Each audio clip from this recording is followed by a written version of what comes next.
Okay. Without much ado, let's get into it. Kitty found a camera. Game development stream is live. It's beginning once Godot loads everything. And today, my agenda is to figure out what exactly I want to get done for the store page, because I think I'm close enough that I should do that. And that way I have, like, you know, there's always the compromise between getting the store page done as early as possible versus having the game look good. And so I'm hoping that I'm already at the stage. Let's see. So I need to think about how long the trailer is going to be, what I want for each moment.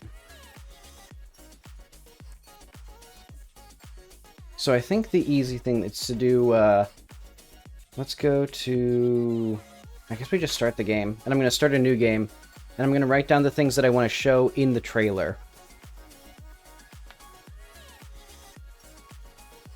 Because I have some ideas already. And admittedly, I should probably listen to the theme song. I'm just going to use the 10 a.m. song that I've already written, because that's the only music that's written that's, like, going to be in the game as, like, the game song. But okay. Also, the cord on my Xbox controller is almost broken, so I'm going to have to, like, replace that cord. But okay. So I know one thing I want is I want a new animation for when you land here. So let's already start some things. I want new UI. So I'm thinking some movement in the background, like boxes. So like probably like 3D elements. You know, basically, instead of having this terrible, like, just very clinical, rounded box, I want it to be something that's, like, almost like paper that kind of subtly moves slowly. And I think I also need to do probably a bolder font. Do I want to do a new font, or is this one good enough?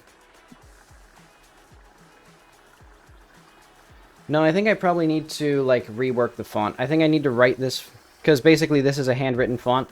I think this can be for, like, really... What if I just hand make it in bold? Hang on. Well, what if I just... Yeah, what if I just make it so that, like, bold text. I'm thinking also... little sounds... per character, or per glyph. Basically, as the dialogue text scrolls out, it should play a little sound, I think. Or have a little sound for each, yeah, just little sounds for dialogue. Let's say that. Dialogue, little sounds. And then I think... Oh yeah, I also need the animation for getting up. So, intro, cutscene, animations for... You know what, let's just have, like, a player animations list. So falling, splat. And then I think I'll just synchronize the cutscene so that you pop back up, because I like that more than making a like designated like getting up animation. I think that's unnecessary. So yeah, where are you? So this would be good for like the intro cutscene, I think. Is there anything that I'd like here? I'd like to have a little bit of the substation done. So I'm going to say...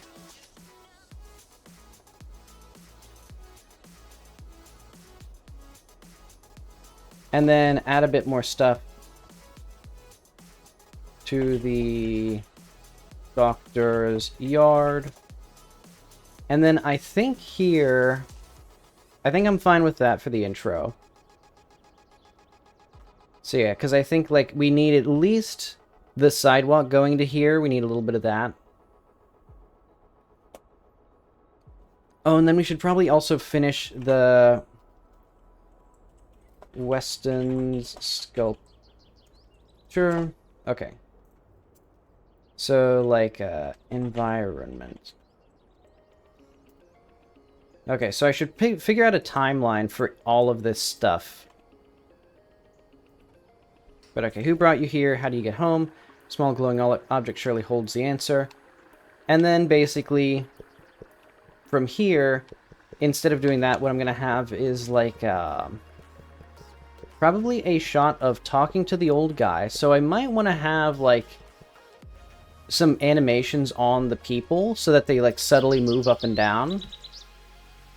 Yeah, I'll do that. So other character animations... or like NPC animations, subtle motion when an NPC is talking.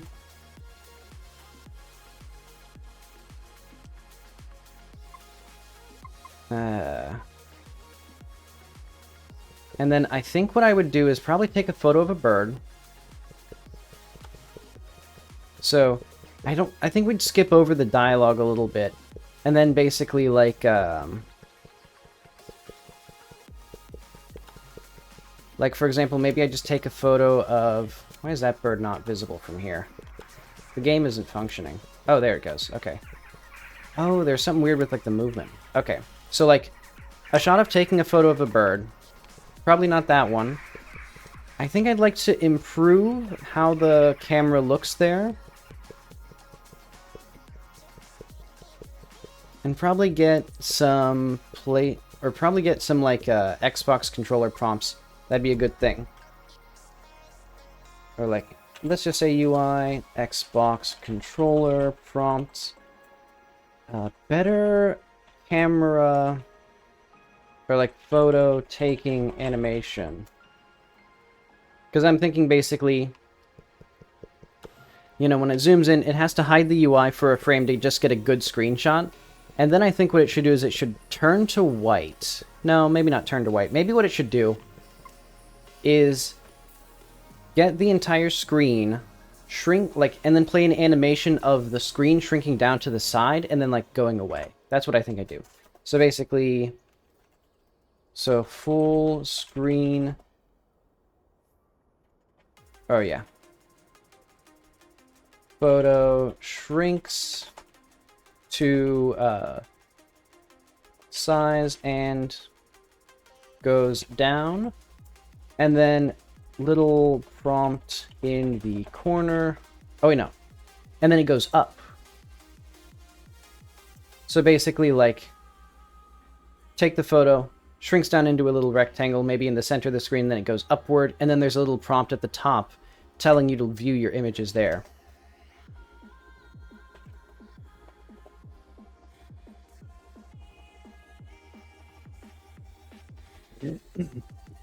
Okay. That seems better.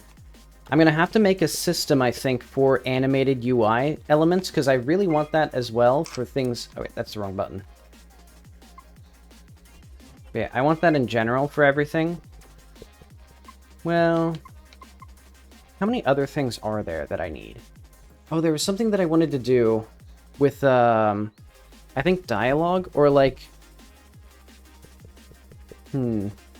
I would like it if, for example, when you talk to a character, when you press this, the UI goes down, like the dialogue UI. I could do that. I could move that down. Okay. So move dialogue down. When getting or picking a photo, and then also photo selection animations. So I think, for example, when we click here, it really should have that image grow. I'm going to say that. So like image when picked. Let's see.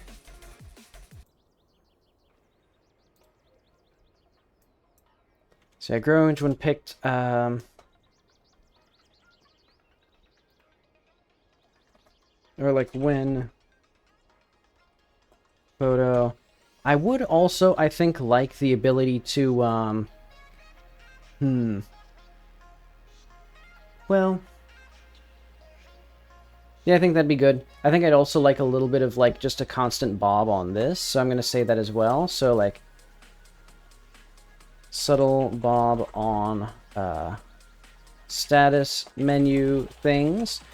Yeah, just like a little bit more motion overall, I'd say. So new photo selecting animation, and then grow to view photo, and then so photo picking in dialogue, shrink into corner. Oh yeah, also dialogue. Have portraits on the side. Or like in the box or something. But okay, and basically what I want here is when you press this, that photo goes into the corner. So it'd be right about here. And then it says talking about blank up here. And that way,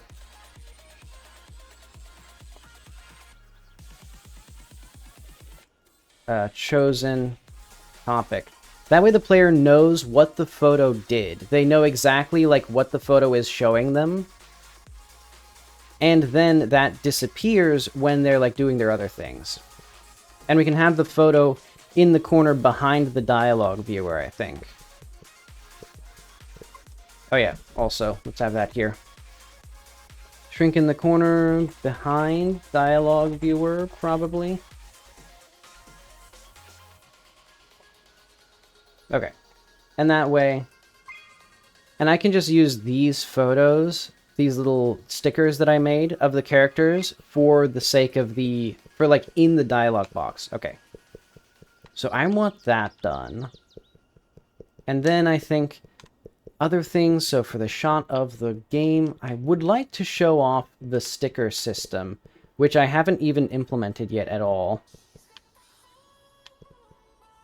Let's see, anything that I want to do with this? I think I would like to show the sleeping, just to show that you can advance time. And this front porch isn't the final version, but it's good enough for me. I can just make the furniture in there not so distinct looking. Or, like, not so blank and white. Oh, wait, no, I was supposed to do something with you.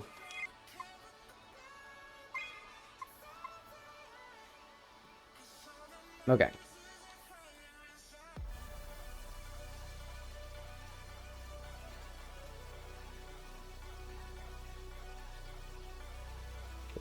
Okay.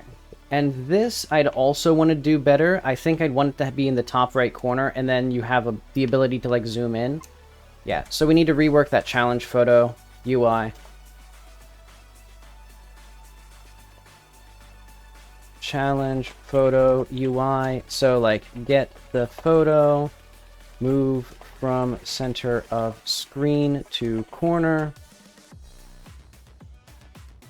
And then, we probably need some sort of button to zoom in and out on it, because right now it just takes up too much of the screen. We should have a button to, like... I don't know how I do that. I guess I can use the directional buttons. I'm not really using those for anything. Because I think I want the D-pad for choosing the, your sticker. and then the Y button for that. And what we can do is when you have a challenge photo up, it replaces maybe the up and down D-pad, so like you can press up to expand that. Yeah, okay. I think that's good. So up on D-pad to, or like, let's just say to expand / collapse challenge photo. So yeah, at your like biggest, it'll take up most of the screen. It'd be more like this size when you zoom in on it, and then it'll be like half this size when you zoom out. Or basically not show you like the distance and stuff as like these big things. It'd have them just be smaller. And then this, basically good, except I'd like it to go up instead of shrinking away. Yeah. The thing goes, or the photo goes up. And actually when you get an item as well, I wanted to do that. Make items go up to inventory when picked, or whatever. Into inventory when... yeah, I guess picked. Or found. And this is good enough for a placeholder, but yeah, we'd want one shot with the challenge photos, I think.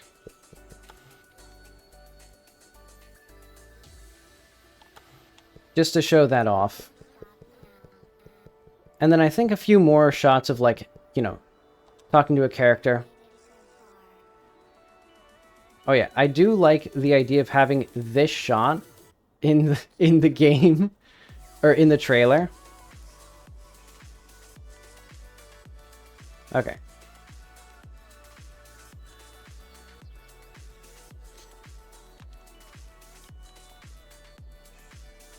Okay. Having a little animated thing is going to be quite difficult. I think I can do it, though. I think I can do, instead of having it be 3D, I can have just some sort of subtle warble in a shader on top of my images to make them look hand-drawn-ish. Maybe a pixelated, because I have that for Kitty Gets a Burger. I was doing that for that game. Honestly, I might do the speech bubbles for that game, because that was a better idea. Do I want speech bubbles, though? You know, I think I really do like that system more than the system I currently have. I'm going to reintroduce that. I'm going to do that. So dialogue, do the speech bubble things. So that means that we don't need this as bad. Well, we'll see. I still need to figure out how to do that stuff. Though we don't need portraits on the side.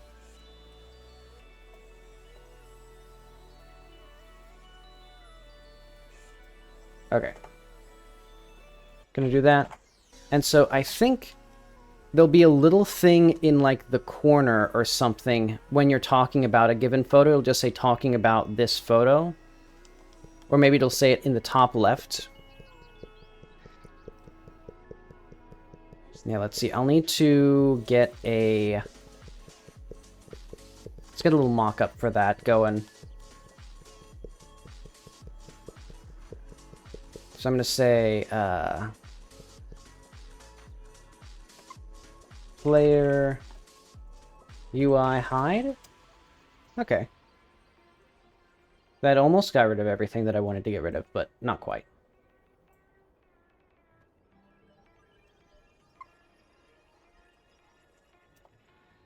Okay.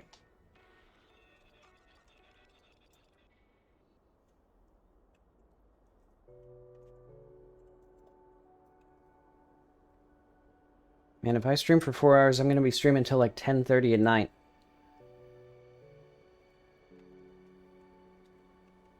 But okay, so I think we would have like a photo up here. Hang on, I need to like get my stuff. For some reason, it always puts these in the wrong place. Always, always, always, without exception.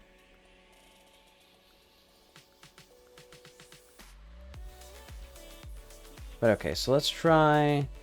That's not what I want. I want this. So that's basically, you know, here's our photo.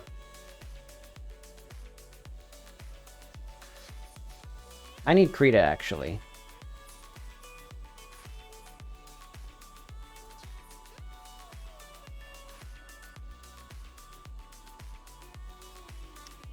Interesting.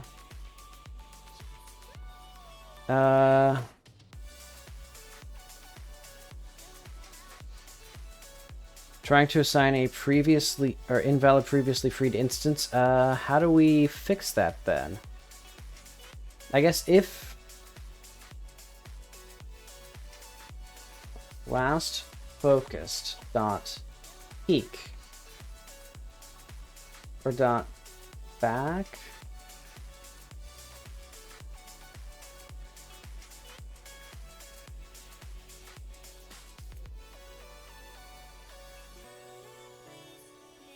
Else minus var f control. Okay. Oh wait, no, we can literally just do this because we don't need to worry about that. Because f would not exist. So if that's there, we're gonna do last focused pop back.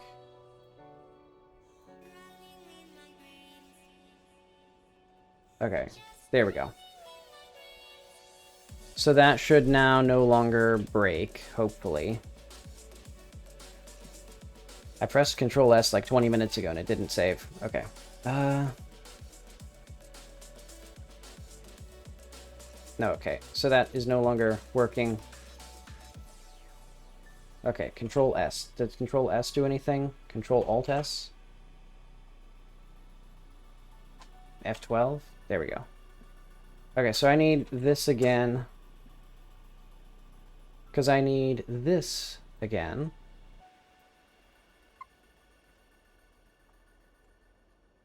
Because now what I'm going to do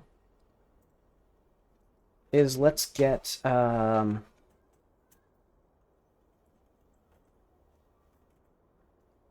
we need this. We need pixel art.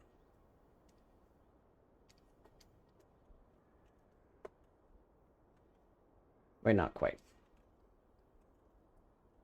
We do need some sort of normal thing here. Let's do the good ones. Because my favorites... For some reason, Krita constantly overwrites my favorites.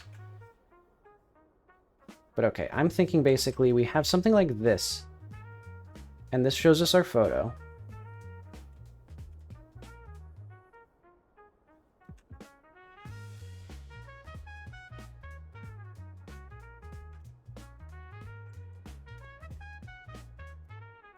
And I'm going to call this, like, bordered? Do I want everything here to have a border? No. I'll do that for text. So basically, this will have layer style, that. So it'll be like talking about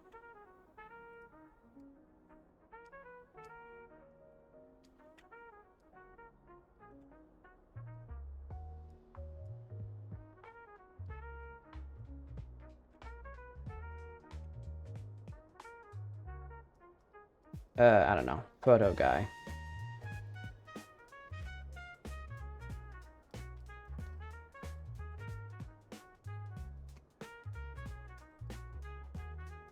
So,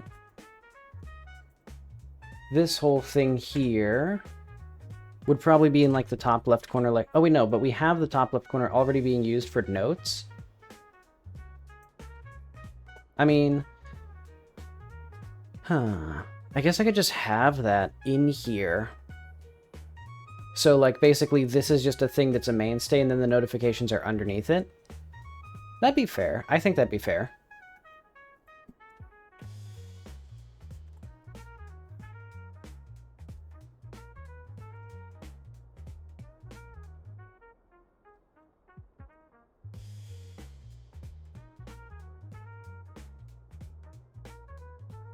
And then that means that dialog boxes should be biased to the right-hand side.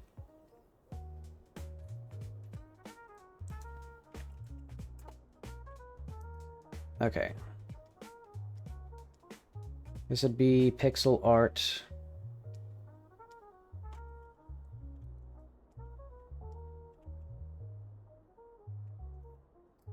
Okay, this needs to be layer style.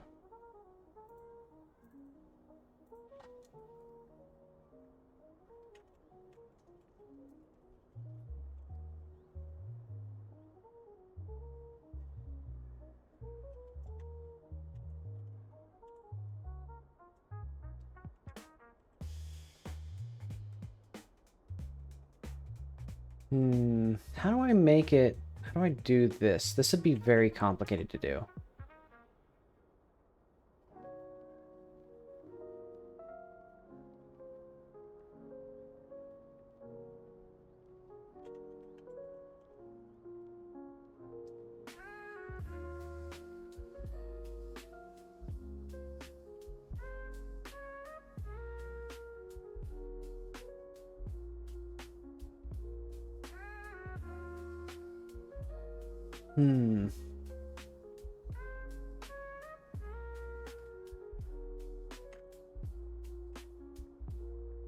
Okay, I think I know how, for example, the speech bubbles will work. There'll be dialogue basically here.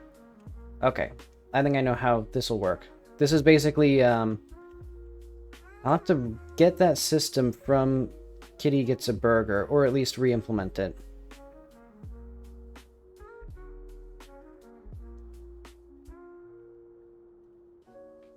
Because this is kind of the Night in the Woods system, where you have a speech bubble and then you choose different options from it and then you say something.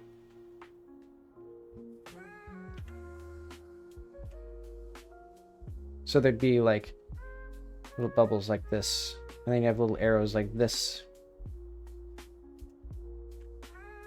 And you choose between your different options.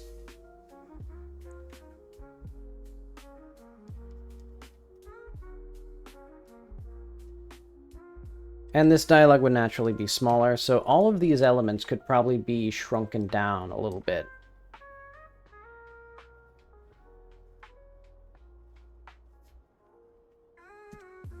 Yeah, so we'd have some sort of curve from Kitty's head to the bottom of the screen.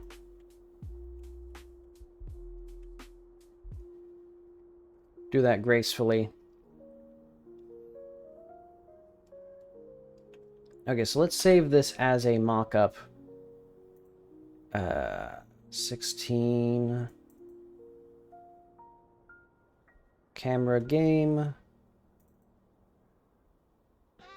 Project, I guess concept art, so this is going to be dialogue. Let's call it UI2. This will be our mock-up dialogue.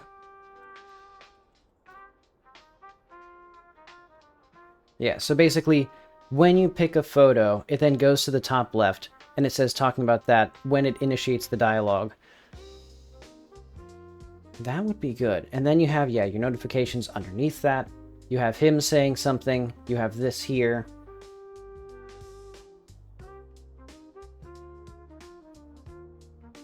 Okay.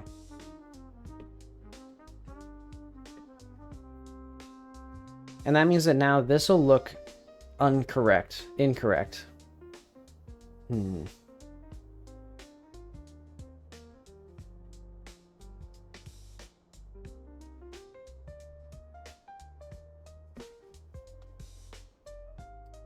But okay, and I do remember how my other dialogue thing worked. It was basically a 9-patch rectangle, I think. Maybe not even a 9-patch. I think it was just a rectangle that was scaled up that had some noise, like just a kind of warbly shape to it. And then I just played another noise filter over top of it and like used a filter to decide whether it was opaque or transparent or black for the borders. Okay. That seems good. I like this system. And if I implemented that, that would look nice. But okay, that's our main thing here. Like our main dialogue bit. Because yeah, I can do that. I can do a similar treatment, or basically just I'm fine keeping the options menu and stuff like that basically the same as they are. Because for the actual game, I'll need things like fully rebindable controls and stuff like that. But I don't need that for here. And then I would like to get the car.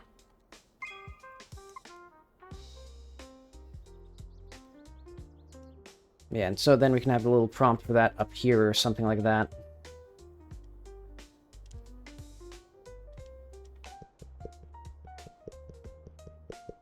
Okay. And then, yeah, definitely photo of the car. Anything that I want to do with the car?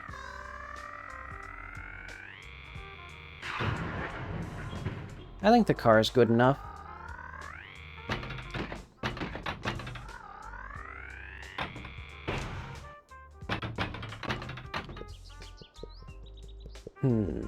Oh yeah, there's supposed to be a little sign here for the water processing plant. I modeled it but didn't actually texture it.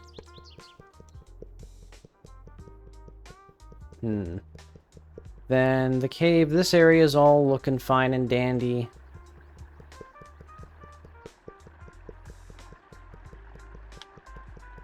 Guess we could have like a nice, we could have a nice bench right here. So like, instead of showing the joke, I just have it like do the day-night cycle stuff.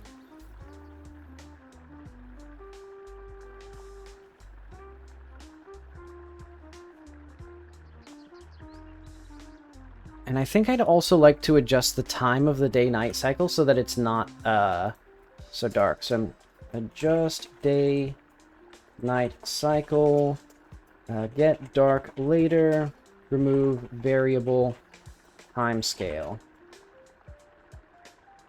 Because yeah, I basically did not remember how to... I basically didn't know the geometry of the world, so it basically gets light the exact same time it gets dark, 12 hours. I can just make it, like, not do that. You know, have the sun out for longer.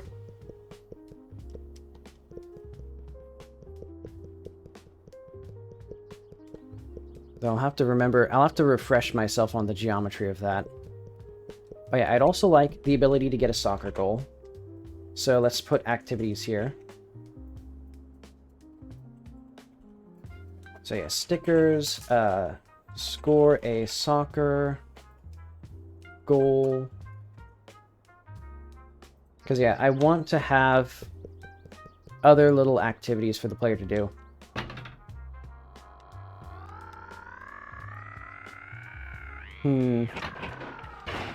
Maybe more ramps, maybe even a race with the car, but I don't know. Maybe that's too much.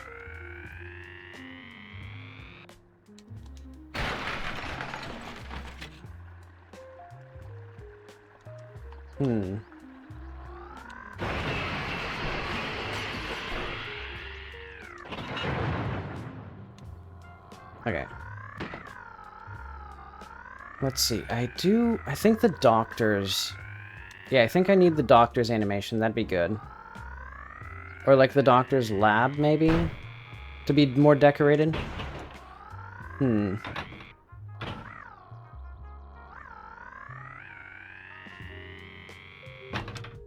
yeah, we'll take more photos of random stuff. I guess the convenience store would be a good place to take photos.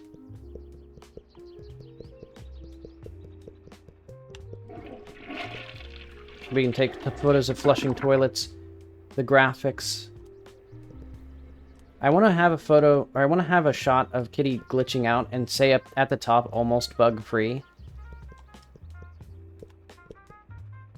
Yeah, something like that. And then just say mostly bug-free or something.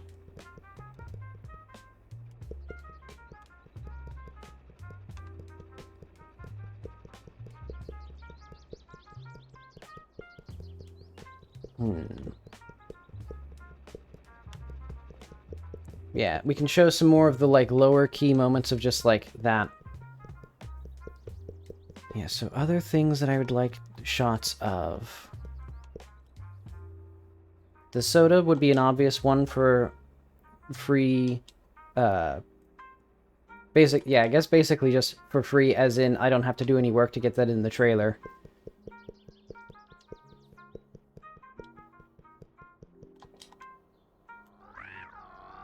And then what else would I want here?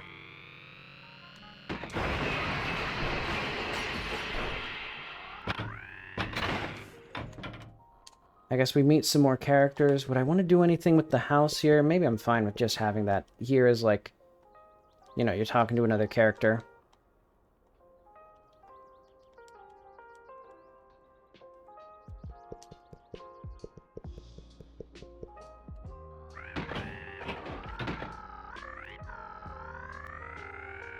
You know, once you get back here, I really should make it so that the, this is automatically done.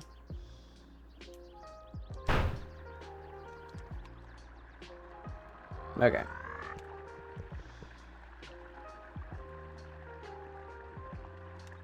Oh, I see. The little check mark overlapped with the, yeah.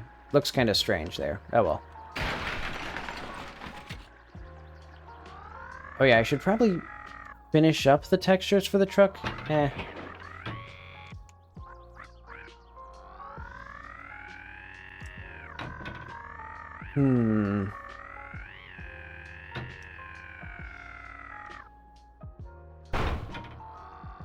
Yeah, I'm thinking what other things do I really need? I think the big thing is going to be the UI rework. Because, yeah. I want more 3D-ish elements, I want more moving elements, I want more animation. And I think all three of those are going to be quite difficult to do. I like having just the little random things. I like the little, I like just the big thumbs up from the caver.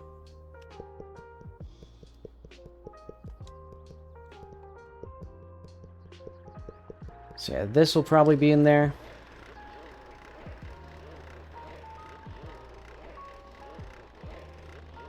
And then in the actual game, there'll be the splat animation, which we can make today. I think that's kind of the things that I'd want. I could have a brief shot of Kitty getting mauled by the bear. Because, yeah, I think basically conveying the mechanics of the game, conveying both the humor and also the, like, more understated, like, environmental storytelling of it. So, like, you know, some shots of the church. Basically then just, like, taking artistic photos with the camera. Oh yeah, one thing I definitely want. The selfie camera.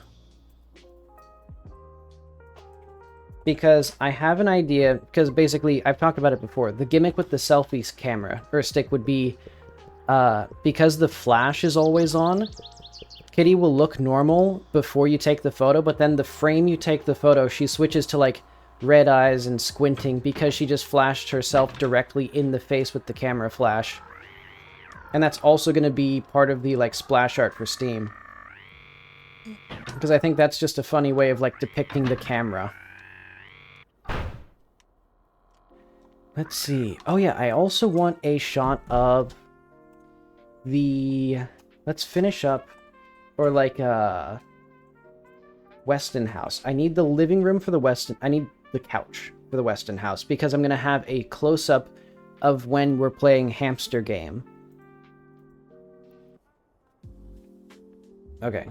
Better photo taking, more photo selection, so environment. This would be the lighting for the game. Oh yeah, that's going to be in here. Environment, finish Weston sculpture, Oh wait, no, not Weston sculpture, Bill's sculpture. I forgot, Bill is Bill Wilson, not Weston's, obviously.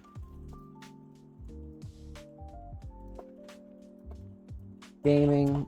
So yeah, basically make their house game ready. I think probably actually have, like, the couch itself, the, table. Coffee table, back wall, TV lighting. And then probably Kitty with a giant controller. Because basically, I think what I want for when you actually take control in the game is that Kitty has a gigantic controller, like, let's see if I can look up Penny Arcade The Dukes.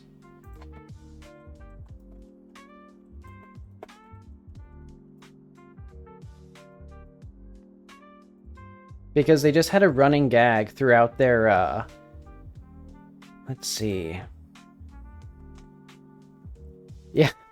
They just had a running gag throughout Penny Arcade of the Xbox controllers being gigantic, so I want something like that for Penny. Or no, not Penny, Kitty. This is the Penny Arcade, not the Kitty Arcade. Silly me. Oh, I guess it's not even that much of a running joke. It was just a one-time joke, basically. But it makes me laugh, just like how completely understated it is. Do they have comments anymore? I don't think they do. What a shame. The modern internet is less interactive, I think because everybody got meaner. It stopped being fun.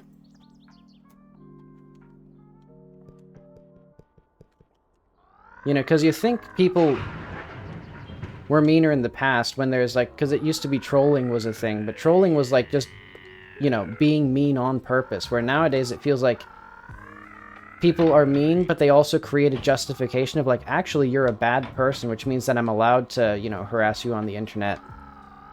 So it's not as fun. But okay. Enough about that.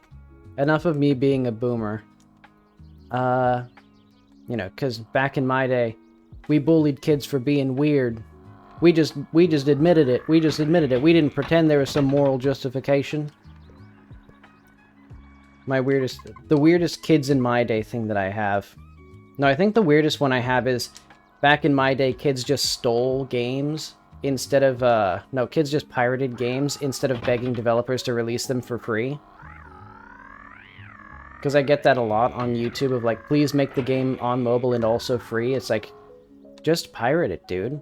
Like, I didn't go to Gary Newman and ask him to make Gary's mod free. I just pirated that. I downloaded Pack Steam and pirated every Steam game to ever exist. Why can't kids these days do that? Just be thieves. Just steal things. But okay. I guess the altar, we could do some ghosts. Do I want to do anything? Let's see what the ghosts feel like. Oh yeah, I need to do that.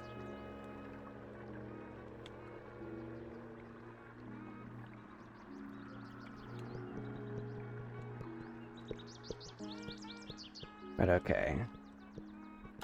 We need a ghost. We got a ghost. Oh yeah. Is the glow very visible anymore? Not really. I should make the ghosts transparent again. Why did I make them not transparent?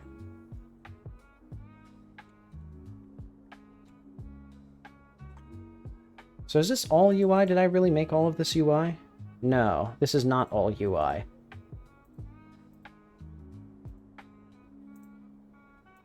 Yeah, like this, here, this, here.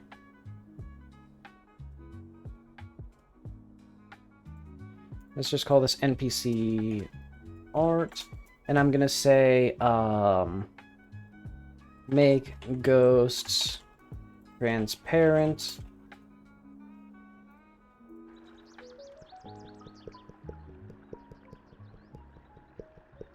Okay.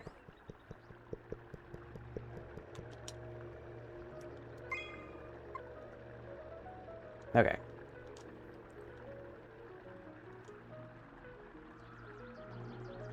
There we go. Oh yeah, now I should reorganize the, because I was having to frame everything to make sure that this was here, but if we do speech bubbles, I don't have to worry about that as much.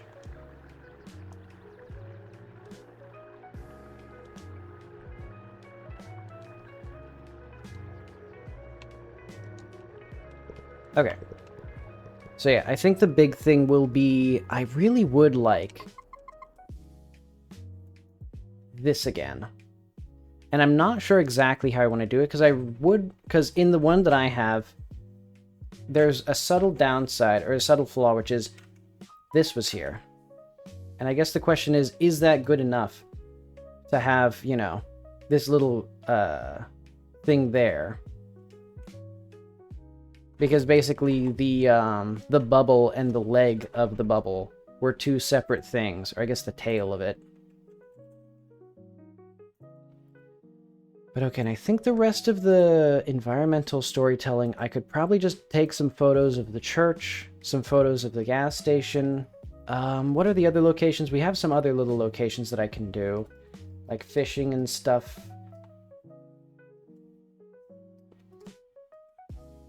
I think I can finish up Amir's room. I'm going to do that.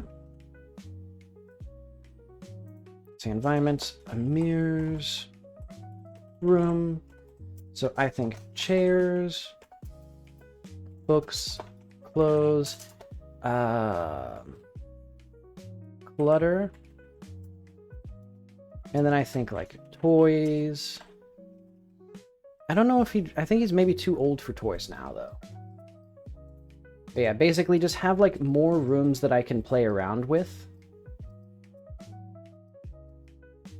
Did I want like a line here or something?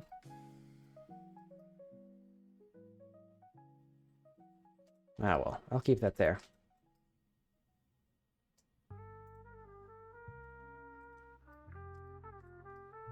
And then what I'd like is, what are some other, I guess we have plenty of other little environmental places that I can go. Yeah, that'll be fine.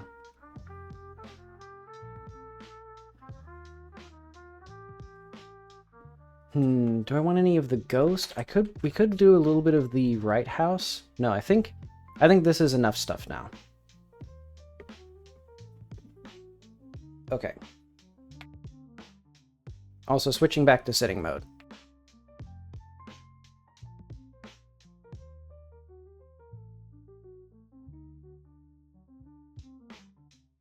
Okay, so I think what I'm going to do is I'm going to...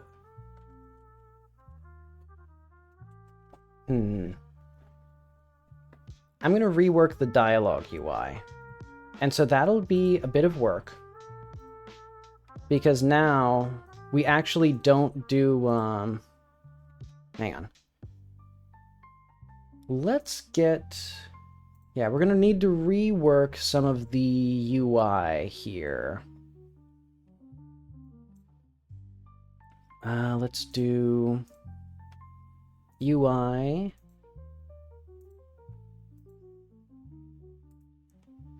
Create new folder. I'm going to call this a dialogue. Let's say speed. No, actually, let's make this part of my actual dialogue viewer then. Script.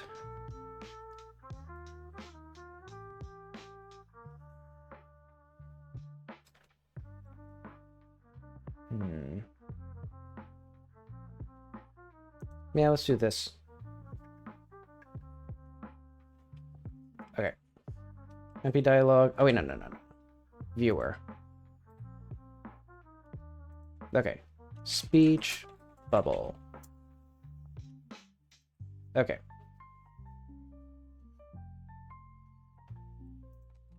I think this needs to be just a regular node. No, it's going to be a 3D node, I think.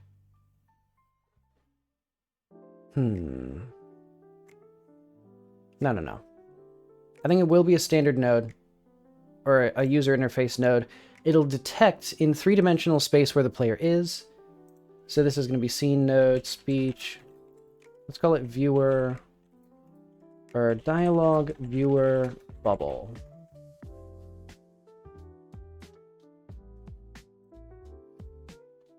Okay. And this extends dialogue viewer. Hopefully there's nothing here that I really need. Why isn't this... This should be part of the high... Hang on. This should be part of, like, our higher mode, I think. I think all of this, actually, should be up in here.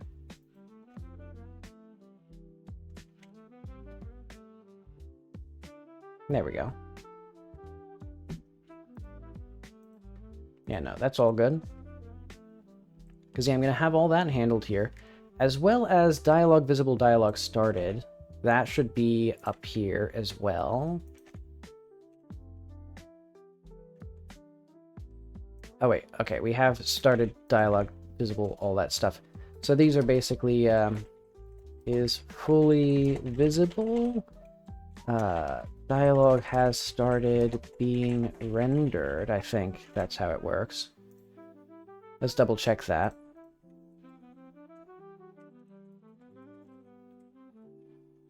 Dialogue started emit, super list replies.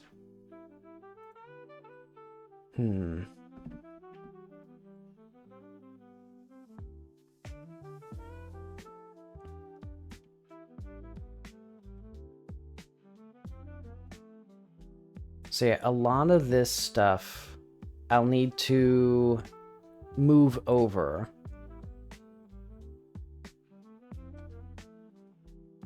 But okay, there are a few things that will be unique to this. Export var dialog, let's call it max. What am I trying to say? Export var, I guess speakers. And this is going to be a dictionary of string name to node 3D. So basically map speaker name to a node for their face. Or for where the dialogue starts from. Okay. So basically this will be the point on their face, or maybe some sort of radius. And then export var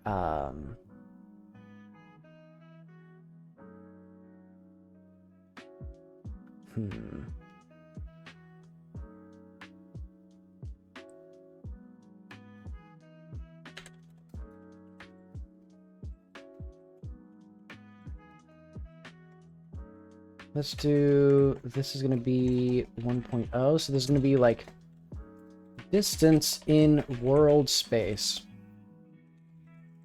Or let's say, yeah, preferred distance in world space from speaker's face.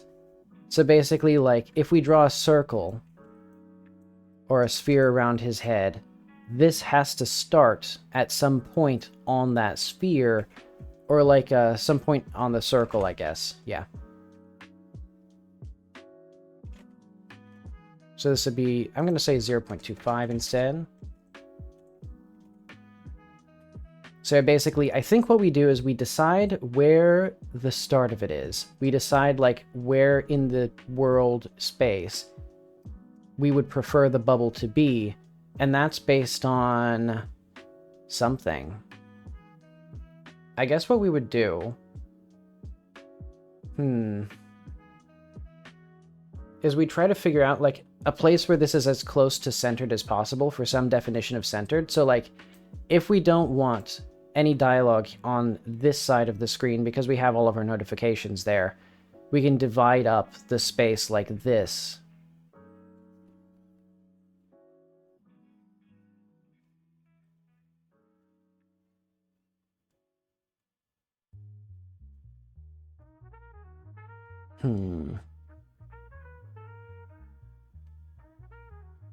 And then we just prefer having dialogue in the center as much as possible, I guess, except for, you know, we calculate some world space minimum, something like that. Or let's say near radius, and then we're going to have a far radius, and this will be like 0.5, so this is the radius of the bubble from the speaker's face. From the speaker's face to the tail of the bubble. Okay.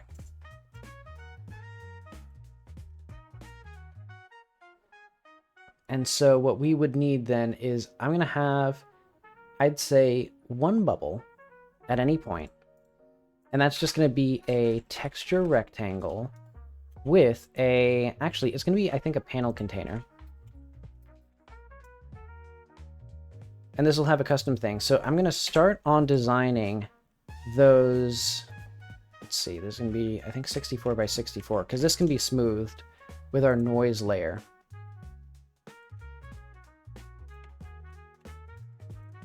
Right now, we need this. I will show you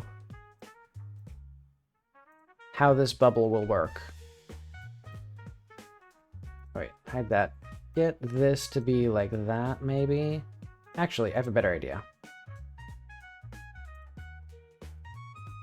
Get that there. We can make this like an 8-bit image, I think. Wait, no, I need to go this way.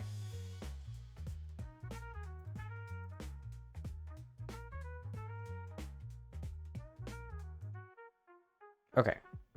This is our little bubble. I might actually want to make it a bit squared, really.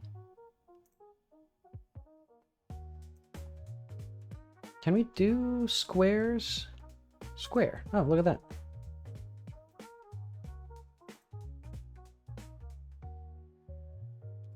Let's do a little bit more inward like that. And then maybe another radial. Hi, it's going well. I'm reworking my dialogue system. Basically, I want little speech bubbles rather than like a standard box. But okay, I think this might give me the shape that I want. I'd really want... Actually, well, I could hand paint it. But for now, I guess this will be fine. Alright, let's do... I'm gonna do... I guess I'll put all this in here. Dialogue, viewer, bubble. So this is gonna be... bubble1.Rita. Oh, wait, no.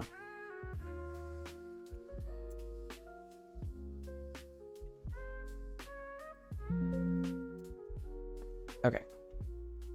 And then I also need some random noise here. And this will need to be a bit more detailed, because basically what's going to be is...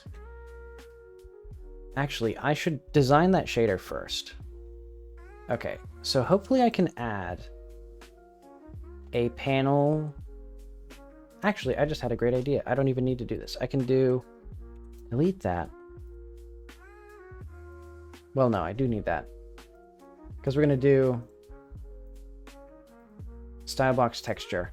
Can we add a material to this? I think we can. Yeah, okay, we can do that. Oh wait, but then we don't even need this. Yeah, this is just going to be style box none, I think.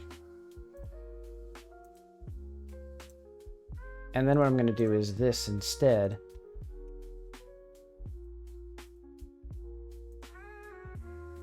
New shader. Dialogue viewer bubble. Let's just say speech bubble. And that's going to have uniform sampler 2D depth. No, alpha. And so basically it just checks for an opacity, like white will be the most opaque, black will be completely transparent all the time.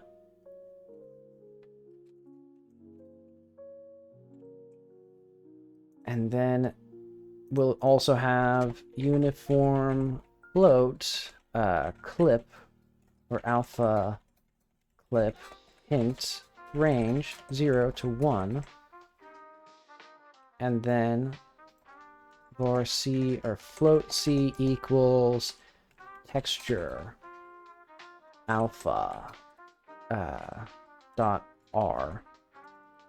Oh wait, let me need like UV. And this will just be A. If A is less than our alpha. Oh wait. That. Discard. And then else. Right now, and then we're just going to do color equals vec3 1. And eventually I'll have this be a modulator or something. Oh wait, no. Vec4 1. Okay, let's see if that actually... Does that actually do anything? Or do we need like a style box texture here? Yeah, I think I need to change this into a style box flat, perhaps? And then what I can do is for the shader parameters here, we can add our alpha. And that's going to be in speech bubble. That. What's our alpha clip? Okay, there we go. So now we can see kind of what I'm going for. The shape isn't quite right, but that's okay.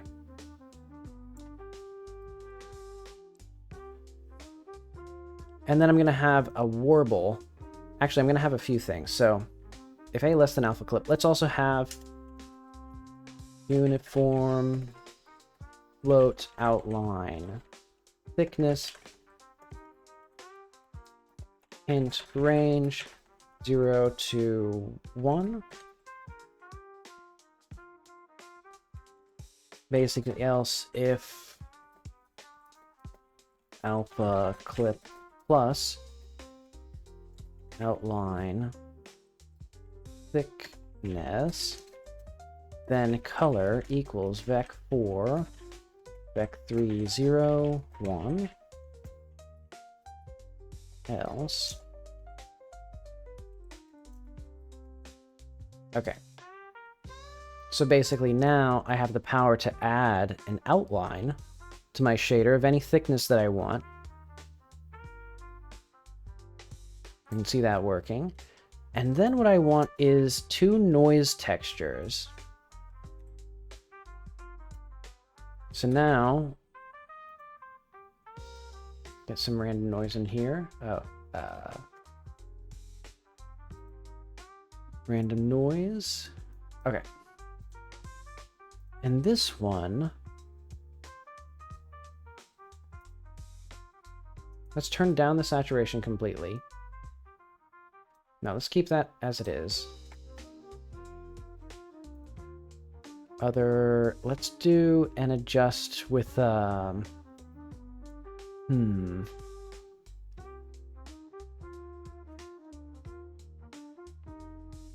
paint. I'd like to oil paint this, please. So I think with this, if I then blur this,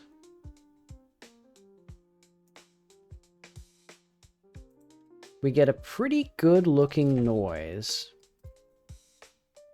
And it even maintains some it doesn't have any obvious clipping or repeating. Actually, I'm going to do one more thing though. Another layer of random noise.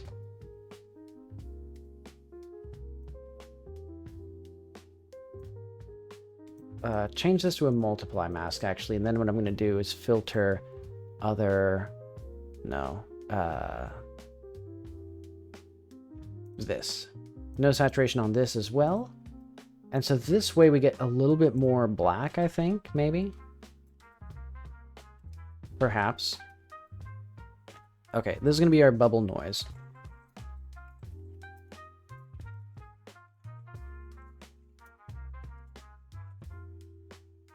Okay, so uniform float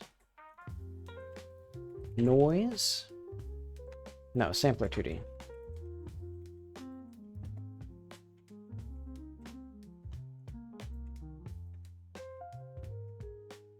Okay, and now the question is, how do I want to distort this noise? Float noise scale int range 0.1, say 0.1 time, or to like 2 or something, or 3. Float noise speed 0.1 to like 2 or something. Now let's have like 10. Okay. What we're going to do now is, instead of getting this texture right away, multiply texture noise by UV plus, I guess let's just do X, or like time.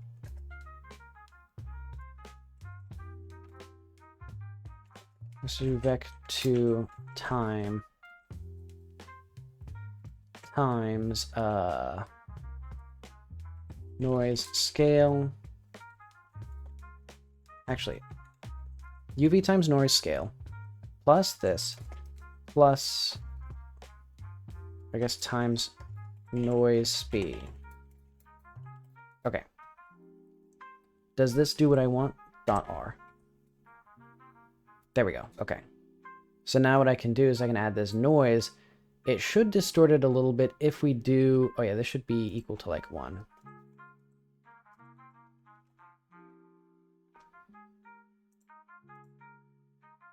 Does this do anything? I was hoping it would.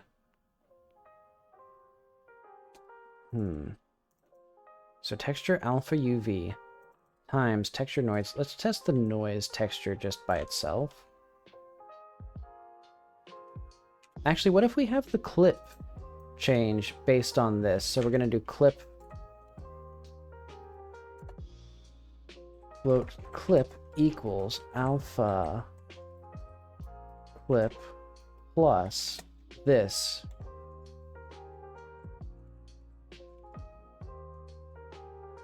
Or maybe minus, like, and then we'll have some sort of like uniform float noise effect int range 0.01 to 1.0.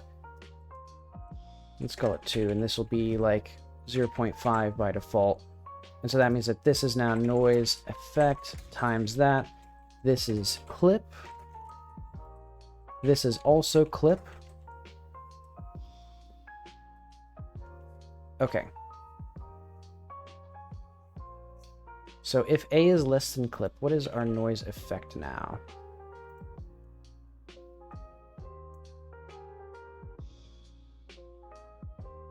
It's not quite doing what I wanted it to do, because it seems like the noise... It seems like this doesn't affect it, this doesn't affect it either.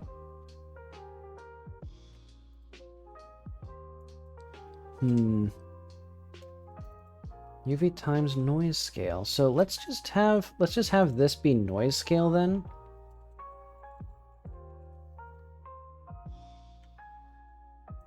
Let's just have this here be vec4 or vec3n equals this dot RGB.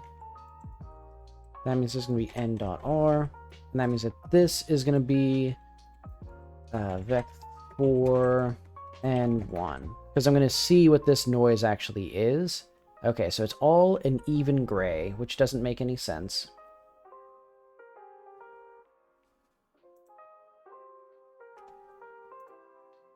So what if we, like, divide this? So what if we just did UV times noise scale then? Okay, so it's something to do with this time. So noise speed, what would be causing this then? So plus vec2 times noise speed. Oh, do we not have a repeat on this? Hang on. Roughness mode, detect 3D, no. Pre-multiply. I bet you we need some, like, repeat enabled or something.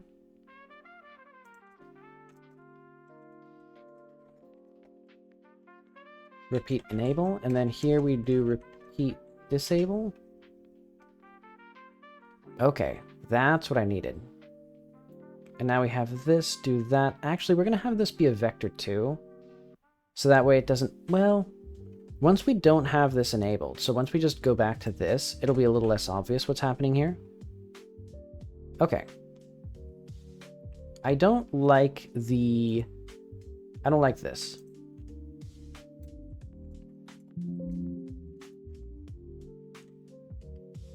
Yeah, I like that more.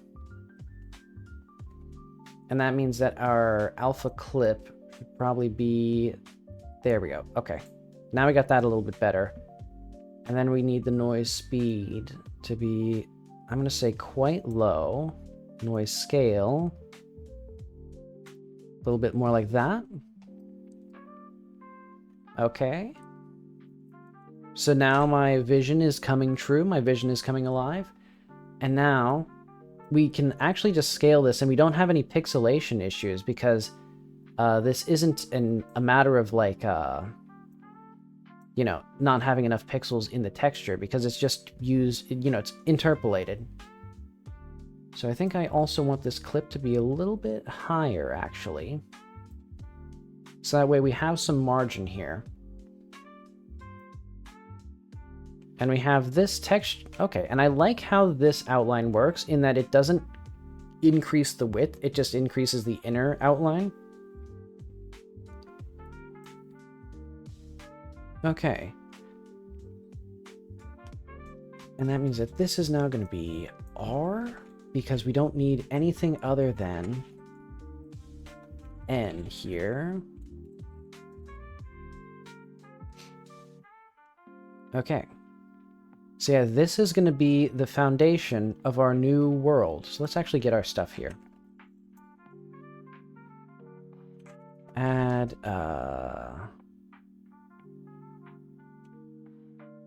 camera, game NPT, concept, art, UI2. So plans for the trailer. What else did I do? Did I actually do something else? I don't think I did anything. I think this is all nonsense. Well, I think the big issue is, one, what the heck is this thing? So this is data resource image, underwear drawer. Oh, it's because, okay, I see. The duplex has data in its packed, oh, those texture arrays are going to be annoying, actually. Well, I'll ignore that for now. Okay, what I will do, though, is I'm going to make this look a little bit better, I think. I want it to be more of a squared circle and not a circle with a square in it. So let's just do digital this.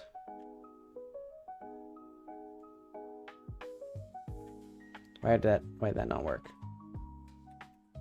Oh, I see. Because I wasn't doing the thing that I was meant to do. Okay.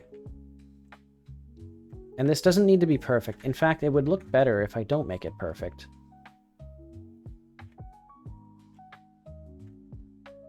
Because then it looks more hand-drawn.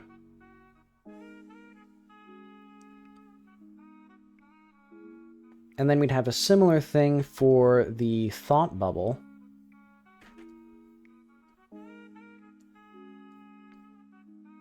And we will not have this interior fall to disarray.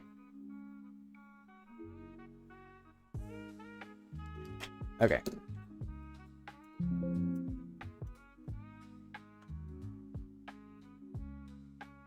So yeah, that seems like a good approximation of what we would want. However, I do think maybe I need a 9-patch rectangle now, because I'd rather have that than... Also, I don't like how the texture gets squished. Oh, that's because the border does not have a fixed width, because it is based on the gradient. Okay, so this doesn't quite...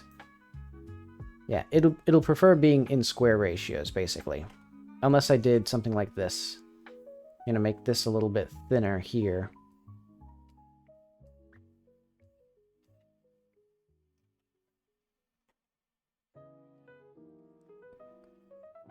Then I'm gonna buff this out a little bit.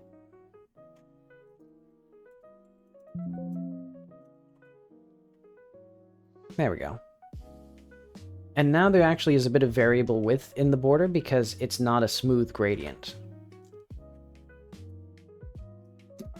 So yeah, because now we can see, for example, if I tweak this, you can now see some more of those like gradients there. I like a little bit more on this side, I think. Actually, I think what I want is probably at least like a hard edge near the end here of like 1 pixel. So that way, no matter how high our alpha clip gets, that'll be there.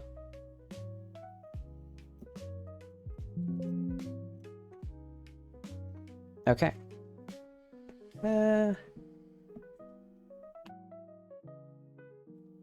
Not amazing, but it's good. That's good enough for dialogue, I think. And then we would use a similar thing.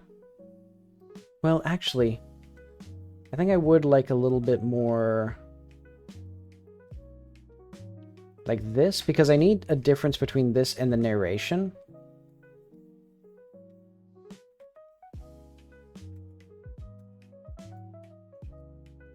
Okay, let's see if I can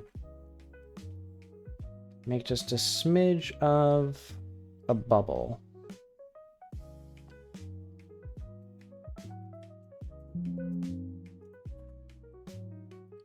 Okay.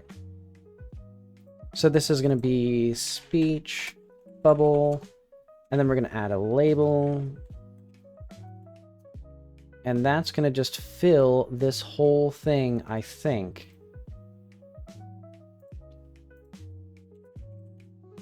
Ooh, we're going to have to figure out how to do, I think, a margin container. Because, yeah, I think what I want is an elliptical constraint on this thing.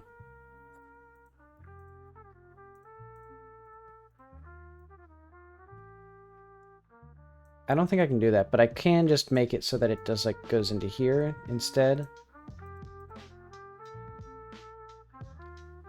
Where's our, like... Oh, right, this is our thing. Okay.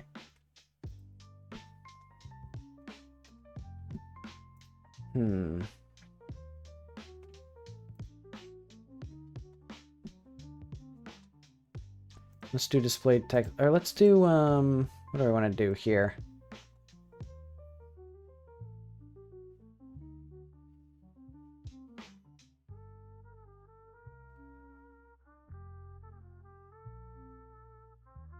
This will have BB code enabled.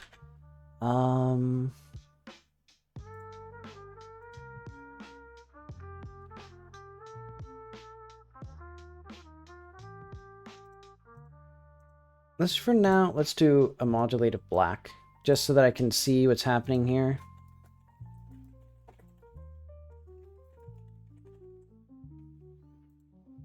Okay. And then what I can do is I can shrink this down. Okay, good. And that does have that, but it does mean that this should actually be, I think what I need to do, change this to just a regular panel. Okay, and then change this to a VBox container. Or no, I think just a, I think we don't need that even. Or no, we need this, not this though. Because now this, we'll do a full rectangle, and we'll have a relative sized anchor. So I'm thinking about there and there. Something to just constrain it into the overall rectangle. Layout anchor offsets will be none. And that means that now this is always correctly sized for the given box. And then what I need to do is I need to figure out how to make it so that this panel is sized appropriately to fit all the dialogue. And there'd probably be some sort of optimal aspect ratio. Ooh, but that's going to be tricky. I think I might just scale it up. You know what? I have a great idea. What if I just have this? What if I just have an ideal aspect ratio and then we just scale it, like, linearly? Or we just scale it in both dimensions. Yeah, that's good enough for me. And then we could probably also maintain a similar size of it by basically going into the material. And we can always adjust this. So we can, like, adjust the outline thickness so that, like, when we're twice as big, we use half as much outline. Okay. So now I want two things. So we're going to do... This is going to be narration bubble. And then we're going to have thought bubble. And the thought bubble is actually going to have a VBox, or no, HBox container. Oh wait, we actually need that for all three of these.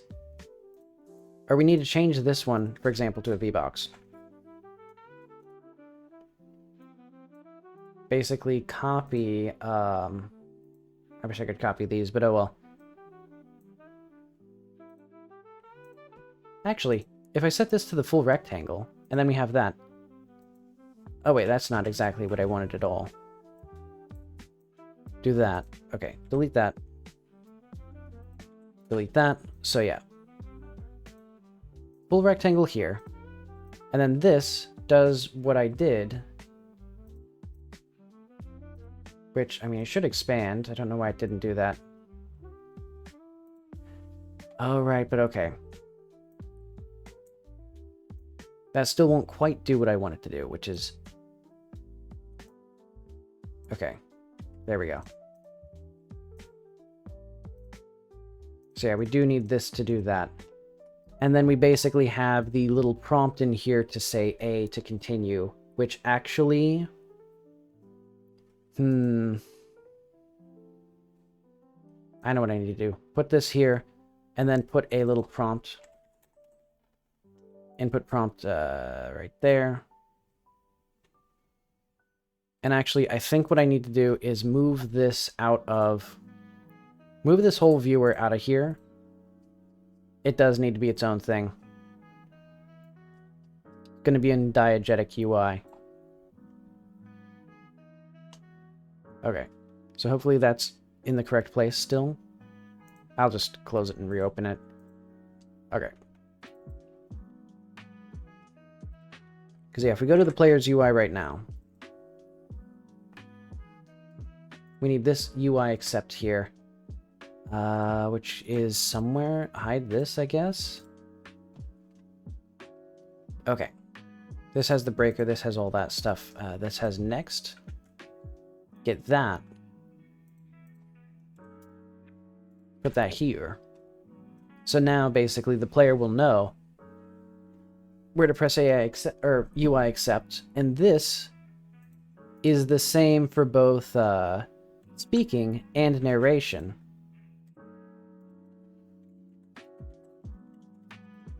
And the only difference between those two is basically just, let's go back to 64 by 64.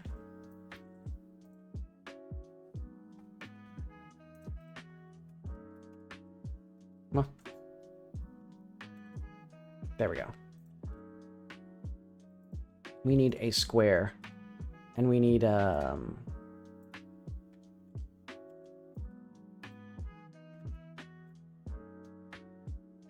on. Hide this a little bit so that way I can actually see where I'm clicking. There we are.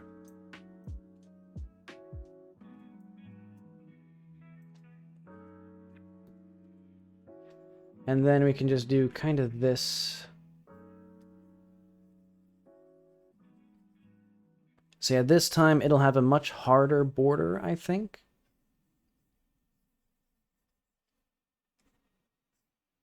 I guess I should think of this more like an SDF, where it still like gently falls off, because the only thing that a hard line does is make it harder to control the width of the border. Yeah, because border thickness does not actually control the thickness of the border. It controls how much of the alpha affects it. But okay.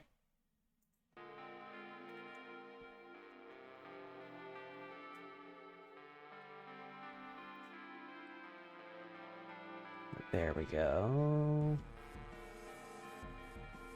And I think the same with the other one. I will make the borders on the sides here thinner. Maybe a little bit like that. Oh wait, no, the borders on the side need to be thicker because it's going to be skewed this way.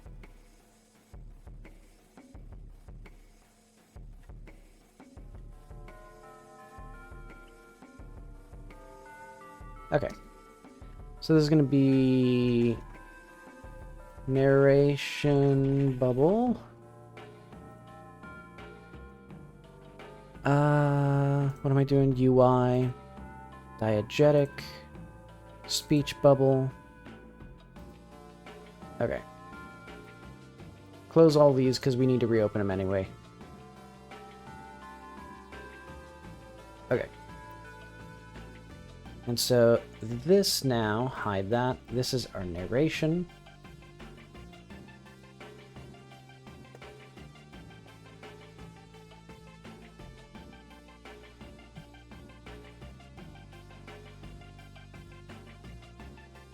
Okay. And then it has the exact same thing here.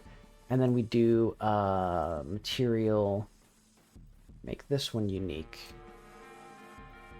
Because our main difference will be, get our diegetic bubble. Oh, wait.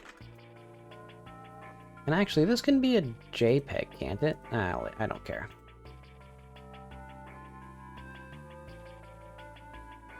Okay, actually, rename this bubble narration.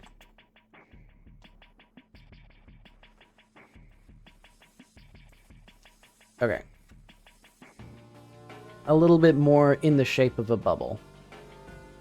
Or in the shape of a box for the narration text. And then we'll have a thought bubble. And that'll be quite similar to these, except for the fact that it'll be a thought bubble. And also, big difference, HBox container. Box container, and then this will get rid of this. Do we have... Okay, so that should be the same as it ever was. Container sizing, expand it this way. Okay.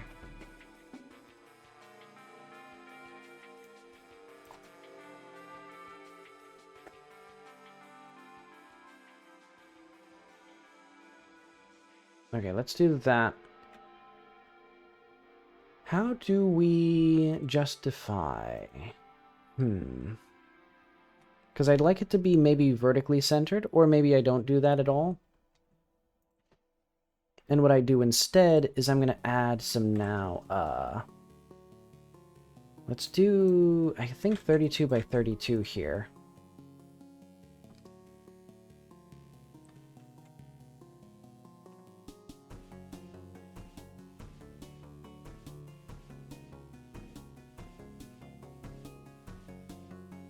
Because basically what I'm going to have is just a little arrow. And this will be governed by our same system here.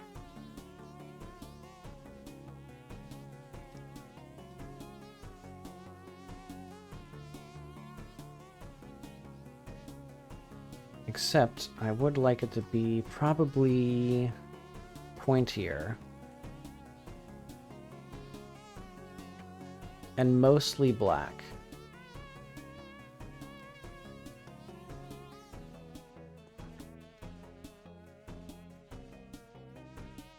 Okay. Call this a voice arrow.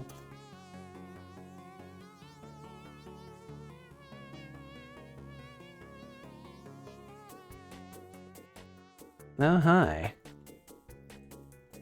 It's going well. I'm working on some UI. And I'm back to standing. Okay, so we need the two things on each side.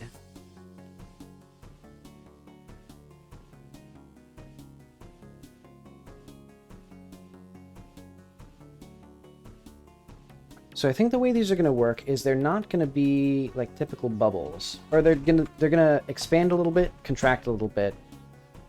Right, and I'll do that as buttons. So basically we'll have like a left and a right. And so the icons for these will be like this. However, this does need to expand. And I think we then need a size... Oh, wait, no. Wait, yes. We do kind of need this. Now, how do I want to do... I want it to be clickable. But I think I'm going to do theme override styles. Empty here.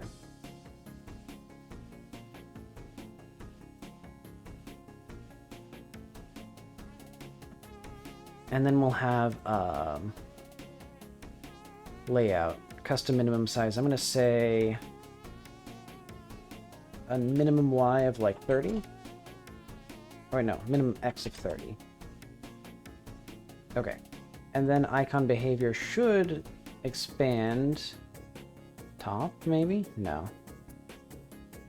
That's not what I want. I want it to stretch out a little bit. But I think what I'll do first is get to the material here. So, speech bubble. And then get this thing here.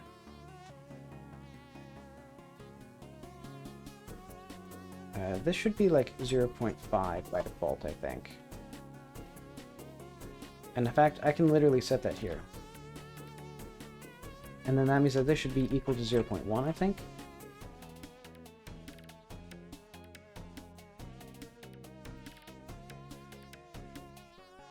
Okay, and then this, let's do the noise speed down low. Like that. Okay. So these buttons could look worse, could look better. Okay. And what I'm going to do is then image... Actually, let's just copy this. So this is going to be left,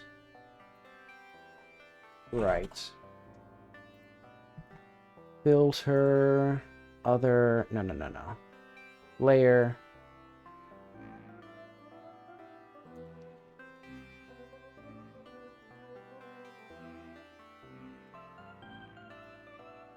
Two. Okay. So it's great. You're okay. Did I have lunch? What did I have for lunch? Yeah, I had lunch.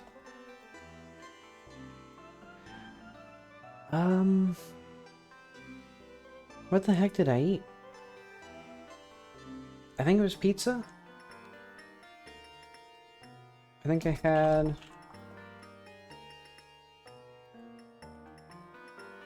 Yeah, I'm pretty sure it was leftover pizza, was my actual food. And actually, I'm going to delete this, because we need to duplicate this. This will be right button.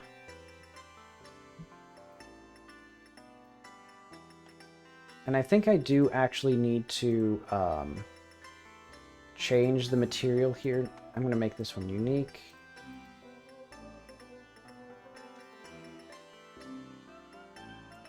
And basically, when you hover on this thing, it's going to expand out a little bit. Oh, and also the HBox here, layout, anchor, offsets, none there. Okay. I will, however... Oh, wait, no. We need to make this thought bubble. We'll have something fancy with it.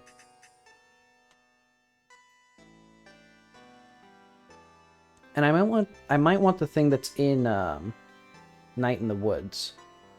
But I'll think about that. Basically, let's get this done first, though, because this VBox container actually should be a little bit bigger.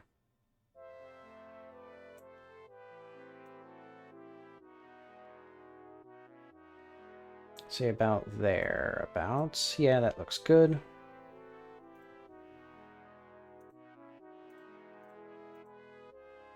Okay. So that way that looks good. So now we got a speech bubble, slightly square, but plenty of space on either side to give it a roundness. This one is a bit more squared off. The thought bubble needs its own thing now. I'm gonna say... This might sound crazy. A 64 by 64 pixel texture that is all black, except for various swirls of whites. And these will represent the bubbles of thought in a thought bubble, as you might imagine.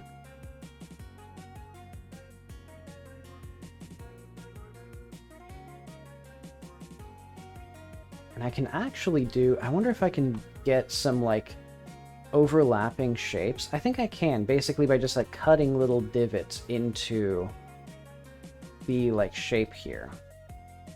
Yeah, I think it's better to not reuse the shape now, because Yeah, now I can get a bit more cool with it. But okay, I think that will suffice as bubble bought.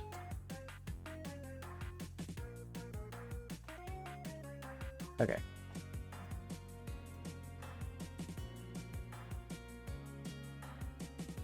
So yeah, make this unique.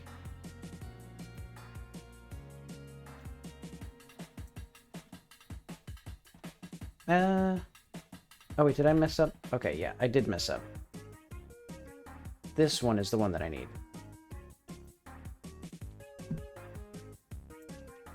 There we are. Look at that. So yeah, I think I want a little bit more,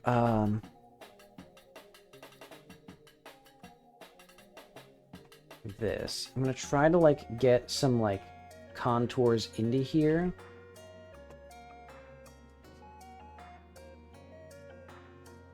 Because I think I can get those.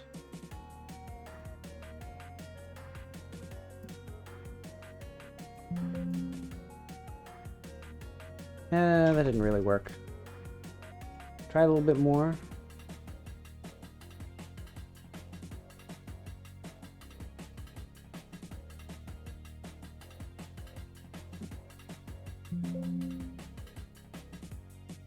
Okay, it's a little bit, yeah, it's not quite, very difficult to manage getting exactly what I want there.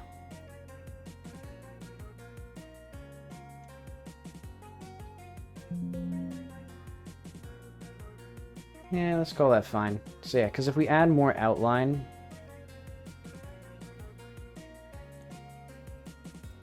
yeah, that's good enough. Yeah, now I need some little circles. And these, I think I can go all the way down to 16 by 16.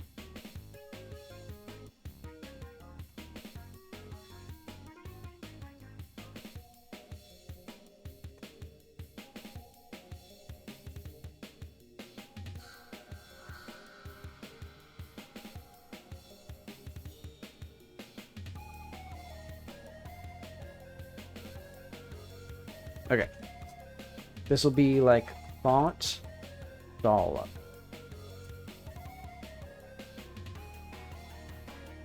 And basically a thought bubble will have 3 thought dollops at any time, which will be, I guess, just texture rectangles. Wait, no.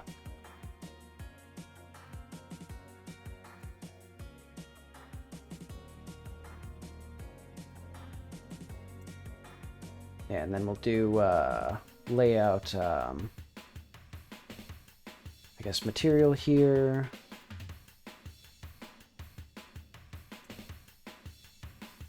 Okay. Wait, not what I want. This is what I want. And then some noise. And probably less speed.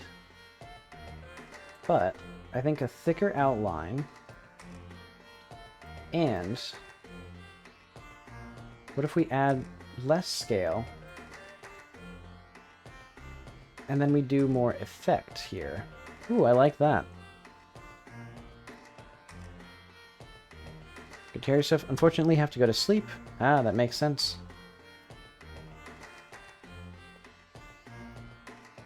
Thanks for stopping by. This isn't or I'll do some earlier streams.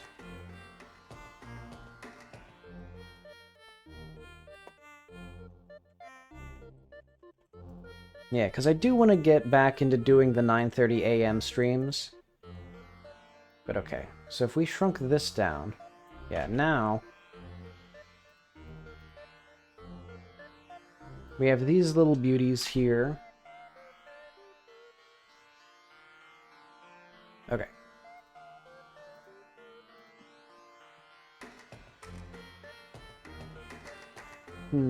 How do I make the icon expand, though? Because, yeah, this thing should... So, when enabled, the icon Or the button's icon will expand and shrink to fit the button's size while keeping its aspect. Oh, I don't want that. I think what I want is to add a texture rectangle as a child of this. And then we do, like, full rectangle here. Okay. And then we would have no icon here. And no material here. Actually, we can change this to a color rectangle, I'm pretty sure. In fact, what if I change all three of these? Yeah, they don't need anything. Because, yeah, the color is not affecting it at all.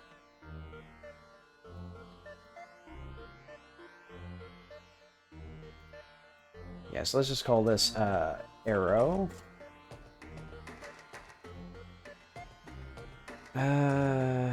Material, yeah.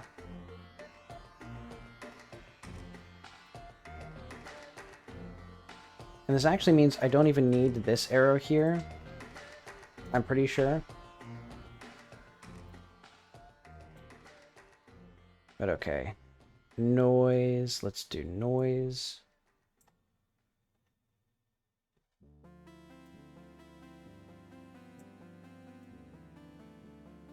Do a little bit more, maybe a little bit more noise on it.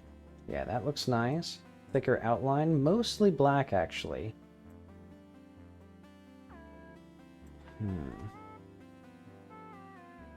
Okay, so I'm fine with this, except for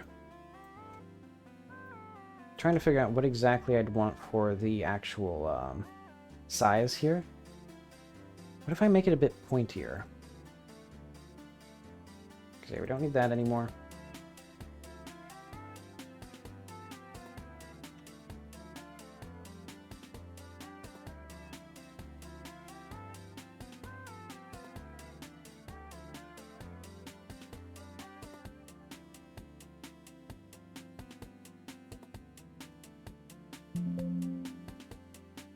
Let's see what this looks like. Okay, a little bit better, except for the fact that it's now inexplicably pointing to the wrong direction, even though this is the one that I flipped. Okay, well, layer, transform, horizontal.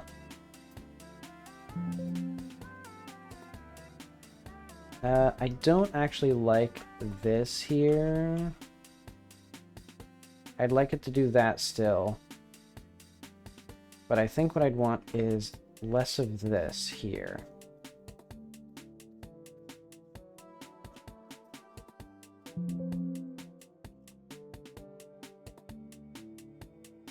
Okay, that seems... it's approaching what I'd want.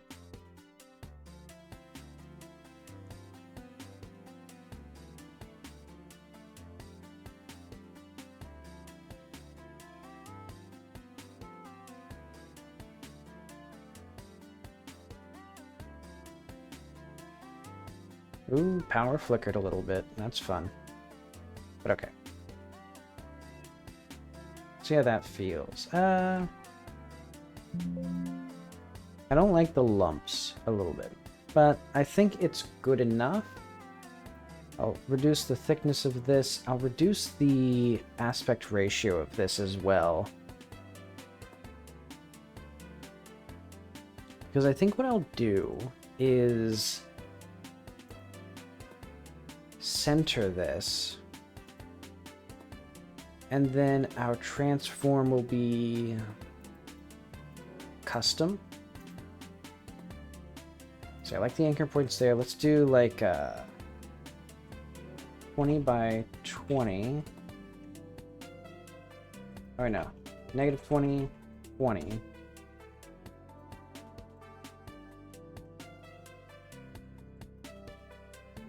Then 30 by negative 30? No. Negative 30 by 30. There we go. Okay. So now it's centered, but it has a constant size.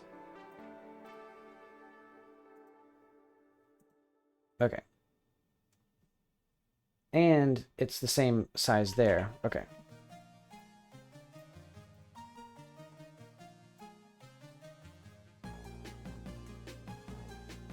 And I think our main transform here... Can we actually change the...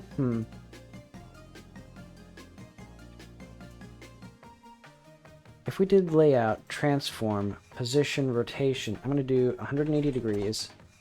Ooh, that does not rotate where I thought it would rotate. That rotates... Oh, that rotates about its 0. Pivot offset.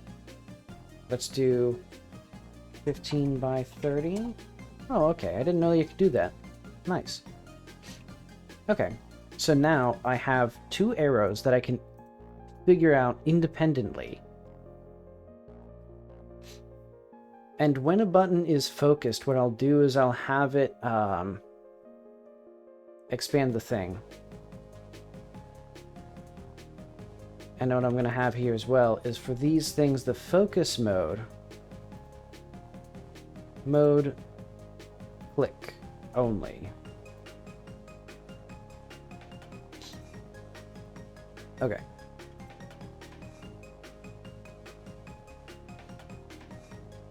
Alright, also I want a fun mouse cursor.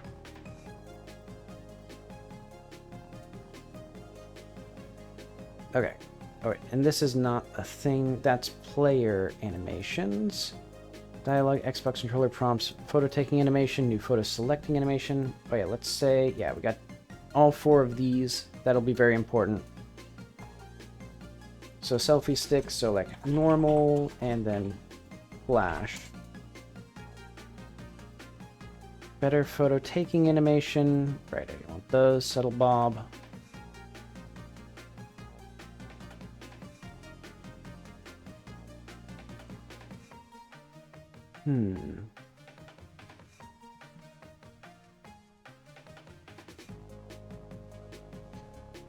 Let's scale these down a little bit.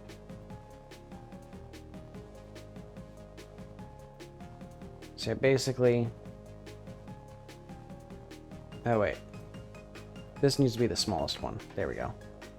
So yeah, basically we'll just have 3 little dots that'll be positioned along an archway from the player's head into the bubble.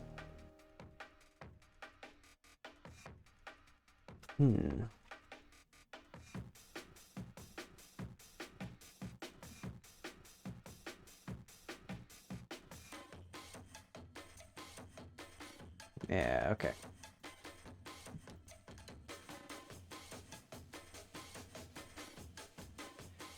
Anything else that I need for this? I guess I'd need that eventually, but I'm gonna do, I think I can remove the dialogue viewer box now. Oh wait, no. Not quite. We will need some things here. Like show text list replies. Yeah, let's grab these.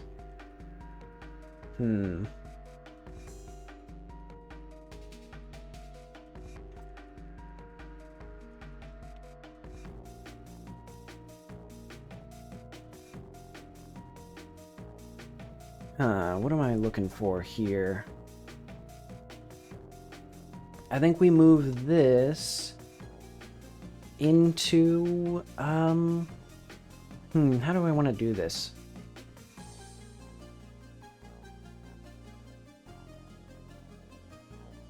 Main speaker stuff, speaker, text equals speaker, oh yeah, should I have the speaker's name on the speech bubble?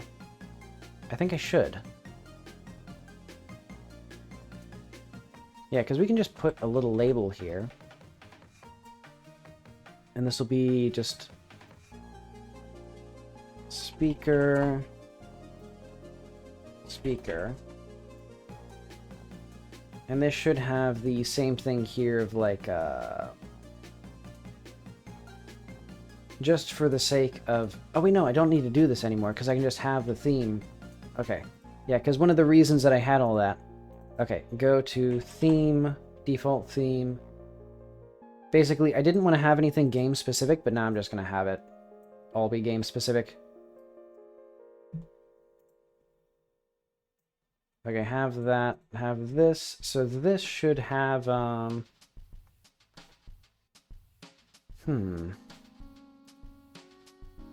texture, filter, nearest. Oh wait, we can have that just on this thing here, can't we? Texture, filter, nearest. There we go. Oh, interesting. I don't like that for non-text things, so I'm just going to have that on just this. There we go. Have some little mixels.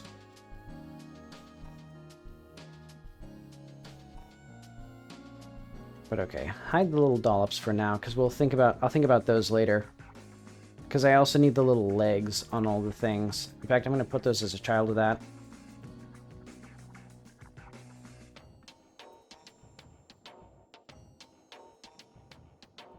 But okay.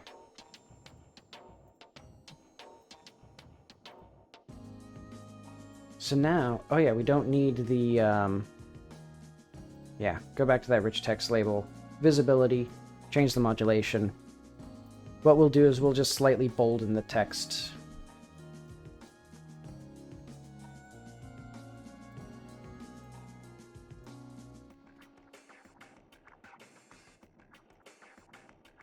And then the thought bubble will have the same thing here.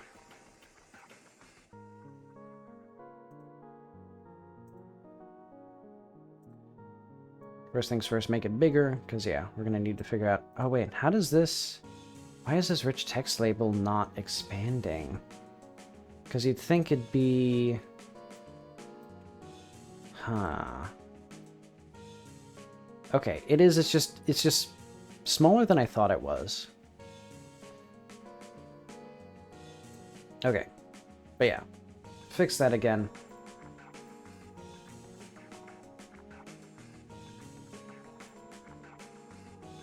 Because now we got some beautiful stuff here. I will change these though. Actually, I'm going to change this to be,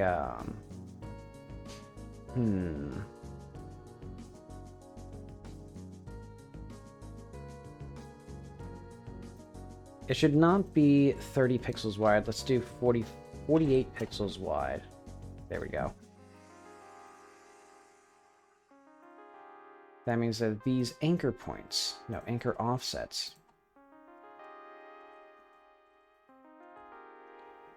There we go.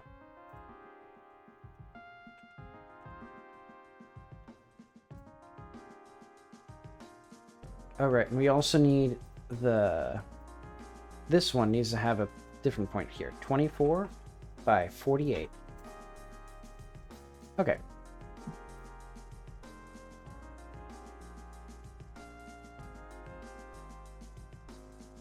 So yeah, now all I need to do is figure out how to make that look good. And let's raise this up a little bit so that way that shrinks in. And let's make the noise effect... What if we make that a little bit bigger? I'm not a fan of it splitting out there, so I'm just going to go back to here and just, like, cut that down a little bit.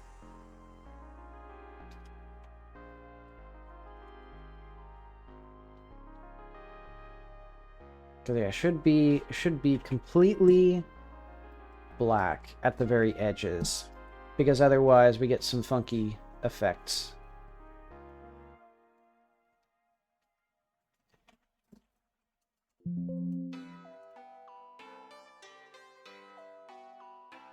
So now we should be able to raise this up, and it does not quite... Well, it's not 100%, but that's okay.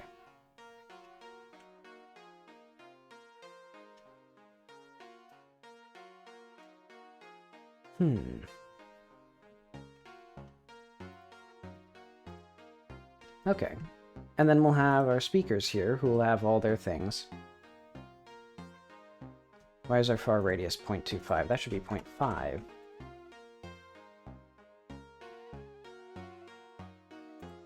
Okay.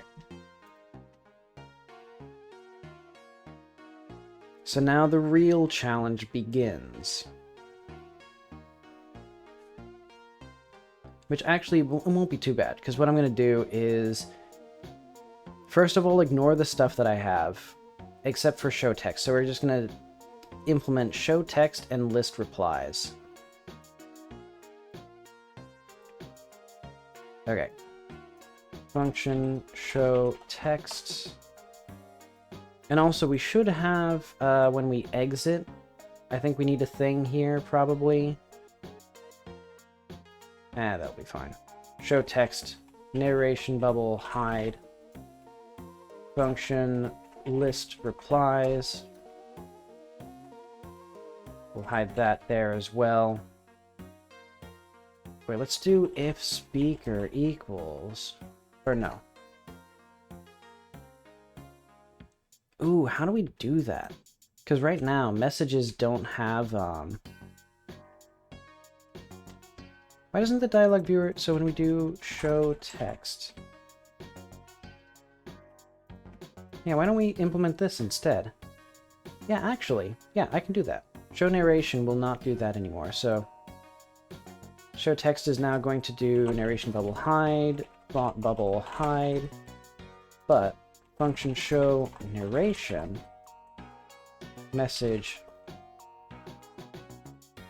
dialog evaluator message pass or thought bubble hide, speech bubble hide, narration bubble show.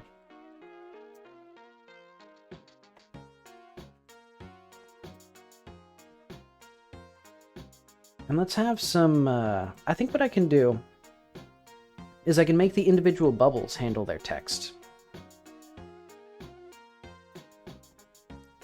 Yeah, let's create that. So this is just going to be function show text key.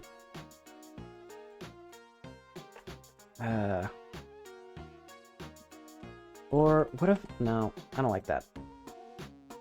Well, actually I do like that. Speech bubble. Each of these is going to have a thing, but it's just going to have a rich text thing. So it's going to be export var rich text label.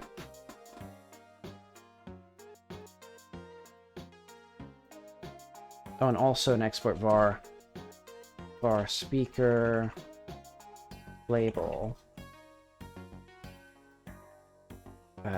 Label. Okay.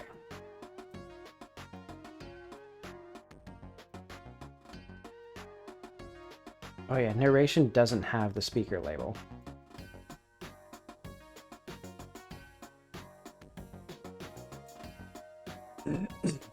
But okay. And now I'm gonna have onReady var bubble narration equals speech bubble.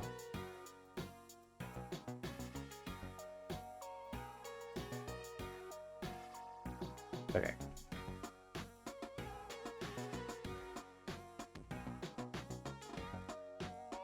Oh wait, this is what I need. Okay. Narration bubble.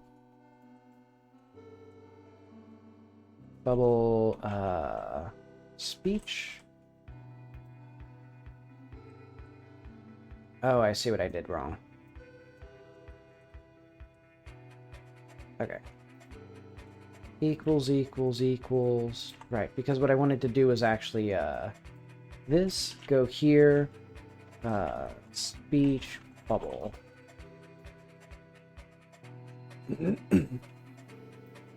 Okay.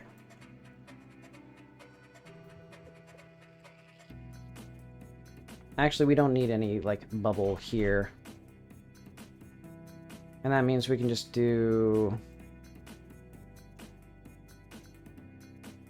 that.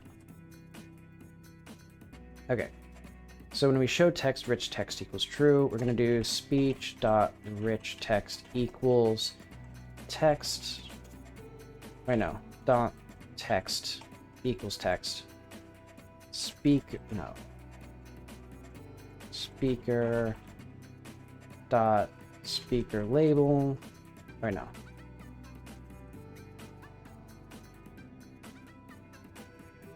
And then we'll eventually do something with format override, rich text, etc. In fact, I think what I can do is... yeah, we can just have this here. Don't we do most of this already? So like if we did function show text... oh, we don't do anything.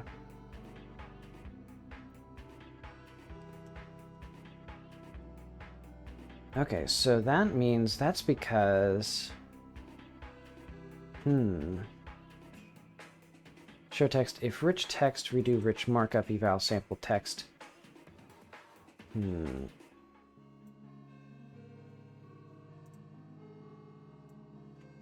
I guess we do a few of these things then.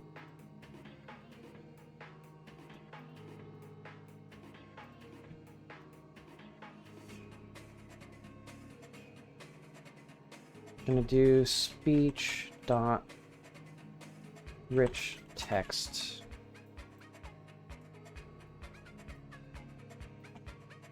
Oh, and this should be dot text equals speaker. Okay.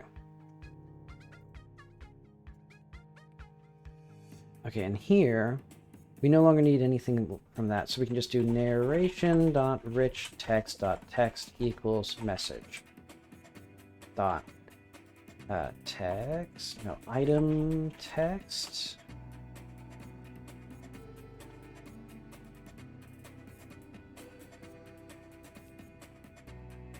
There we go.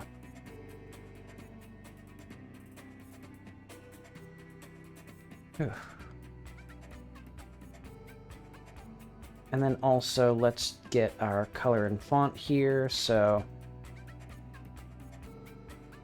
I'm basically just going to copy all this stuff that we need. So font equals fonts override, color equals that. When do we set color here? Deformat in colors and do that stuff. Okay.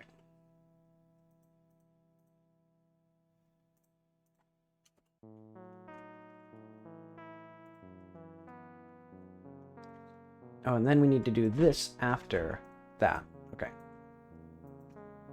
And messages no longer exists because we don't have messages here. We're going to do instead speech.rich text.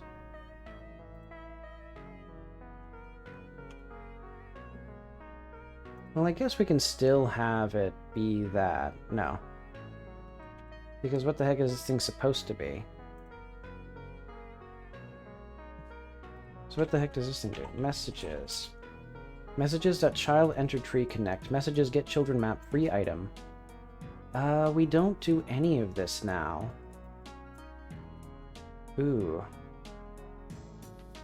Actually, I guess we can. We're just gonna have it not be done. And replies will also be the Thought Bubbles rich text label.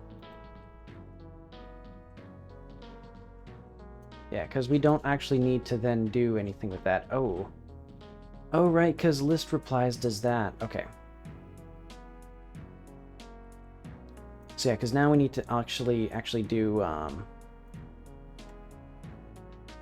the speaker list replies. Show text, dialogue this, super list replies. I think what I can do is I can change this into a tab container.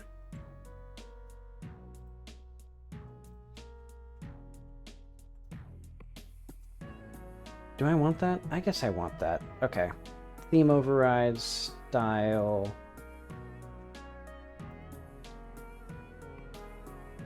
Empty. And then we'll also have no tabs. Okay.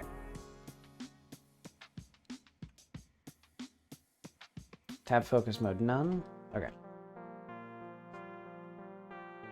So yeah, this will now be replies.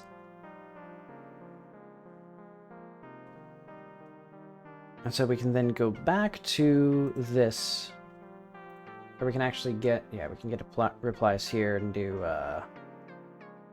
thought bubble replies will be a container. So Side template. Okay, we don't do anything with a side template here. I think there are things we do with it, though. But okay, I'll ignore that for the time being. But okay, now we can have replies that are added into here. And I think that means that I actually don't need to do anything with... We can do narration.hide, speech... No, no. And then we do thought.show, super list replies.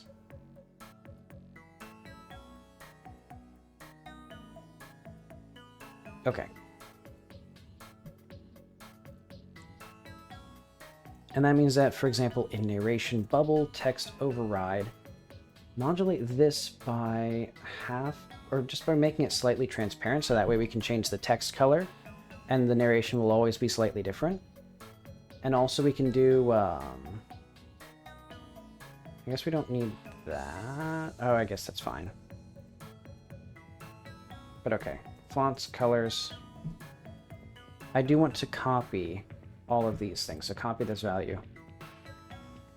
Paste that value.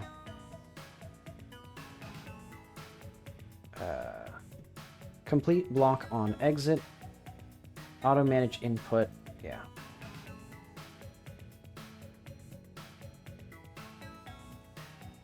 So colors, fonts, so we paste value there. Okay. This is not the correct color. This is not the color that I want for this. Let me do that. Also, these colors are incorrect now. I want black. I want black here as well, I think. No, I think we want black there as well, or maybe not even do anything with that. And then I want this one to be maybe darker purple. Okay.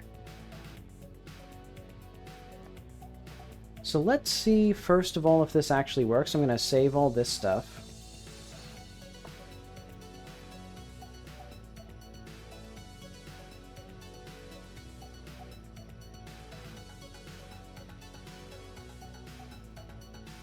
Okay.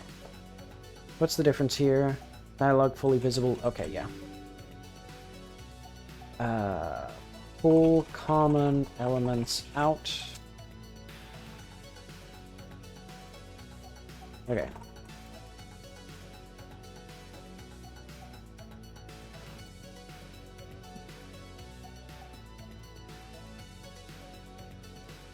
Okay.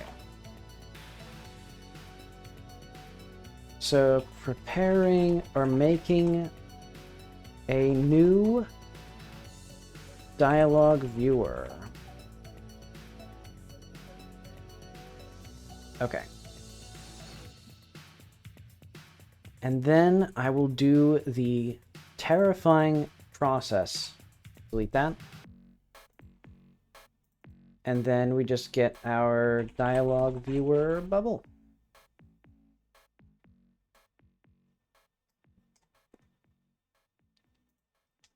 And when it's ready,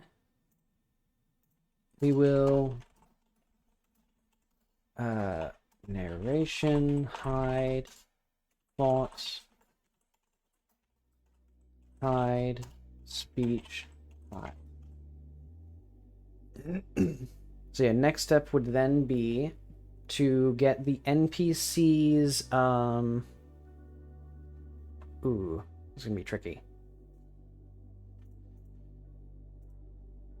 But okay, let's see, does the UI, where does the UI do, like, dialogue? Okay, so this is now dialogue viewer bubble. Let's see if that still works. So yeah, I think it should work now that all of the dialogue bubbles will be in the top left corner. As long as we... Oh yeah, this should be dialogue viewer bubble now. Which is not a thing that we have because I didn't have it. Okay, class, main, dialogue viewer bubble.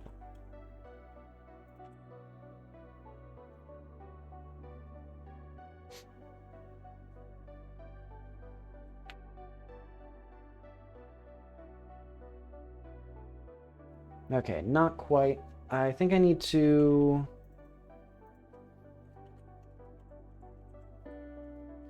set camera prompt visible. Let's just pass on that for now.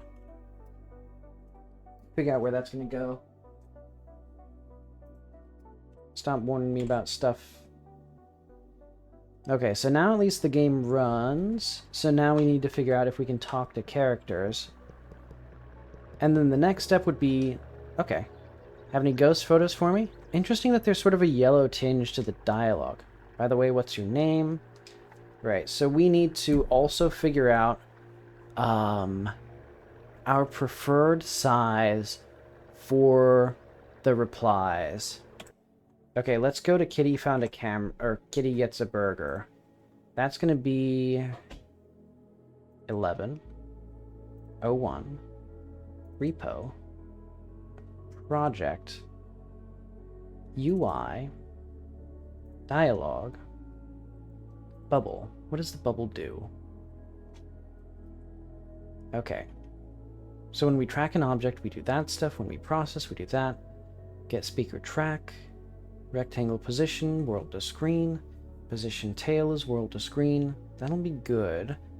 That doesn't get us the caption, or... Let's see, when do we set the size of a thing? Set reply, okay. Not quite what I need. Yeah, okay.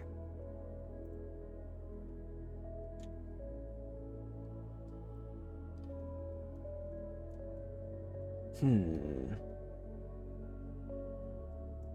I don't think this thing... I would like to start this game up, but it's in Godot 3. And I think... Well, actually, did I migrate it to Godot 4? I might have actually made it work. Let's try it.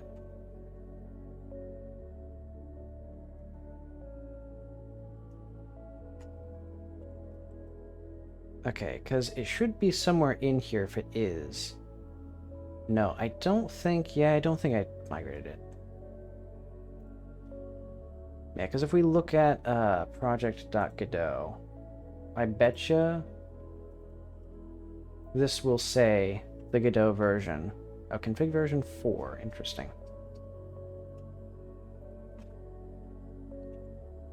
Version? Huh.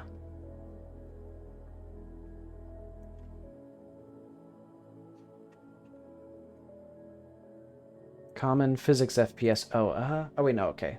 I thought that was my dynamic FPS.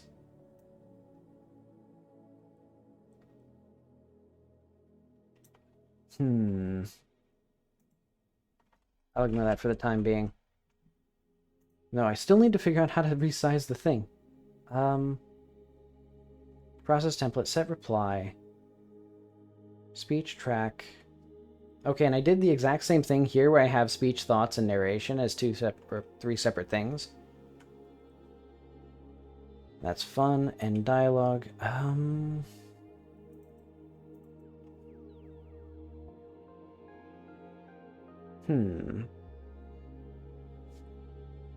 So when we process a template, where does that go? mtext. Oh. Caption.display. Okay, so if item is message, speech.text equals that, and a bubble should have text somewhere. Actually, I just had a good idea.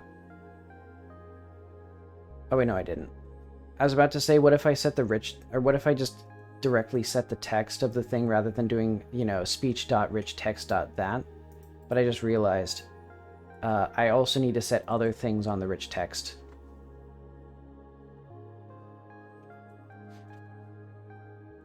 But okay.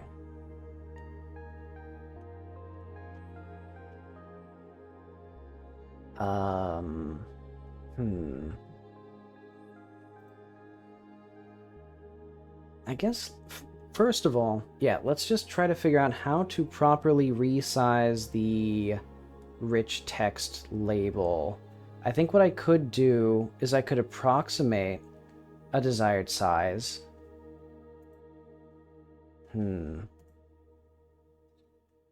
I think I really do want to see if the game is running. because it says config version 4. I don't know if that means that I can use this, but okay, kitty, yeah, let's do import 1101 repo project.godot. Okay, so this is Godot 3. Will the game work? That's a real question that I don't think...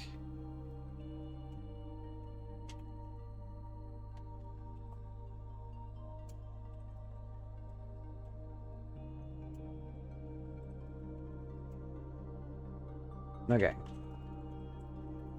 Some concept art before the migration. Does this even have a remote repo? Oh, it does. Nice. Okay. So yeah, I don't think... I think I can... I think I will at least be able to view the UI. My god. Why did I not push anything? Why is it 38... No, wait, it's 175 megabytes. Skybox.blend is 147 megabytes. Oh, I see. That's probably why I didn't do that. Yeah, okay.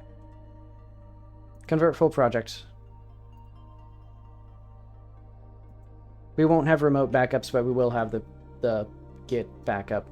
Okay, and there's a little window on the side here that's saying it's running... It just says Godot, but I assume that that's what's running the conversion script. Okay, yeah, and you can see that it's already starting to take effect, changing all my code.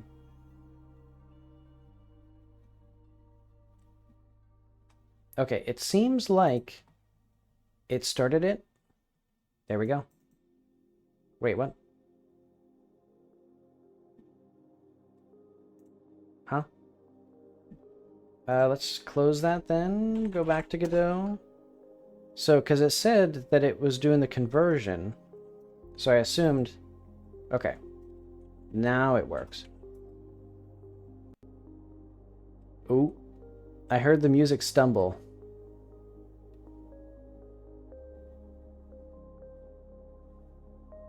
Okay. So yeah, a few things will not work, but that's okay, because I just need the dialogue viewer.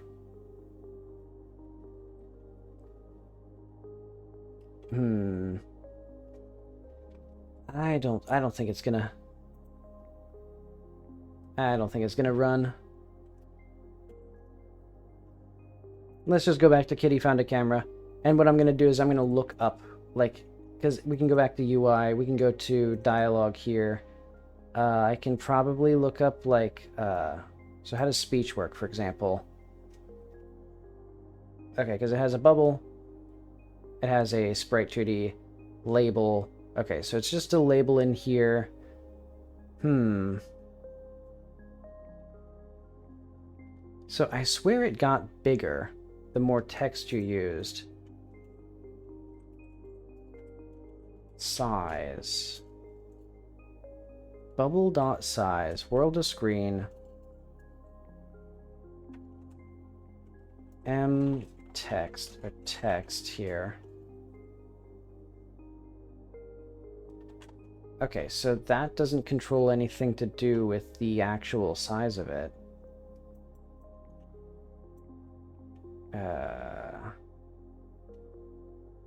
Hang on, I have a bunch of crap over here. I don't know what any of this is.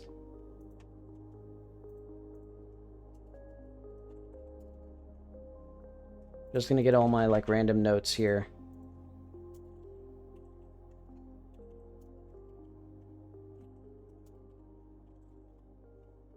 Okay. Game design stuff, random other stuff. Optional medium. Keep that one over there. The script for that previous video that I made. I've already... Oh yeah, what the hell? Oh yeah, this is my other stuff, my viewer stuff. Also, there is a book called Rebuilding Society, and I thought it'd be like... I was like, oh, that's interesting. Like, all the major innovations that society has had, so that way, like, if there's a big event, you can, like, go through all of it slowly and, like, fix the world. But no, that wasn't what it was. But okay. Display text. Okay, that's very easy.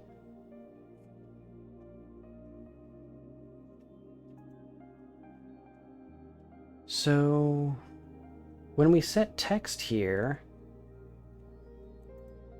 like, because when we go to the dialogue viewer, we just do, like, speech. Okay, speech / bubble / label.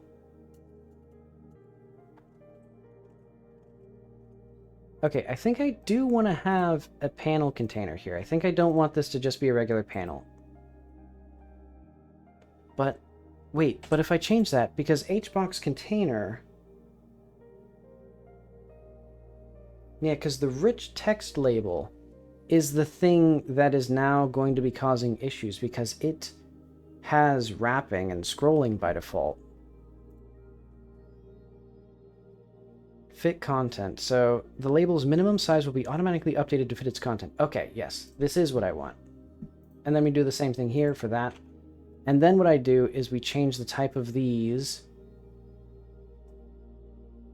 Take your time, Godot. Why is it taking so long? I think it's because this is here. I need to, like, split out, like, everything still. You know, make this world, simplified even further. Because I've been slowly taking all the houses and turning them into, like, separate objects, but I think I need to do that for everything else. Well, I mean, what else is there? I mean, I guess there's a lot of stuff, actually. But okay, so change these back to panel containers. Or I guess... Yeah, panel container. Why did that change something? That isn't what it was meant to do, and I don't like that it changed anything. So, like, if I change the type of this to a panel container, then all of this should be fine, except for the fact I just realized, yeah, because then I can't have a margin around the thing, because then I need a separate container here. No, I don't want to do that, though.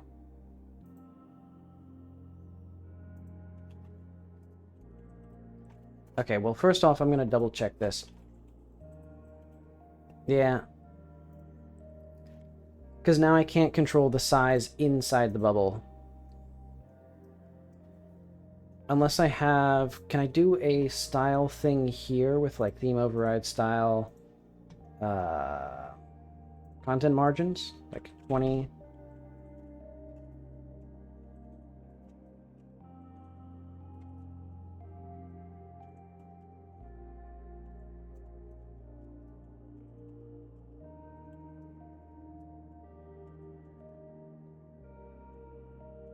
Okay, content margins are what I want.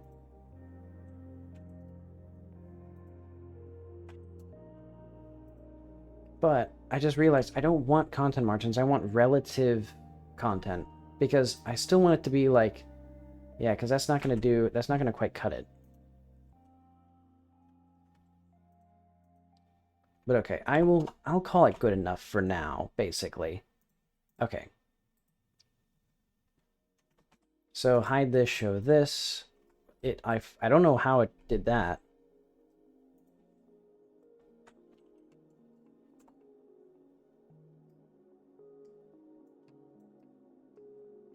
Okay, theme overrides. Okay, good. So they all have the correct thing there. Kind of. Oh, wait, no. Now this needs to be unique, because each one of these needs its own content margin of, like, about 40.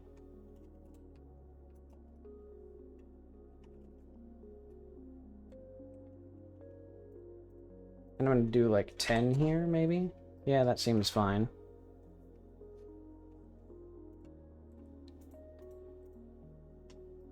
Yeah, so now the completely incomprehensible, like, thing that it did there, I don't like that very much. But okay. Change the type of that to a panel container. So yeah, the big issue is the fact that I can't have relative sizes for these. But not the end of the world, I guess.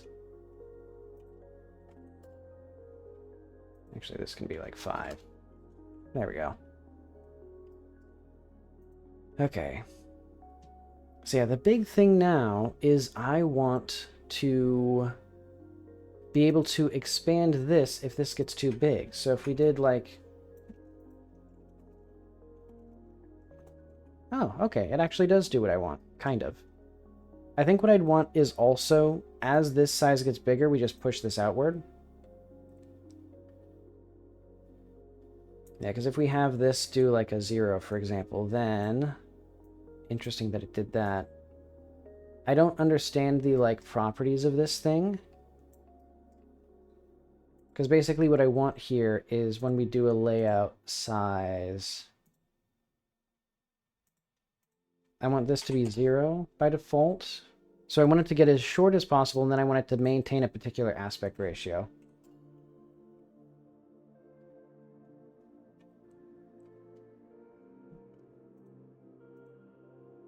Actually, I guess I can literally just set that. Okay, and this one doesn't quite do what I want because we need this to fit content. And hopefully when we list replies in the dialog viewer,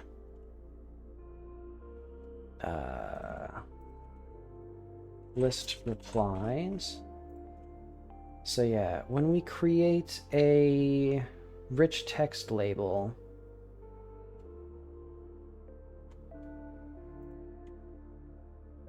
multi-line button, rich text label new, rich markup. Okay, good.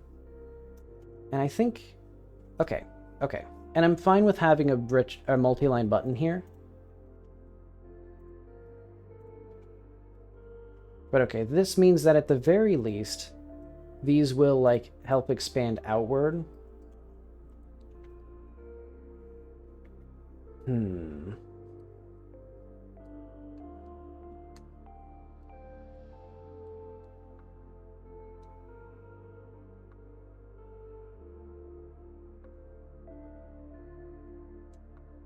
Okay. Let's see about fitting to it.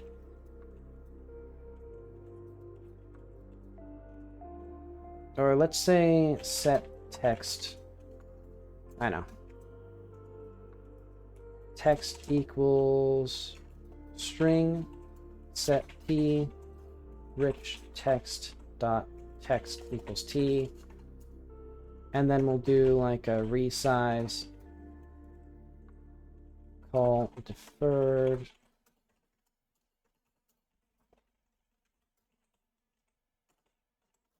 Pass. And then we'll have like a export var aspect ratio. Let's say 2 to like 0. Or no. 0.1 to 10 or something like that. And it's going to equal, so this will be width divided by height. So like 1.4 by default, perhaps.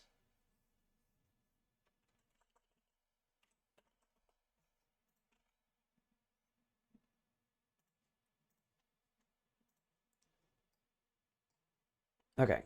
And then what I can do is anytime we set the text here, so we're not going to do speech.richText.text. We're just going to do text.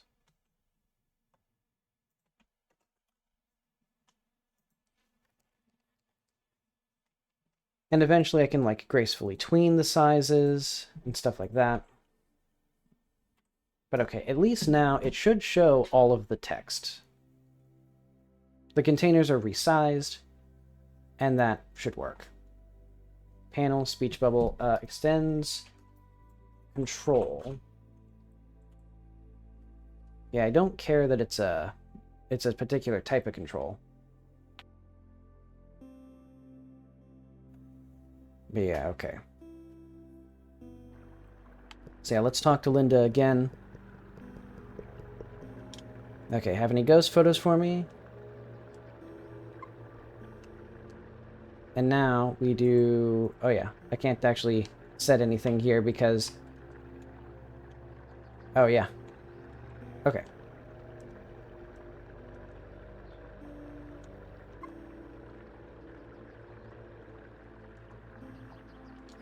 Interesting. Oh, okay, I see. This has a multiply layer on it. Hang on. Let's actually make sure that that works with our modulate. So if I did visibility modulate... Okay, that changes everything except for the actual shader. So let's fix that.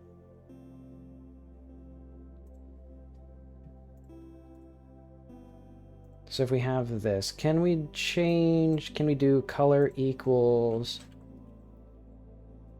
modulate?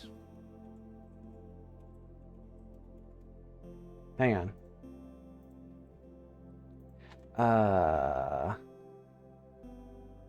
Albedo?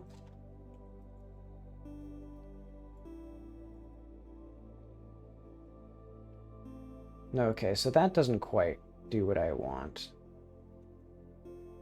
I mean, I guess maybe it does if I do this. And then, okay, let's try this now. Actually, what if we remove that entirely? And then we did, visibility somewhere in here. What the hell am I looking for? This. Okay, so that's the malfunction there. We need to have these now. Theme overrides. Oh wait, we can't edit the styles conjoined because they're different. Yeah, so this needs to be white. It needs to be white for all of them. Which it turns out there's only 3 of them, so that was pretty easy. Oh wait, no.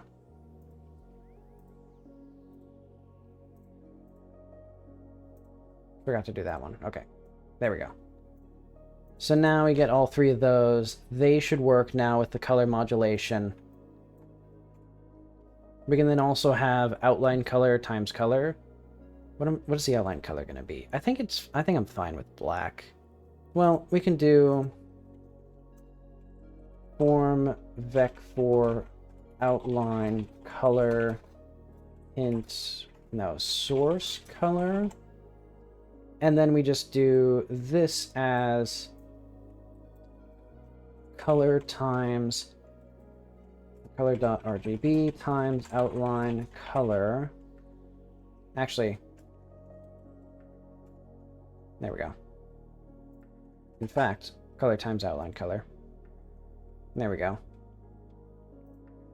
So now I can tune that a little bit.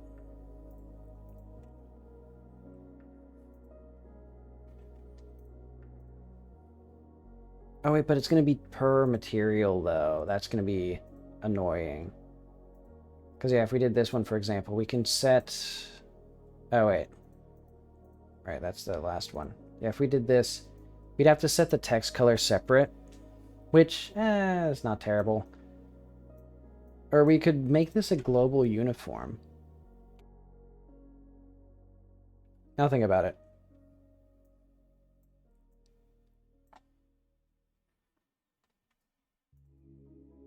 Because yeah, then I don't have to go through a billion things. Okay, so what else? What do I want to do for our size? I think... Yeah, if we had this in some sort of aspect ratio container... No, that wouldn't work. Wait, it might work if I were to... Yeah, so I have these containers here. If I had... And actually, we should probably just make these out here, but eventually I'll figure out how to do those.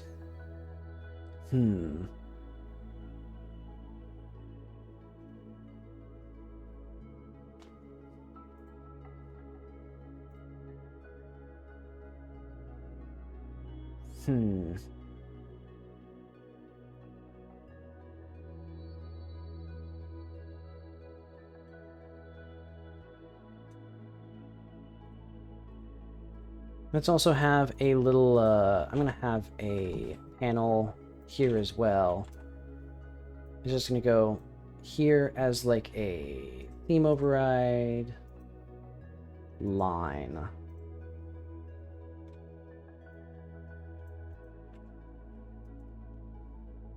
Let's do like 3. And actually we don't need those. Okay. So that way we kind of have something there.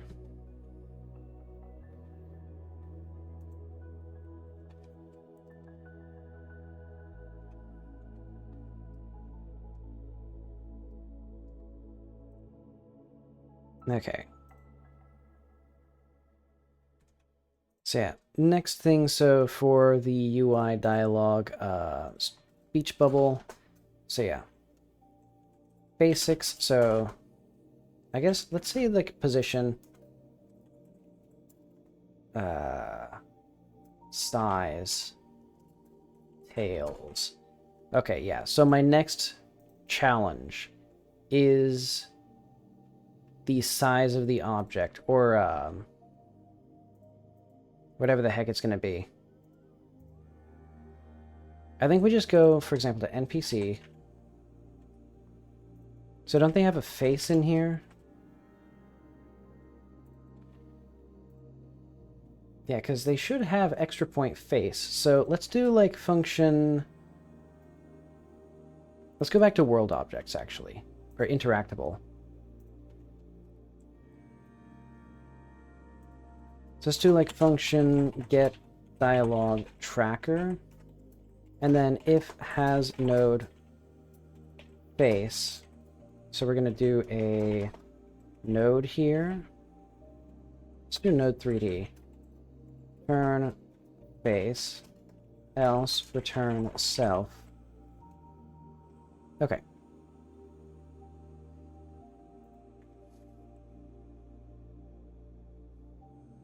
And actually, what I'm going to do is if f is node 3D, turn f. Okay. So this is now the position at which we will track the dialogue. And what I'll do for now is we can also get to the player. So player.tscn. Oh wait, no. Oh wait, yeah, this should be fine. Get. Let's do like get dialogue tracker.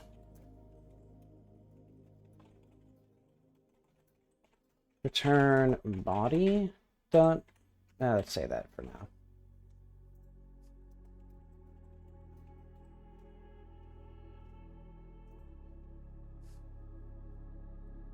So for now we'll do that. And then, yeah, when we add a show a thing, I think what I want to do is the speaker. I now want the speaker ID, not the speaker name.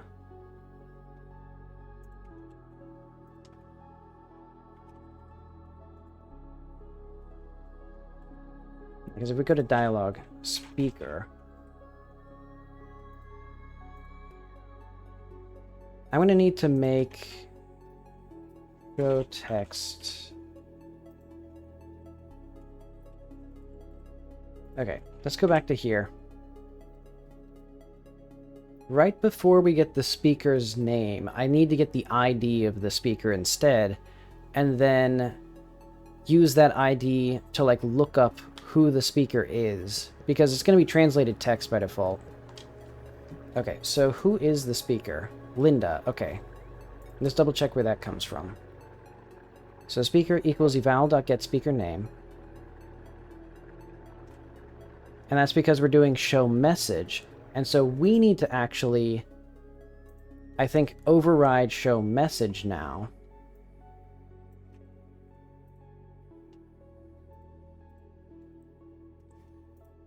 Okay.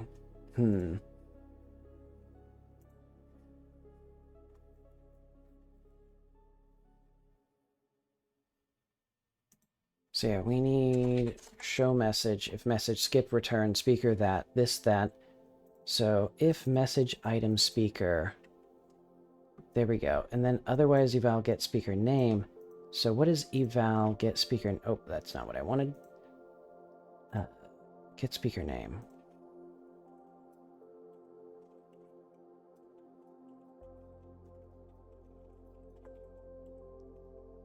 Talk time equals get speaker name. Okay. Get visual name, otherwise return speaker.name.capitalize. And get visual name. Now we don't do that. We're actually going to get the ID directly from the speaker, I think. Well,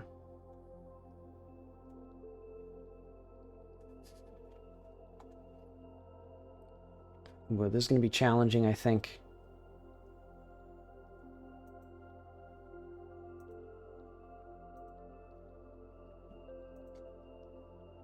Because, yeah, what I actually want is, yeah,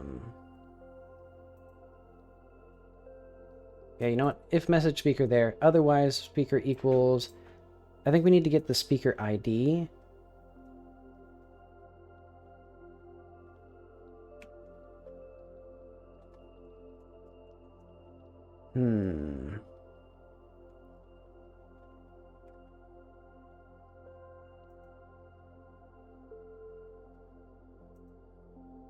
Okay, I know what to do. Get speaker ID. Function get speaker ID. If eval or if ID in main speaker dot or eval main speaker return eval main speaker ID, else return eval main speaker name. Okay. And that means that now our speaker is the ID. And so what we need to do is, if it is a message,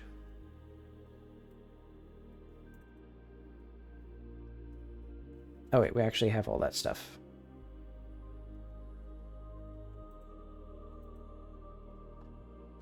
Okay, so track, and actually, one thing I'm going to do, let's have the narration already in the correct place. Because I think this we can have as a fixed size thing.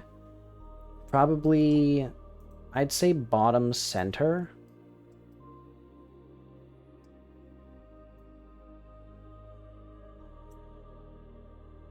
And then I'm going to do...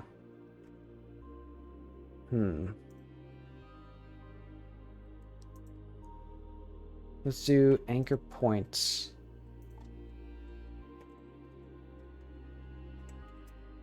Like that. This will be 0.95, and this will be 0.7.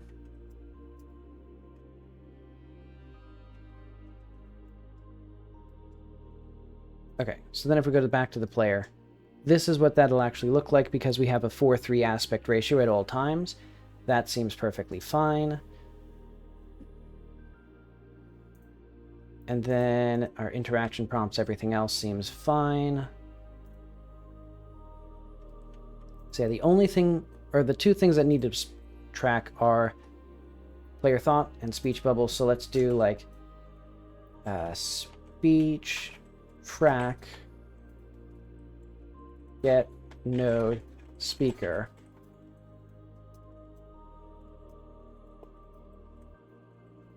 Oh wait, no, we need to actually get a like find speaker node speaker. And this will be a string. Pass. And then we should also have like a function speaker. And this is going to be just return translate ID plus speaker. Yeah, so now basically any time So anywhere in the dialogue where I have multiple characters, I'm going to change how that works, but that'll be fine. I'll just put that in here, do the speech bubble things, change all speaker names into IDs. And then what I can do right now is speech bubble function track node 3D, or yeah, node. If not node, position. So I guess we'll just do set process false, and we will set position 0, 0. Let's just do that for now.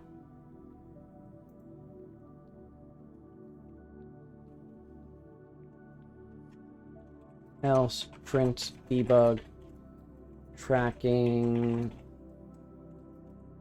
node name. Okay. Because yeah, now we're gonna have to do some stuff. I think what it's gonna be is if we have player here, so when we start dialogue, so we get the source, we get the speaker, UI start dialogue, source speaker, and then that's going to be dialogue viewer. Oh wait, that also does that. Okay, so when we go to the dialogue viewer, when we do function start,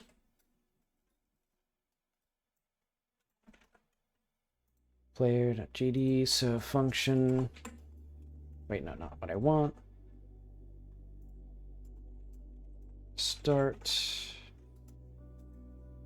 super start, all that stuff that I just set there. Right, that's the fun part about that. That I can't actually, like, well, whatever.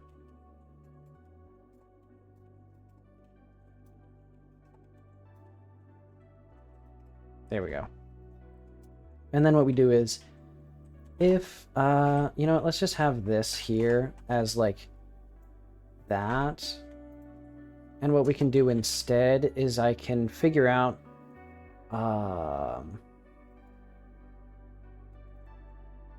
let's do if,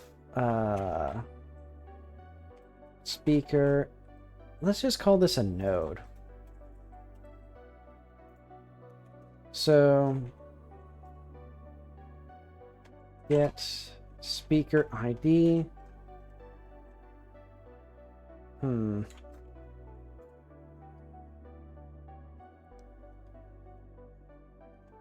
on.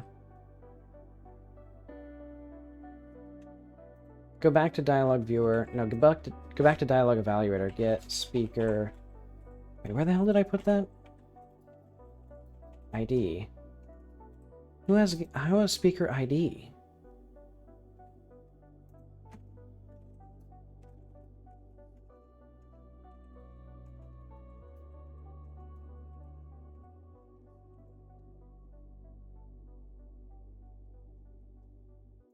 Find speaker name. Yeah, this is not what I need here.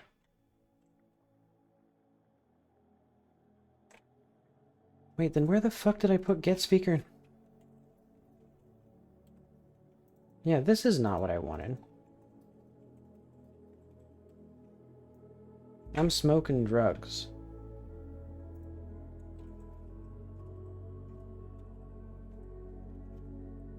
This is what happens when you have code that looks too similar. It just all falls apart.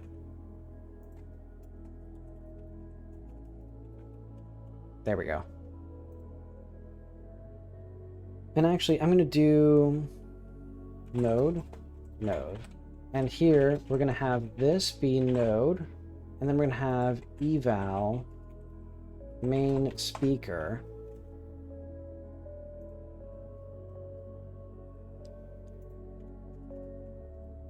And then instead what I'm going to have is, when we go to dialogue viewer, no, close this one, because I'm going to keep mixing that up.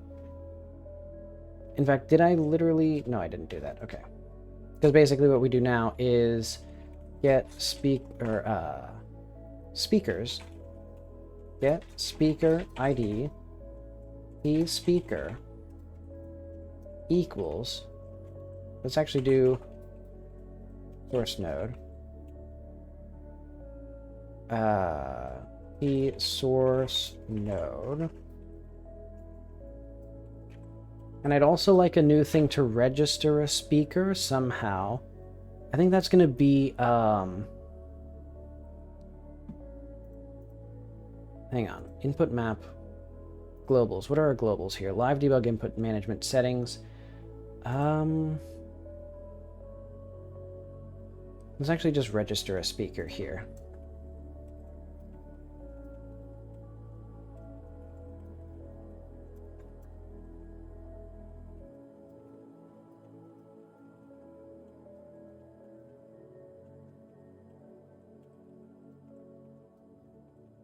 Okay.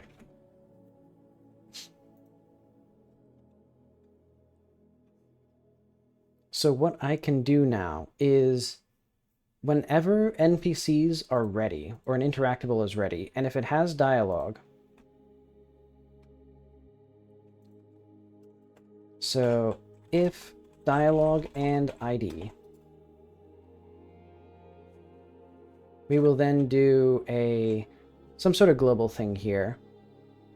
I'm going to call it like the dialogue system manager or whatever.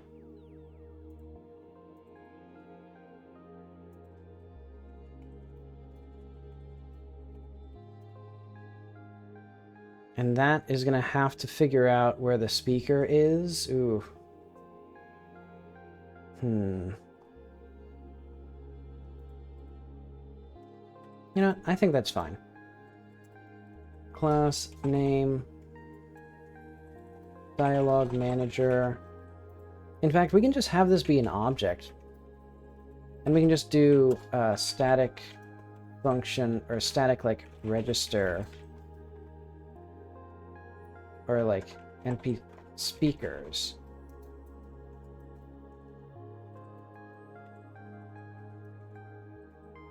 Call it that. Okay. And then we'll just have function register. And actually, this will be dictionary string to node. And yeah, so instead of having our speakers here, where's our dialogue viewer bubble? So yeah, that no longer has that. And that no longer has that.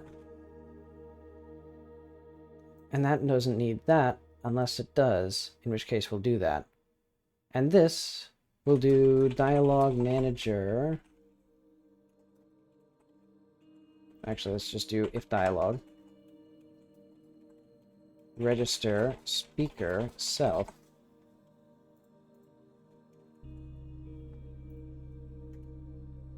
And then that means that now we get a speaker ID from this.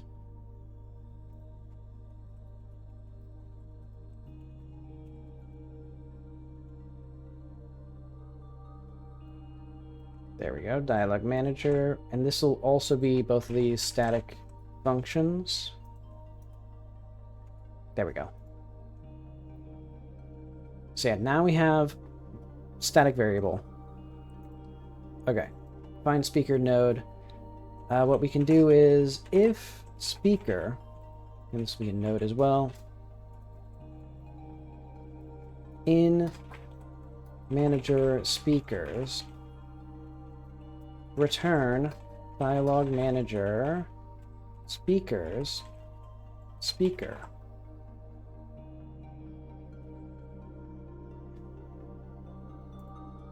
Oh, and then this is dialogue manager dot register speaker. And in fact, we don't even need to do that because that's done for every interactable object. And then find speaker node, speaker string node, else return null. Okay. And then finally, we can also do the player, which would be when we're ready, we would dialog speaker manage. Register speaker self. Okay. And what we can do is actually var s equals this. If s dot has method get dialog tracker, return s dot get dialog tracker, else return s, else return null. Okay. And now that should let us track the speaker. So let's not worry about actually positioning it yet. We're just going to double check that anytime we are like saying something in the game, it'll track who's who. So yeah, go back to here, for example, talk to her. Okay, so where do I find ghosts? Where's the ghost? Okay. Tracking face, tracking face, tracking face. Interesting. Actually, let's call... Okay, I guess that's fine. Yeah, okay. So now we're going to have a process, and we're going to have a track node.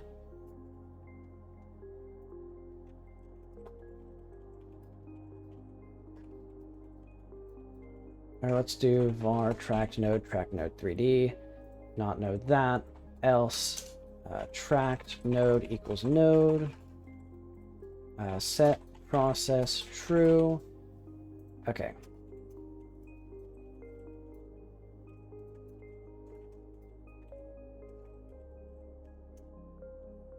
If not tracked node, set process false. Or not tracked is instance valid tracked node.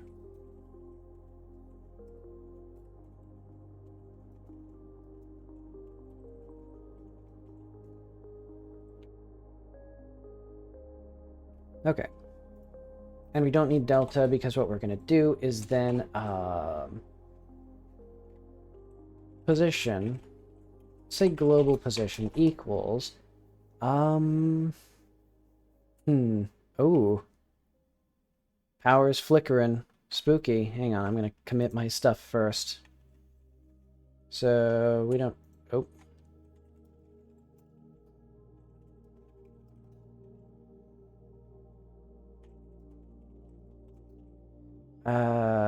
Bubble.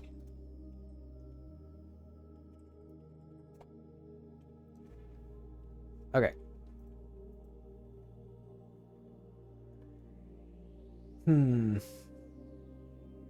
Global position equals, let's do var p equals tracked node dot world global position. And then we're going to do var c equals get viewport,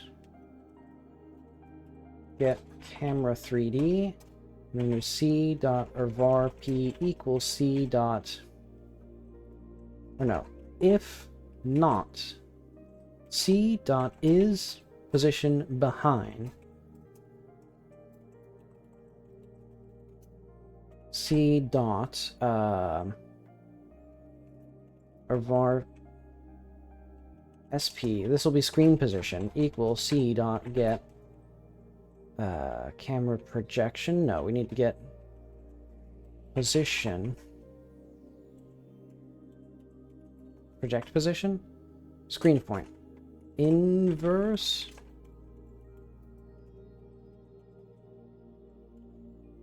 so we need to do the opposite, unproject position. Okay, that's what we need to do. P, okay, and then this is sp plus vector 2. Let's do 0 and then like 40. Okay. Let's see if that does anything, because that should mean that now we're doing stuff. Track to node global position.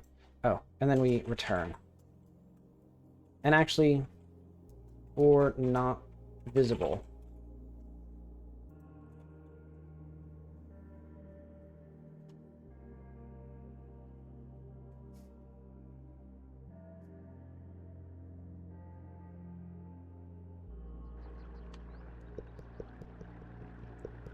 Okay. Have any ghost photos for me? Okay, so now it's a little bit better. What I'm going to do is I'm going to do, first of all, minus 40. That gets us a little bit closer. Okay. So now the things that we want to do... Why is my pause menu not working anymore? Hang on.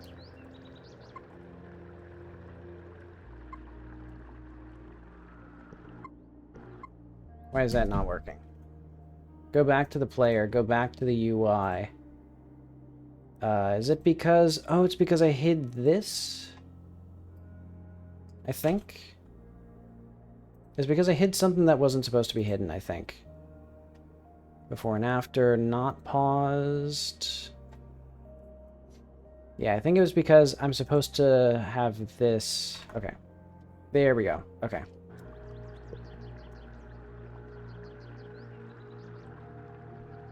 Yeah, so I like that. I think now the main thing is we need to make it so that it's probably preferring the center of the screen. We need to determine the bounding angles on the box, because basically for the speech bubble it's checking this position. So I think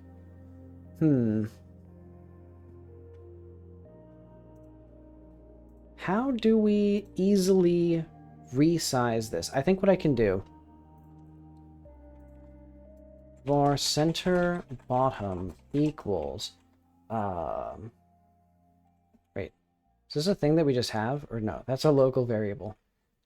This is going to be size times vector 2 1 0.5, no, 0.51 right now. Center bottom equal, or dot x. Okay, everything is turning off. Everything's turning off constantly. I don't even know if I still have internet access. No, I do. Okay. Because I can hear things flipping and switching and my lights are flickering on and off. That's what happens when the wind gets faster than like 20 miles an hour here. They just get like an outage. I hope it's not... Last time we had an outage, it was like 4 days straight of no power. It's like a third world country here. And I was like, man, this would be fucked if like the power just stayed out. But okay, I'm gonna see if I just did center bottom. I think this isn't gonna work, because I think what I need to do is minus center bottom, because if we go here, move this. If I go here, move this. Okay. Yeah, because, okay, yeah. Minus center bottom. That should do what I want. And then we also... let's do that for now. Basically, make sure that I'm getting the correct position here.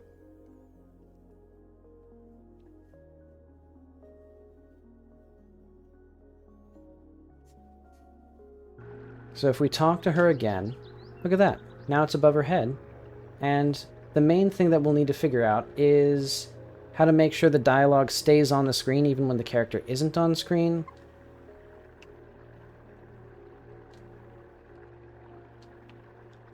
Okay.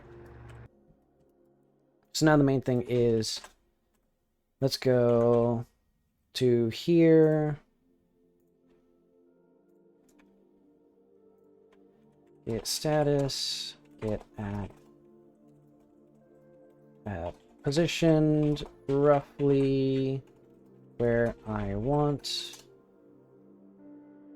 And I'm going to go through all of our dialogue here. I guess I'm going to call this like notes 2. Just put it on the desktop with my other notes.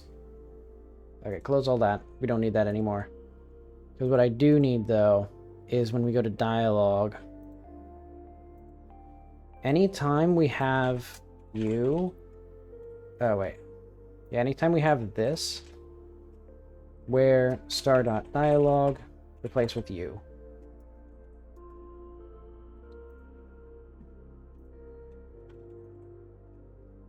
There we are. And now we should be able to track the player here.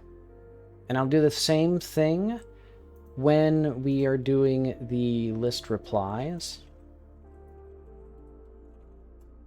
We'll do thought.track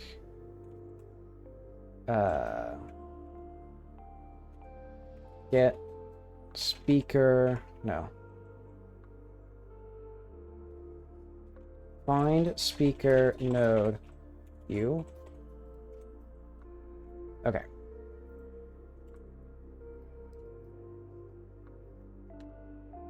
So yeah, and for the fancy dialogue, I'll need to make that little curve. But okay. Now it should be... Oh, it's not doing it. Why is it not doing it? Debugger, what's the error here? Pop focus can't pop empty array. Player. Okay, when I do player here, dialog manager register speaker self. Oh, but we don't have an ID because we need that as just like, I don't know, export var or const ID equals you. Yeah, the winds are howling. Well, I'm on battery power, who cares? Oh wait, no, but my hard drive isn't on battery power. Okay, well. Okay, a little bit better. So you can see as well, with all of these characters, we're going to need some sort of offset system.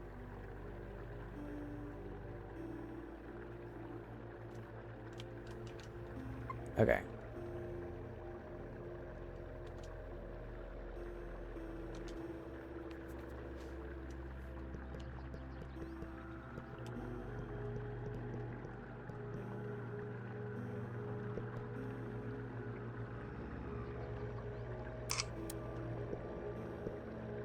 What's that light?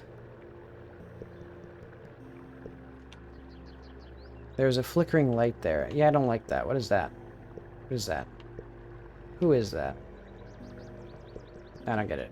Okay. So now we track our location appropriately. Yeah, the next thing to do is to make sure that everything is sized appropriately. And one thing that we can do to approximate that is if we go back to the speech bubbles, when we resize...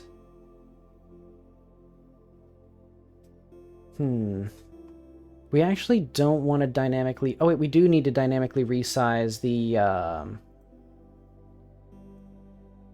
Oh, I think I know what I want to do. Here, this dialogue will not actually fit content. This will scroll.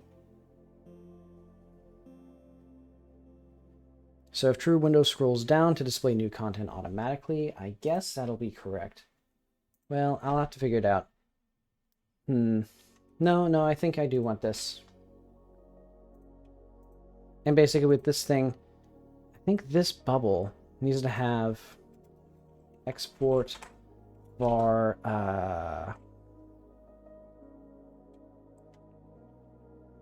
narration equals false. Basically just have a special case here. So basically, if narration, we're going to do size.y. So what if we, for example, if we get the narration bubble here, and then we like have 1 billion times as much text to the point where, you know, it does that. The way that we would then resize it when we shrink back down, how would we do that? Oh. It already does it. Okay, so we don't need to do anything here, I don't think.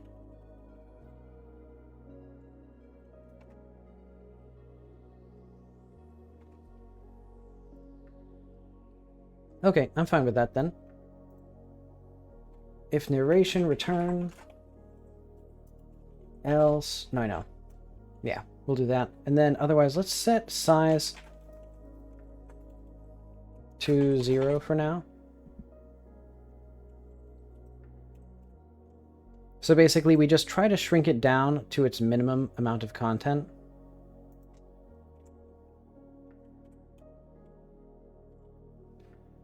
And eventually what I need to do is get the length of the text and then estimate the size of the rectangle based on that, I think, and then get a... Yeah, so it doesn't quite work how I wanted it to. Okay, so that's not what we can do, because that makes it just arbitrarily small because it scales vertically.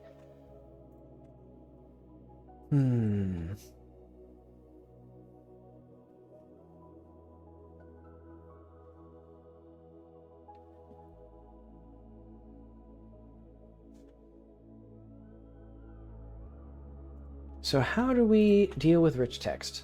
Can we get the length of the text based on the font?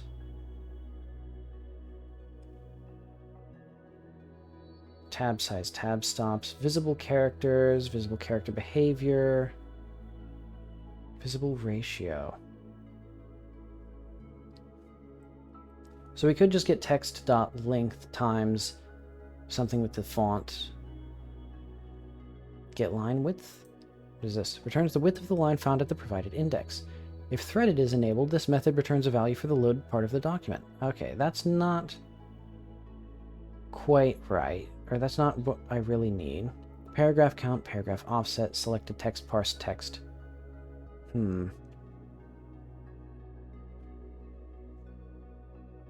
Total character count. Total number of characters from text tags. Oh, wait, we can get the visible content rectangle. Only returns a correct value, or returns a correct value only after the label has been drawn.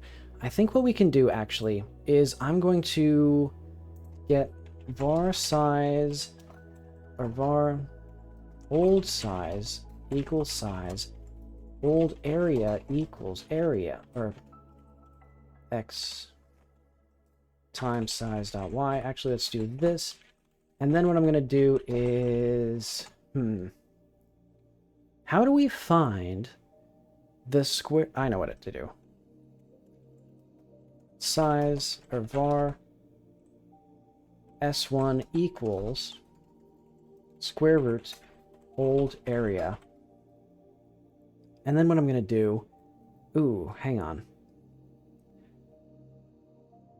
Old area times size.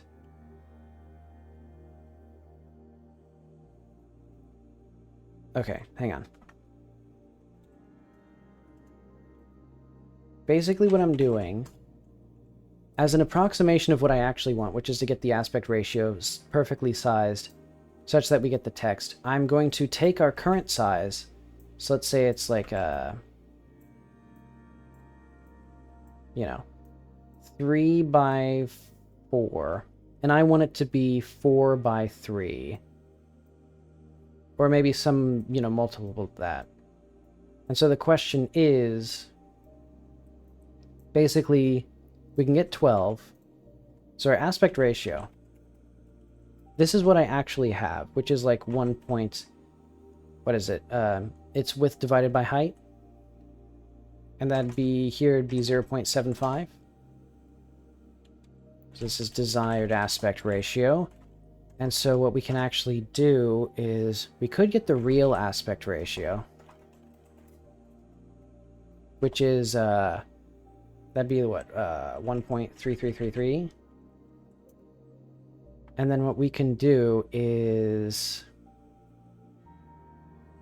size 1, or like new x equals old x divided by real aspect ratio. Is that correct?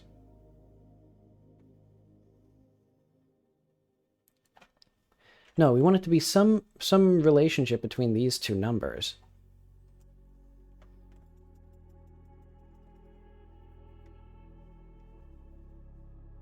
Yeah, because 3 equals 4 divided by... Oh, wait, the issue is now... Because I just have the same number of values on both of them?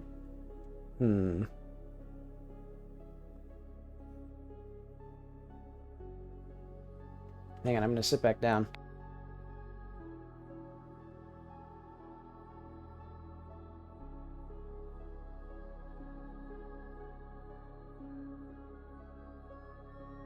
Yeah, I think I can figure this out. Oh wait, but the issue is...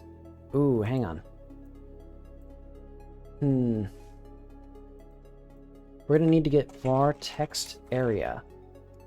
Or... equals, rich text dot text container. Yeah, visible content rect. Right, let's do var r equals this. Area equals r dot size dot x times r dot size dot y. And then we're going to do some sort of margin here. So we're going to do like 1.15, let's say, just to assume, or let's say like 2.5, basically to assume that we have some margin that we need to have on the text or on our area here.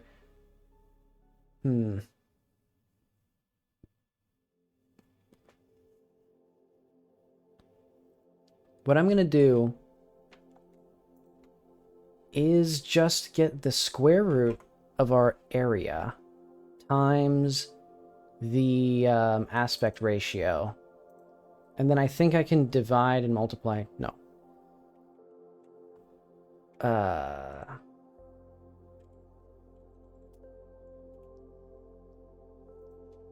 Var square root aspect equals square root aspect ratio.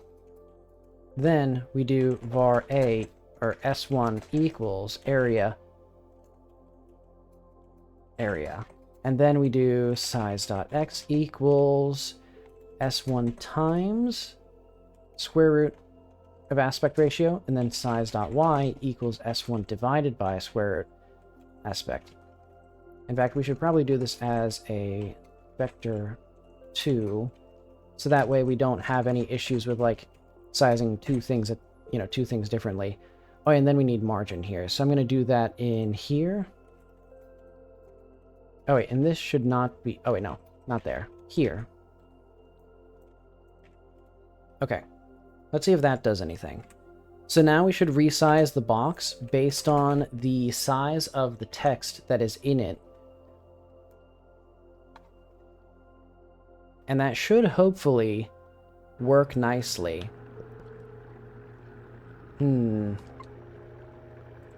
What if we tweened... What if we actually did, like, set... or create timer...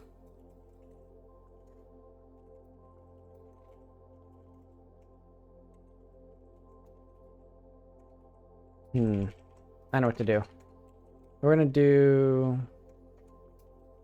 wait and resize.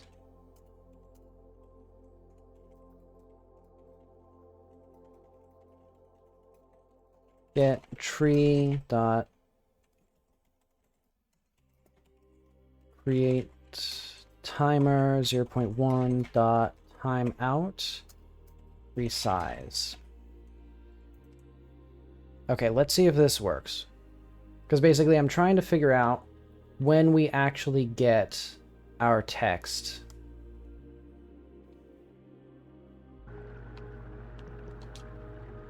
Okay, it didn't quite do what I wanted it to do.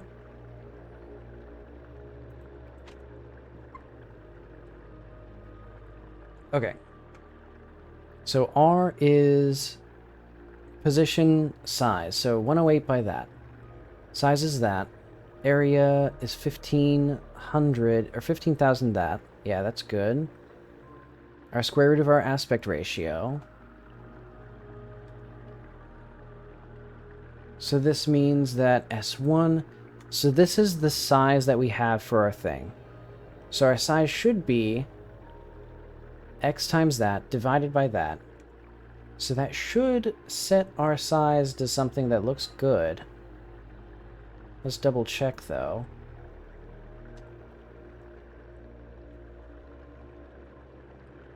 Because yeah, I want layout size here. Yeah, because we got 181 by 292, which is not correct.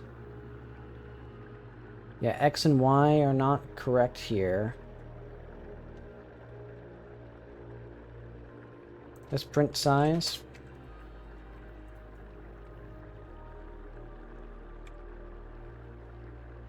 Let's call that fine.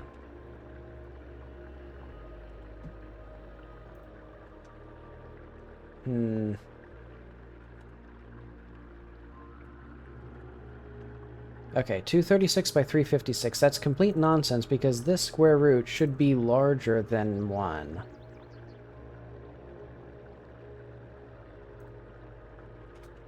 I mean, let's just print this, and then we set size equal to that. And then we print size. Actually, we're going to do, like, equals size.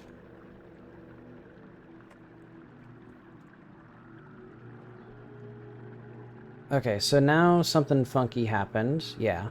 Okay. So we can see that it's doing what I want it to do. Except for the fact that that's getting way bigger.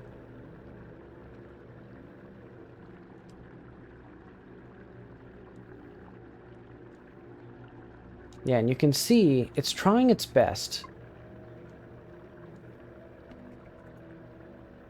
I think this needs to be like 2 or something. So it's a visible content rectangle. The bounding rectangle of the visible content. This method returns a correct value only after the value has been drawn. Oh, wait. I see what the issue is. We need this to be here to double the size of that. I think that is what I want. And let's double check to make sure that that makes sense, because basically, for this, for example, is it fair to say that it's 25% more for the size of the overall box? Yeah, because basically we have this here, and then that there.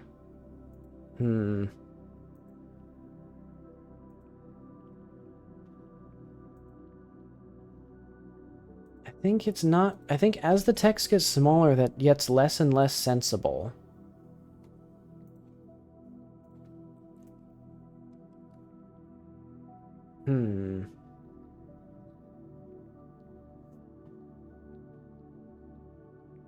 I wonder if there's a way for me to get the rich text label to prefer certain, like, oh, that's gonna be tricky. Yeah, I'm trying to figure out.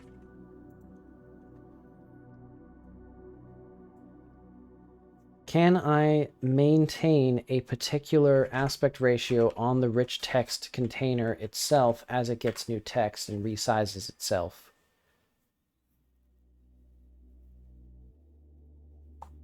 I guess the next best thing will be to figure out if I, what else I can do.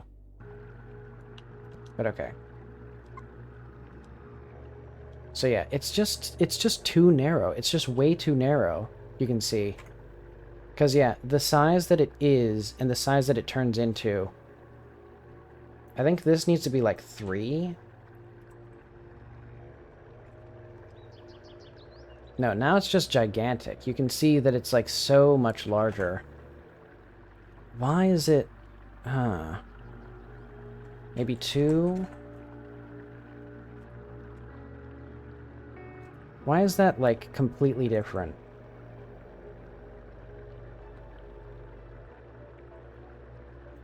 But okay, 2 seems about right. No, it's getting bigger and bigger.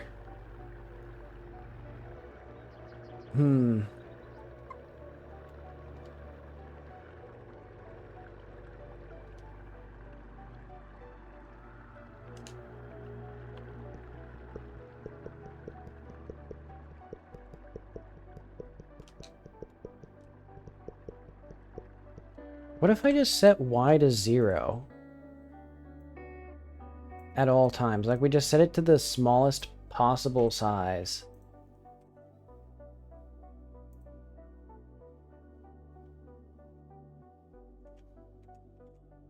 And then I check that. So this should be, it sets the x to some size that's proportional to the ratio that I want for the aspect ratio. And then it shrinks it as much as it can. Yeah, the issue is, it's just so much bigger than it's supposed to be. Like, some of the text is just enormous. And also, I don't like that it has, like, all of those things there. So I think, yeah, I think I need to estimate the size of the text. I think what I can do is await visual server dot... no. Frame post draw. So this time we wait for the frame to draw, and it should have the text that we have. And if it doesn't, I'll be mighty cross.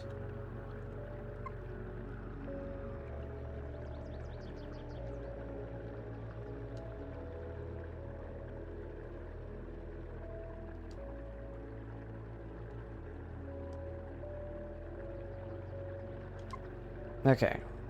So, getting better with that. And then what I want to do is I want to resize the reply for each reply we get.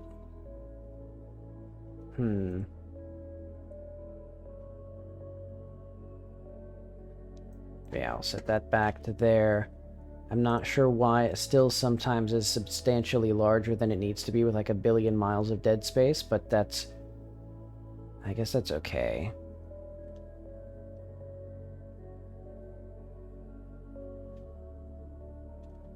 But okay, when we do the thought bubble...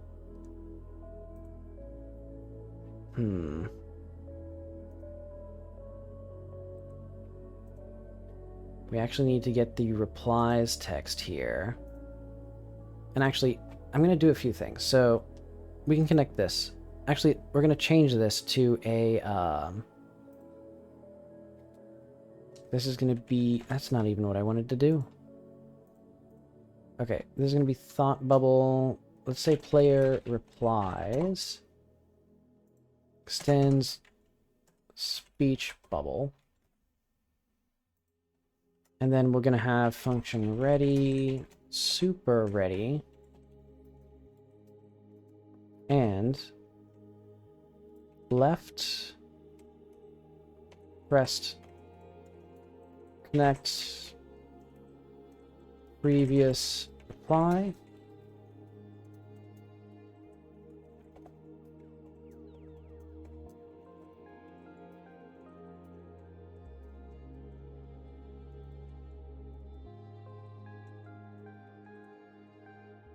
Virtual function hasn't been defined. I guess that's fine then. Okay.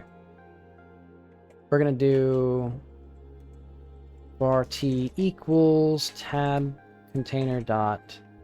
No.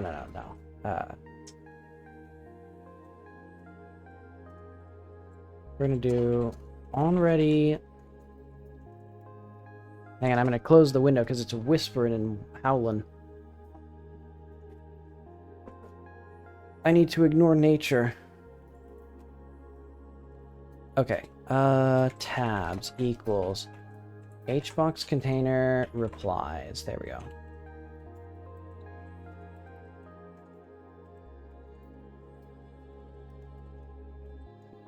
Okay. So when we have this, we're going to do var t equals replies dot tab, our current tab. Var t, or no, t equals, actually I'm just going to do +1 and then modulo replies tab size.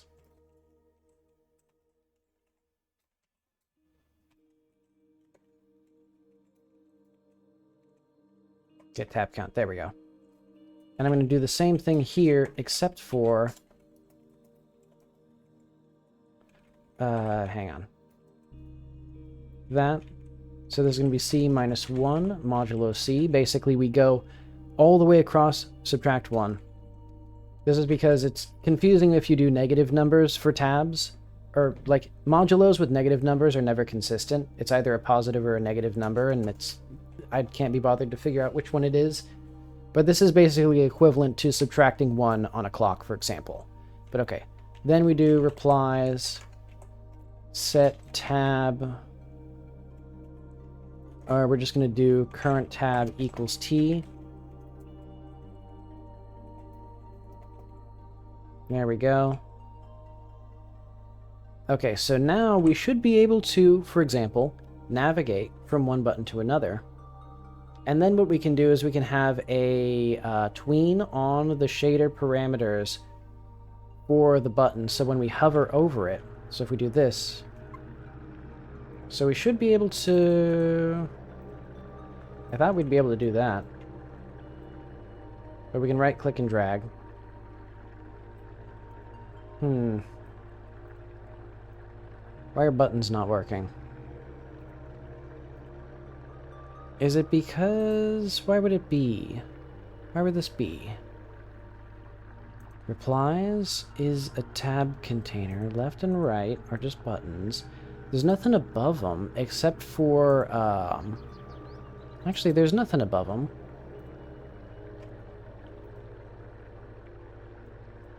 So why does that work? Why does space work, but this doesn't? And actually, I'm going to do function visible here. Input super.input the event. But then also, if the event is...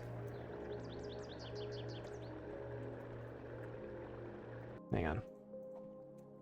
Is action pressed UI left? Actually, let's do like if thought.visible not is visible in tree, return false. Okay.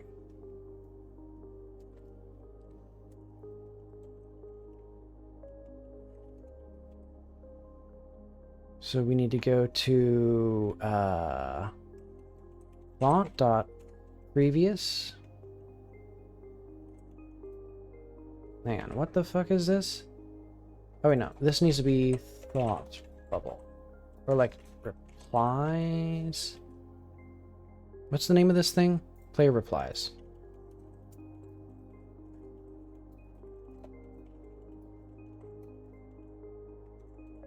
There we go. Now I can get this, do that. Thought here can have like previous reply. The event dot is action pressed. Actually, wait, did I fuck something up here? Oh yeah, I did. I accidentally did UI left. Hang on. We need to undo all of that, yep, because it goes to the next quote and it fucks up everything. UI left. Okay. Basically, if is visible, if we are not visible, return false. Elif. Or if thought.visible, if we are pressing left,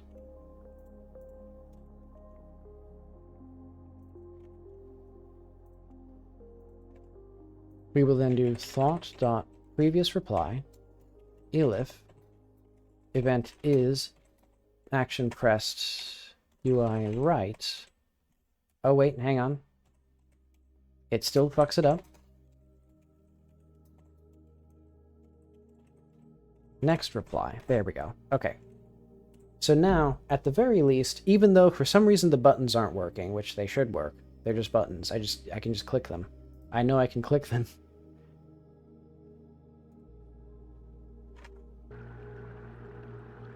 I can at least I can't press left and right either, which is interesting.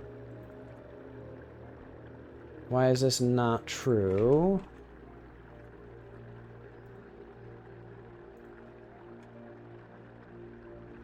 Okay, so that's actually being pressed. But then these are not working, and that's because if we set current tab, control visible, value -1 means that no tab is selected. Current tab index. Okay. So those should work. Okay.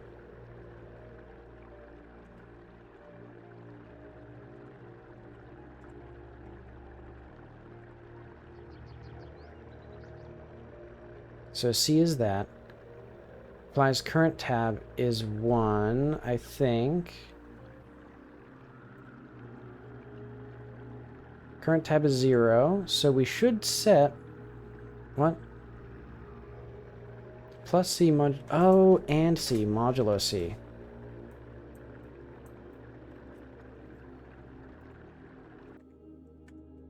Okay. There we go.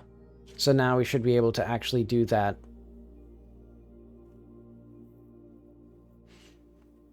Yeah, this is a lot more cute, I think. Okay. So now we can scale those. Didn't quite work how I wanted it to.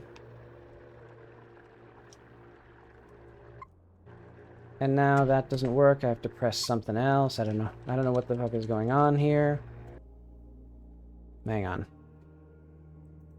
Oh, because now we have to do that, and then we can do... Hang on. Set reply T.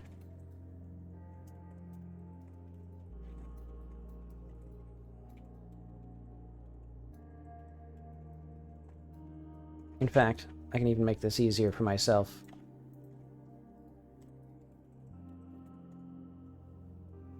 Applies current tab +1 modulo that.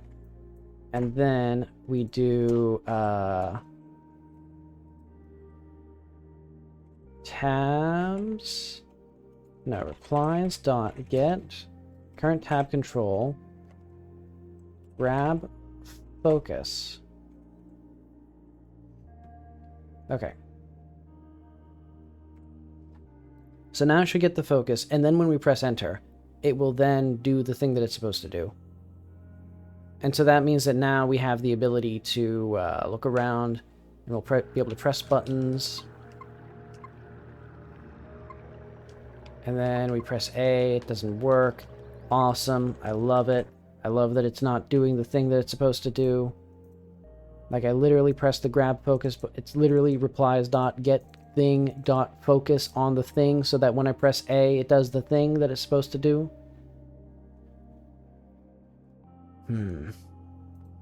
Okay, so what is happening here that is not correct?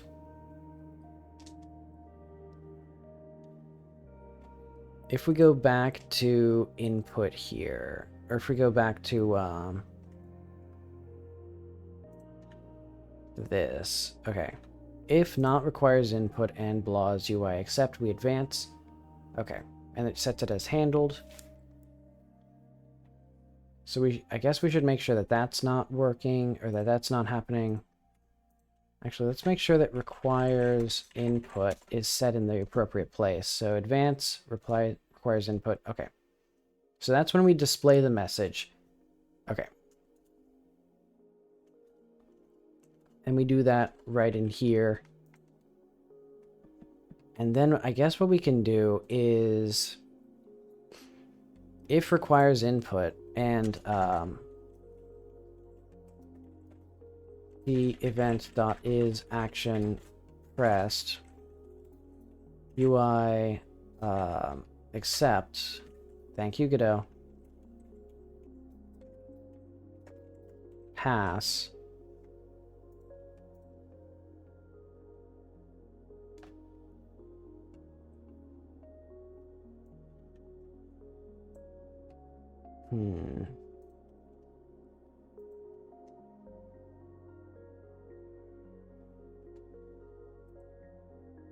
Actually, we don't even need that. Actually, we do.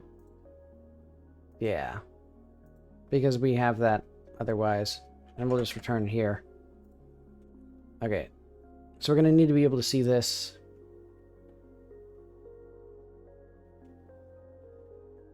And also, I'm going to put a theme override here, I think. No, I can't do that. I guess I could. Hang on. If we go to Thought Bubble, I guess I can set all of the buttons to have custom styles.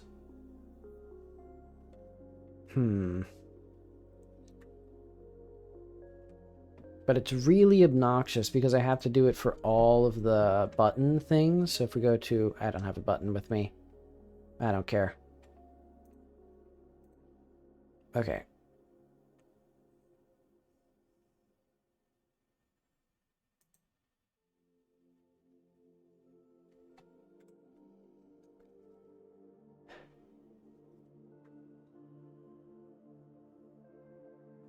Because at the very least, we have part of the solution.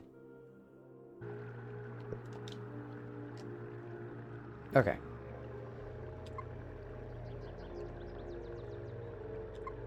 So yeah, big problem right now, that, where it goes up 500 quadrillion miles. So I could... I'm going to just get this. I'm going to resize this. So it's going to be...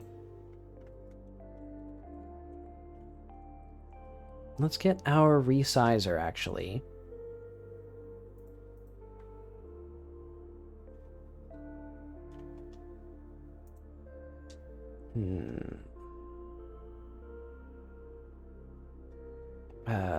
Super player replies. So I'm gonna...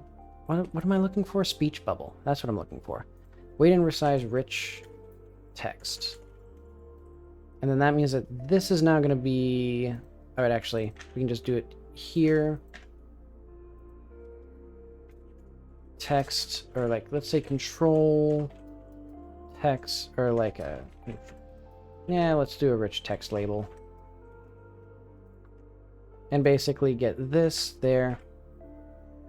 Okay. Because what I'm going to do is I'm going to then wait and resize, or I'm going to resize this. And that's going to be when we go to player replies, set a reply. Oh, no, we don't need to even do that. Resize this dot get child, I guess. Yeah, you know what? Actually, I'm fine with that. Because we don't even need it to be a rich text thing. We can just call it control. Okay. I know what I'm going to do here is rendering server dot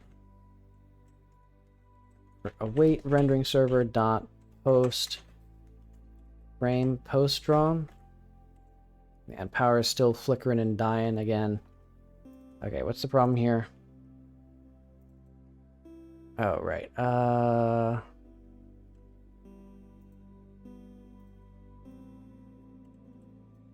Okay, so we do need that, actually. I forgot. So then I need to do get child 0, I think.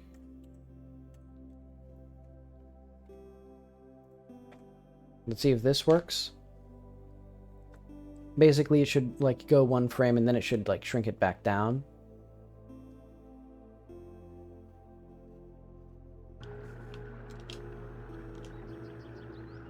Okay, so we don't need this.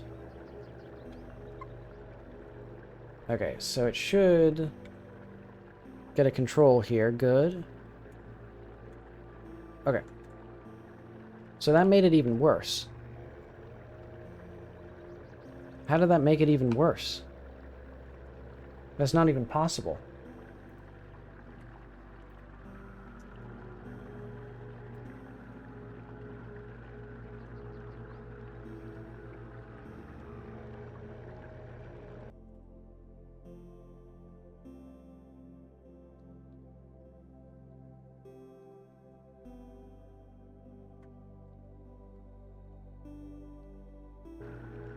It feels like this should be, like, simple stuff. Like, stuff that is already, like, done in the game.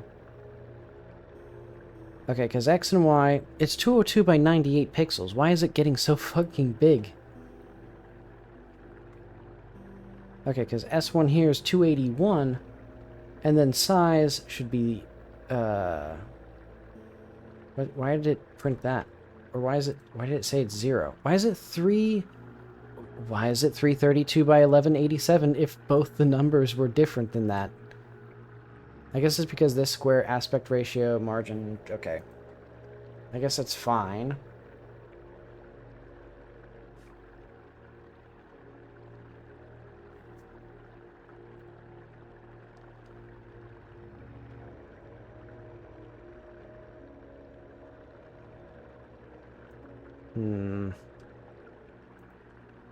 Actually, let's apply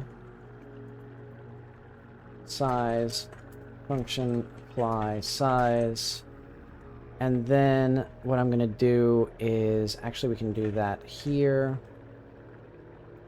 Close that, driving me crazy. Dialog viewer bubble. So when we do something with show replies or list replies, we're going to do bot dot apply size there.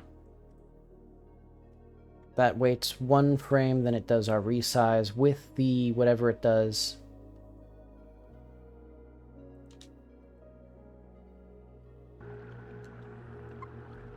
Okay. So that works perfectly fine for that one, but it doesn't work at all for this one. What? Why is this one like a billion quadrillion miles? It's just not even like a number that makes sense here. I think what I need to do is get... I know what I need to do, I think. What if we don't make the numbers require fitting? Okay, I'll show you what I mean. If we go back to this thing, I think what we can do is for R in bot.replies.get children, and this is going to be a rich text label. We can actually set fit to content to false, because I think fit content doesn't work quite right, and so it's setting it to be like 1,000 pixels tall, even though it doesn't need to be at all. Because it's only setting it for the thing that wasn't visible the first frame. So I think it's something to do with like the rendering being incorrect. Button of type that. Oh, okay, I see. So button line. No. So this is a button. But then we're going to do var r rich text label b.get child 0. There we go. Okay. One more time.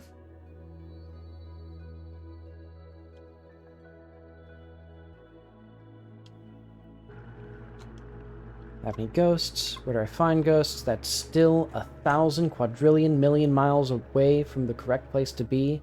It's driving me insane. This should be 0. It should be set. You know what? I think every single frame we should just resize. Yeah, you know what? I'm going to do that. Let's just apply size each frame. Let's go back to bubble.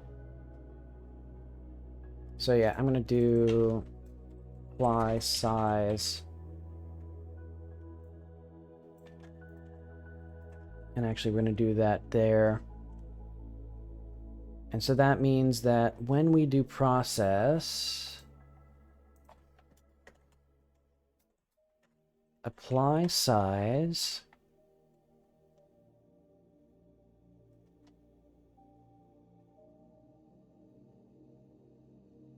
and then yeah, player, replies, apply size. We don't need that anymore because we're going to do it every single frame. And that means when we apply size here, wherever I apply it. Don't need that. Okay. Because now anything that's tracking anything will set their size every single frame. And if it doesn't work, I'm going to die.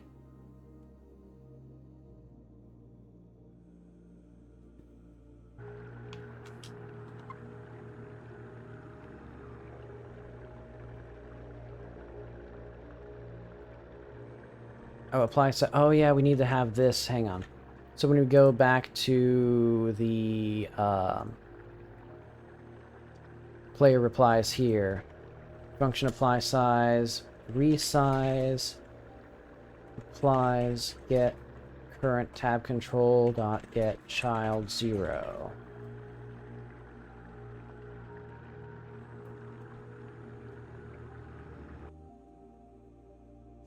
Okay.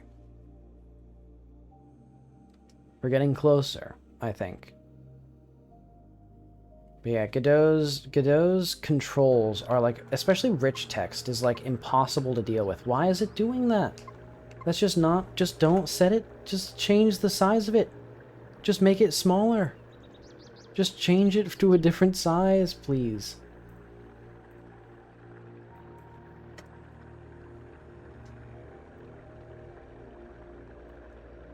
Okay, hang on. I will have that there, though.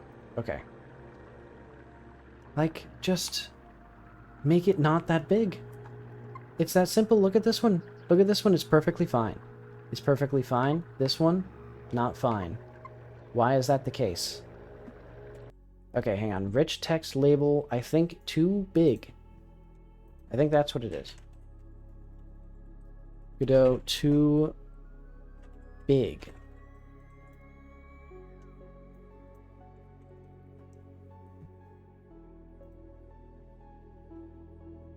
That's not what I want. Yeah, width does not scale. Haven't been able to solve a rich lab. Godot, or the power keeps flickering. Okay.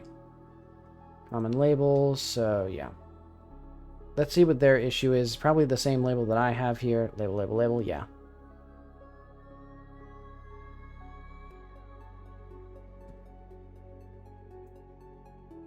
So if I use a rich text label, let's see this in action. Yep, I get that as well.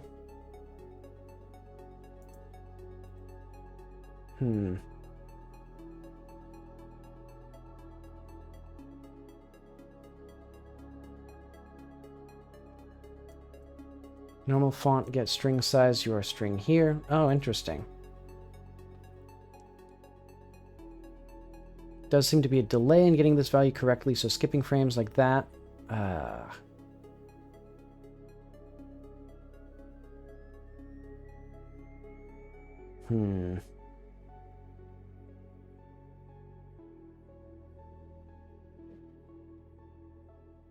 So rect min size to force rich text container, even if it is a child of the container. We can try rect min size.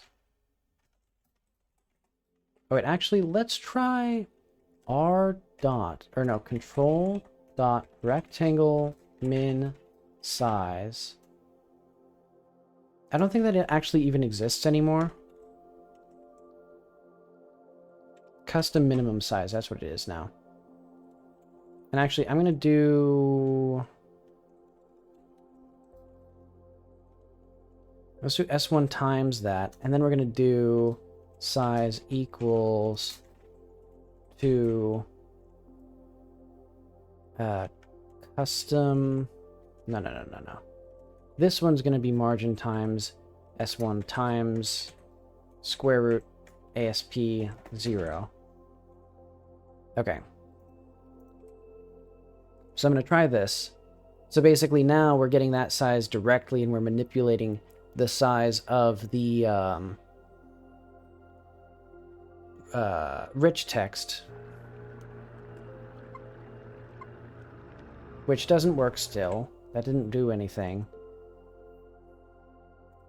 So, like, why is it so big, though? Actually, what if I don't have the rich text label at all? and I just make it a button. Oh, but that's gonna be so messy to do, even. Like, because I just can't, I don't know how to do it. Okay, hang on. When we apply the size to a player reply, we're gonna do that, pass, because what we're gonna do instead is we're going to remove the child from the R here. So we're gonna do r.q3. So basically, they're just buttons.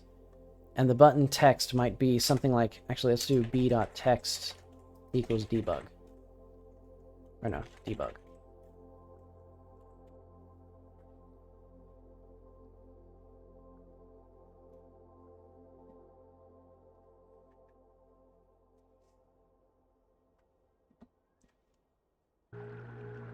Okay.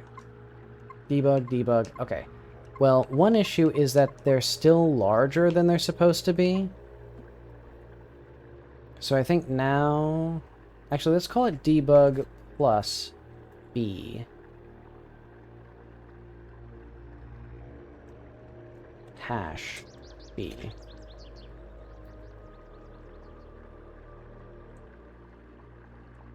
String hash b.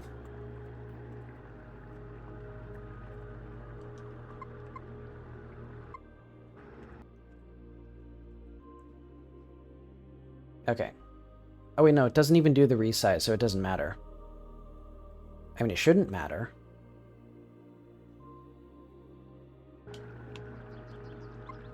But okay. The button is larger than I think I want it to be, but I guess that's fine for now. But okay. So now the question is, why does this work, but the other thing doesn't? I think what I can do is actually just, do I just want to not bother with rich text? No, I want the rich text label here. And why is this, and why does our fit content not equal, like why is that not working? Okay. Try this again. Hide this, hide this.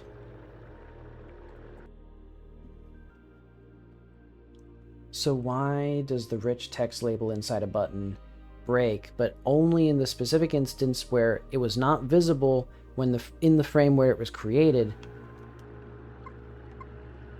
And it's only this specific text, I guess. No, now it's both texts. Okay, yeah. Okay. So, if we set that to false, then the text works for one of them.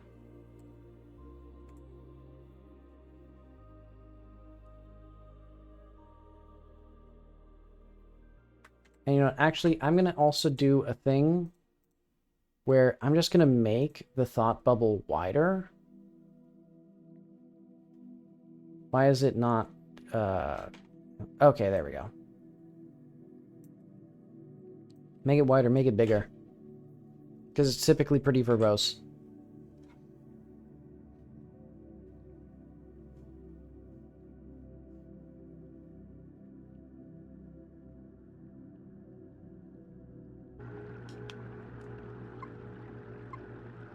And now it's just even bigger. And now it doesn't work. Okay, so somehow I broke the buttons again.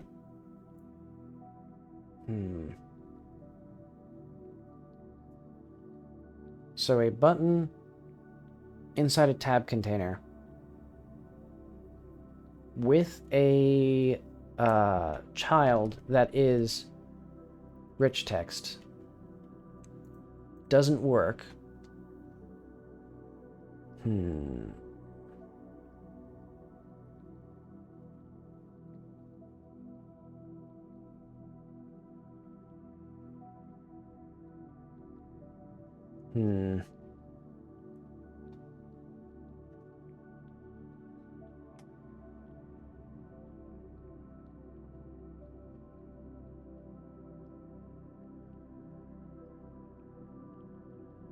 So rich text label clips by default and allows you to scroll. I think you can disable the scrolling and clipping in the editor.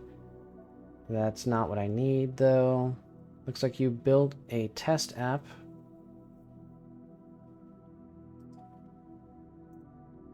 Okay, well, I wish that they like showed the code instead of giving me a Dropbox to God knows what.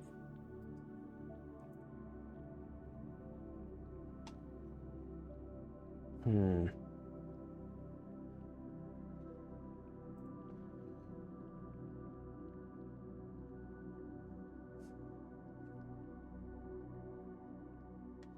Reworked in V4 Classic.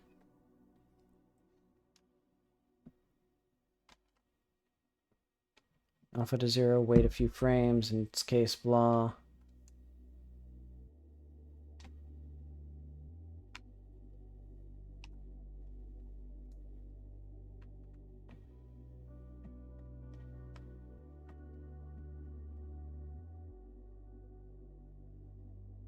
Hmm.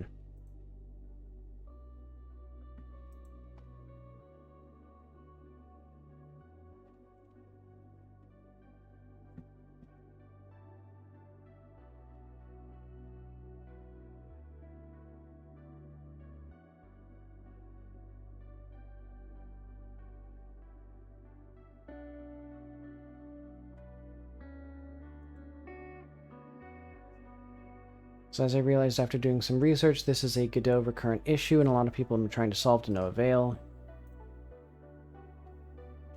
Yeah, it doesn't set its size from the text. Bbox uses 0 by 0. Let's see. Hmm.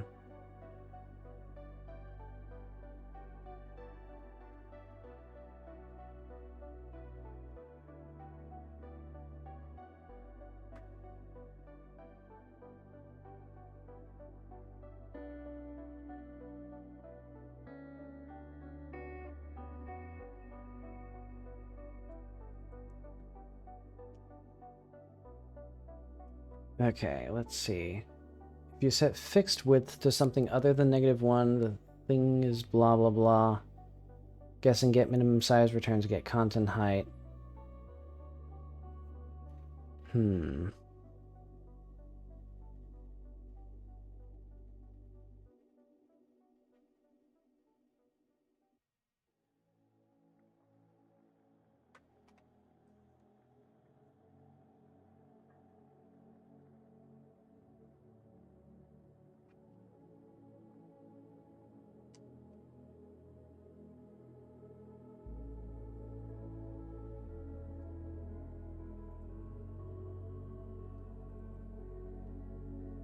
So what if we set... So I guess I could set the custom minimum height. Hang on, let's go back to...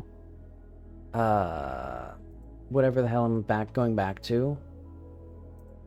Trying to figure out where I am. Speech bubble. Okay. So this thing's size. So control minimum size S1 divided by square root ASP.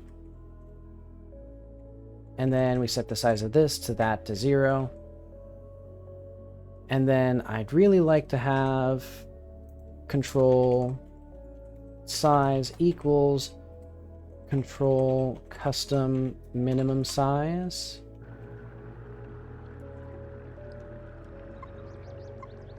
Okay, it still doesn't work. Still doesn't work. Incredible.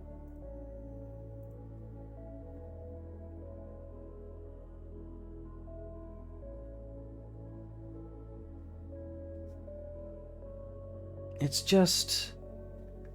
How is a UI button? It's just a rectangle. How is it possible that it's impossible to make it smaller? Like, I can't just set the size and make it a size that is a size. Even when I, like, undo... Okay, let's go back to dialog viewer when we make a multi-line button.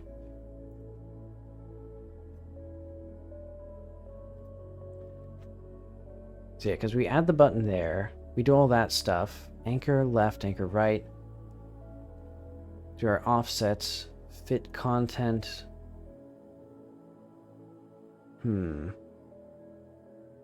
Markup there. And actually we can have like markup here.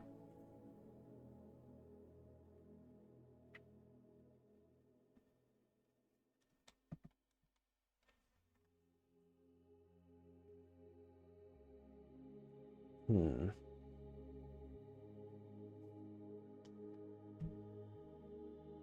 So can we, like, Godot override button size? Can I, like, completely override the button size regardless of anything that's inside of it?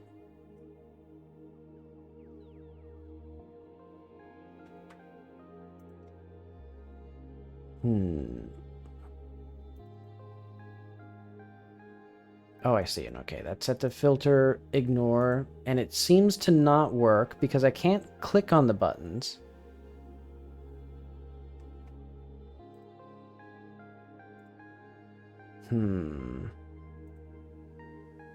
Is it because this has some weird thing with, like, focus or something? I'm gonna say enabled here.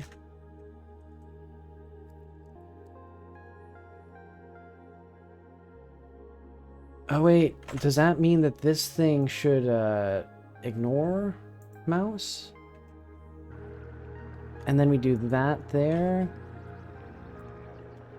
Okay, because, like, can I click? Can I click? Why can't I click? What am I clicking on instead of what I'm supposed to be clicking on? So, like, I want to try to figure out, like, Godot, what am I clicking on?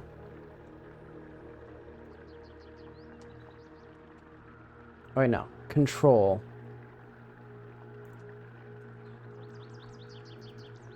What control am I clicking on?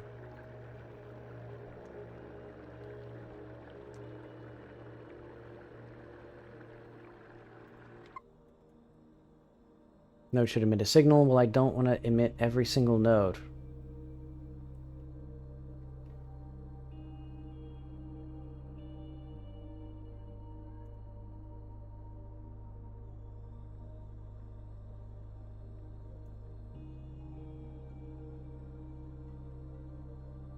HBox container mouse filter was not set to ignore. What? This made my button. What does that mean? So does that mean the HBox container needs to be set to ignore? If we went to mouse ignore? What? Why is it set to pass propagate up? What does that mean? This shit is so confusing. Like, I still don't actually know what pass propagate up means.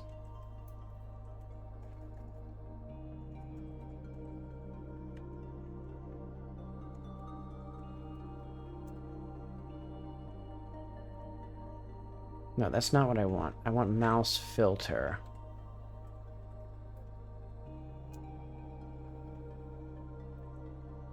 Okay. So mouse filter pass. The control will receive mouse input events and mouse input movement events and mouse button input events if clicked through GUI input. The control will also receive the mouse entered and mouse exited signals. If this control does not handle the event will propagate up to its parent control if it has one. Okay, so if I put a button inside an HBox controller, and specifically an HBox controller, it doesn't have a mouse? Is that what I'm getting? I don't understand. So does that mean that if the HBox container gets the mouse, it ignores the buttons?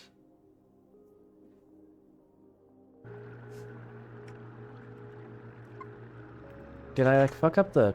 Maybe I fucked up the buttons instead? Maybe the focus mode wasn't correct? No, because the focus here... I guess I'll call it that for now. No, so I can't click the buttons.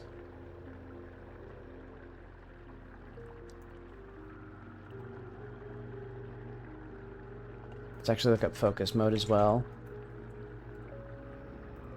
So focus click, the node can only grab focus on mouse clicks. The node cannot grab focus. The node can grab focus on mouse click using arrows and the tab keys or using the D-pad. I don't want to do that though. I just want to have it so that you can mouse over it. I guess what I could do is I could disable focus neighbors on this thing. Basically left, right, up, down, set it to itself. So I'm going to do... I guess I'm not going to do anything right now.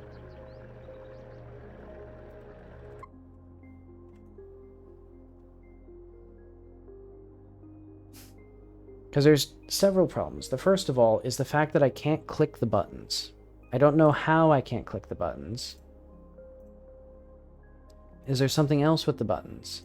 Is this happening? Is this what's causing the issue?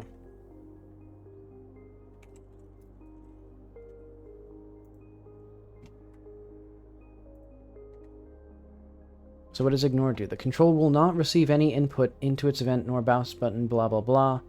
Not receive mouse entered and mouse exited. Will not block other controls. Ignored events will not be handled. Child has mouse filter pass, and an event was passed to this control. The event control will further propagate it up to the control's parent. Okay, but what about the children of the node? Like, what's the deal with the buttons here?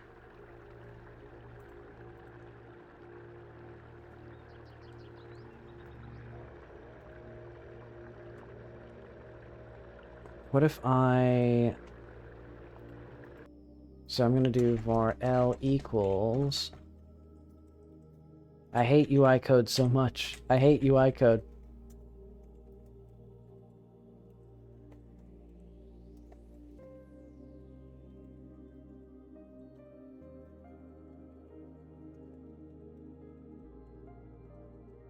Okay.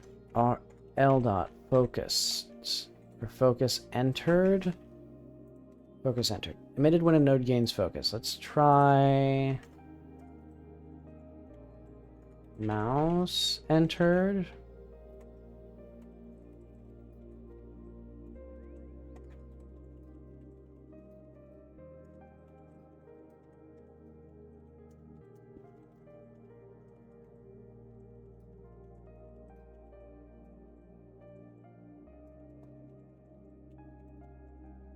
Let's do that.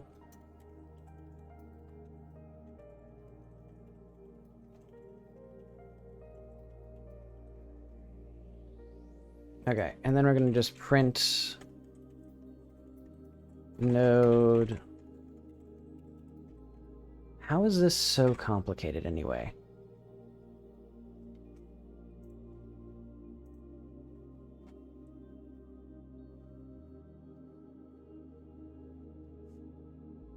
Because, yeah, I'm going to talk to you, click the button. The button does not gain focus, the mouse, it does not gain mouse, it does not gain anything. What is the issue here? Is it because the UI has something fucked up in it? Because it could be that maybe the dialog viewer bubble has some sort of mouse mode thing here. So behavior recursive, that. Check the mouse here. Behavior recursive. So, prevents the control from receiving mouse input. Allows the control to receive mouse input, depending on mouse filter. This can be used to ignore the mouse behavior recursive. Is there anywhere that I would be setting the mouse control recursive? Because I'm going to explicitly set it here, enable that. Is it because this is causing issues? No, I think...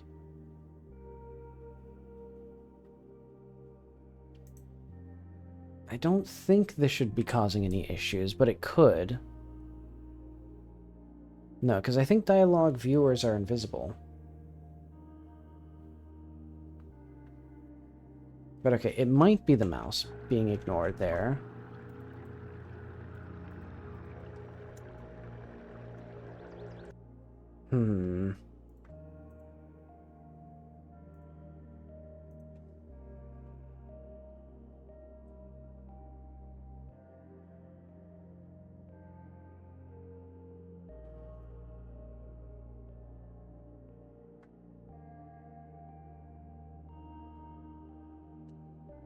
filter.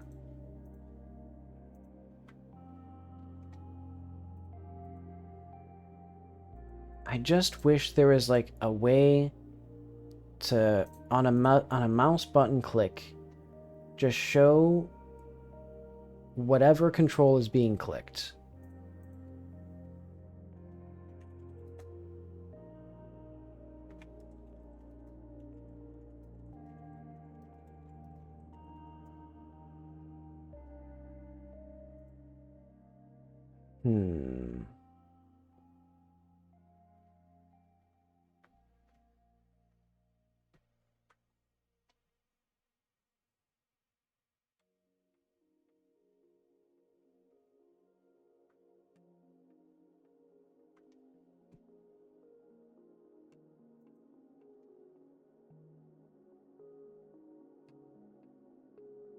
Yeah, is this just not an issue that other people have? So debug UI control mouse click.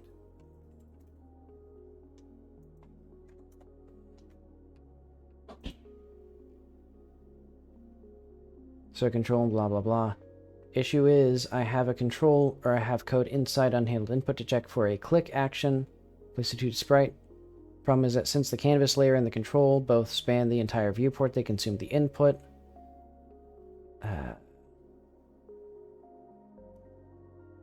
So yeah, mouse filter. Okay, so they're doing something different.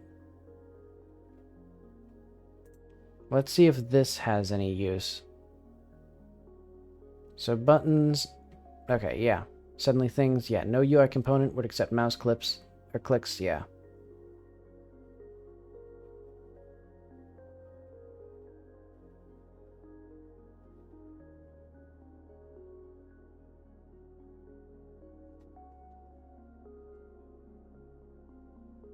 Okay.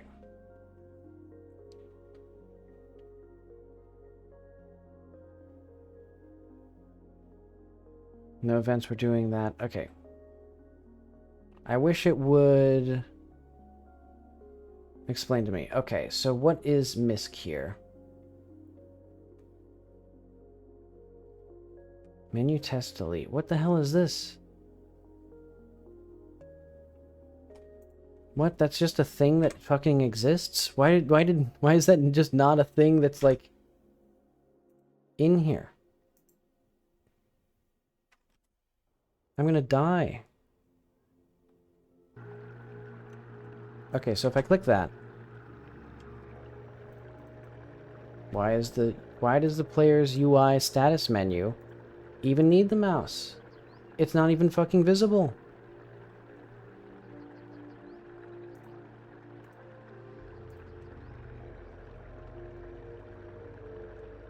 Okay, dialog viewer bubble. So now we're getting a little closer. And also, I'm going to do this. Ignore that. Okay, so now we get a little closer. If I click that. Okay, so now what is it doing? Why is it clicking right arrow? I hate this fucking engine so much. You can't just add a child to a thing. I forgot. Okay, so you have to do ignore. No, we have to do pass, propagate up.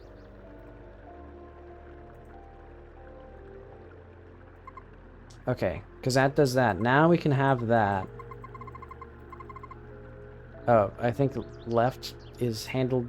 Did it not do the mouse mode? No, that did the mouse mode.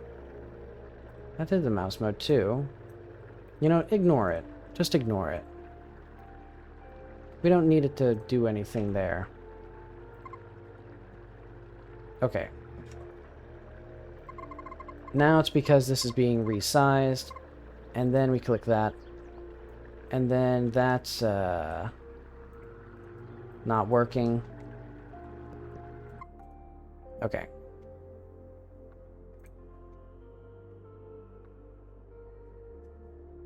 So I don't like apply size being in here. Hi, thanks for raiding.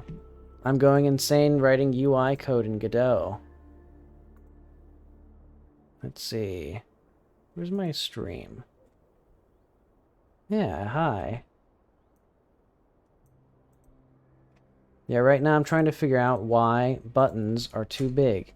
So I'm going to try to figure out, let's see, so where's my apply size again? I need to like go through, okay, these are my two things. So can I do close tabs below?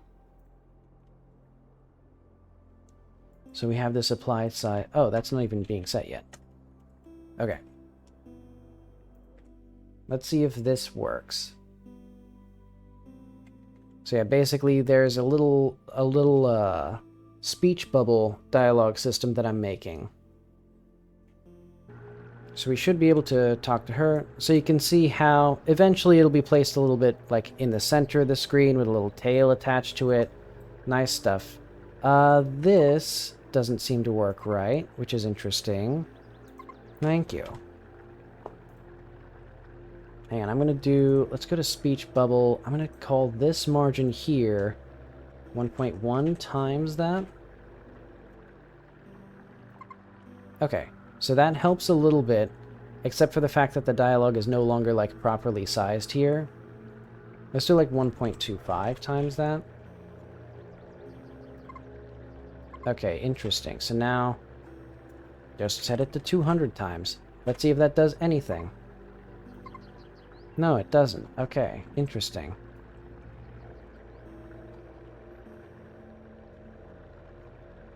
Thanks.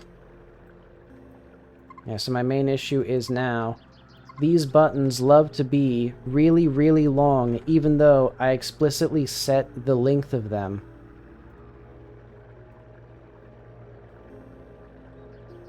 But oh well. I'm going to remove this as well. We don't need that. I'm going to do var margin text equals 1.1. Basically, margin text times that. Actually, let's just have var... Why is it doing crazy things? I'm going insane. SV equals that. Okay. So we have a size here that's based on, like, the aspect ratio that I want the box to be.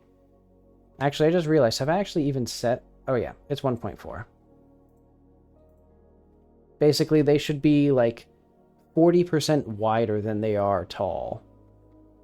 So we can do SV there, and then we're going to do here, I'm going to do margin times SV again. So we have two little margins here. Okay.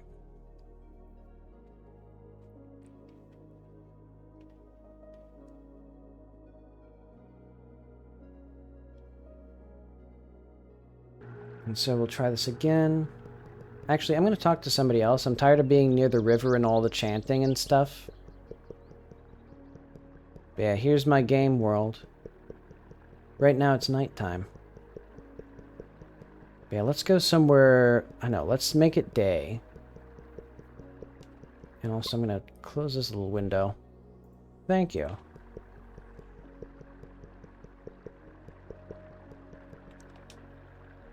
Yeah, let's advance time. Gonna sit at our little park bench.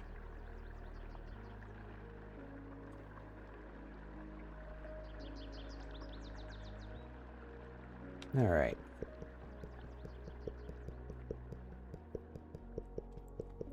So yeah, now I don't have to make myself sick with those chanting.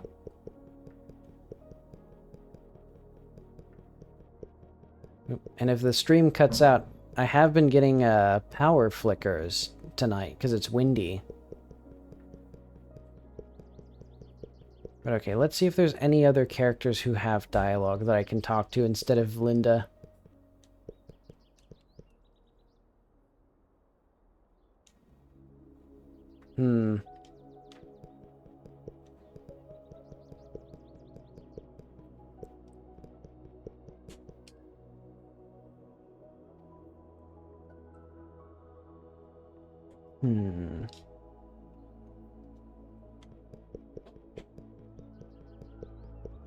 She's the only one who has... Okay, she's the only one who has a reply at all. Okay, so I'm just gonna go to the altar then and turn off the dialogue. Godot crashed. The Godot editor crashed, I'm pretty sure. No, it didn't. Okay.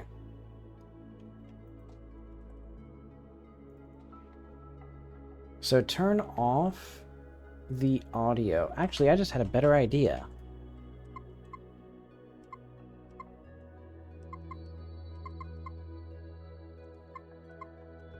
Also, why are...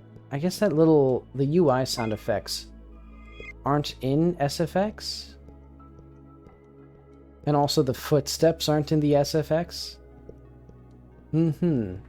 Yeah, photorealistic old man was one of the first characters in the game. Eventually, I probably need to get a license for that stock photo. But okay, now we can come down to here. I don't have to listen to the river as I work. I don't have to listen to the chanting.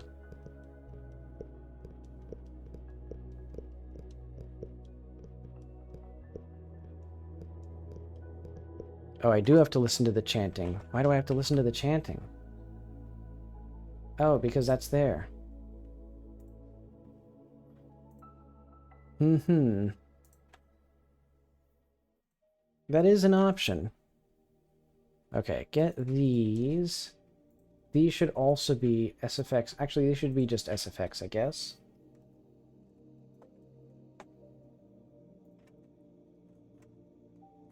Okay, now I can Alt-Tab between things. Okay, there we go.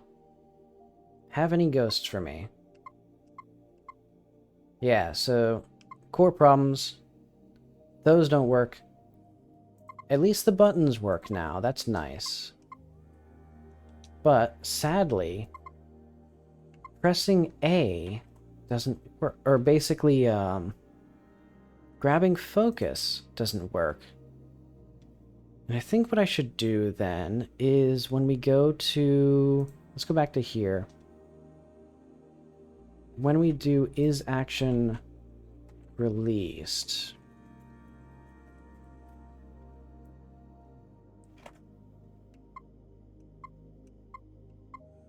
So why does that not work?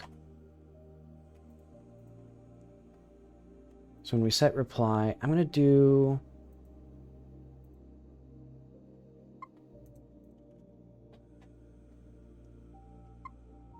Yeah, because you can see here, when I click the button, this button turns black, which means that when I press A, it'll then, like, advance the dialogue, but for some reason when I do it this way, or with the left and right D-pad, it doesn't work.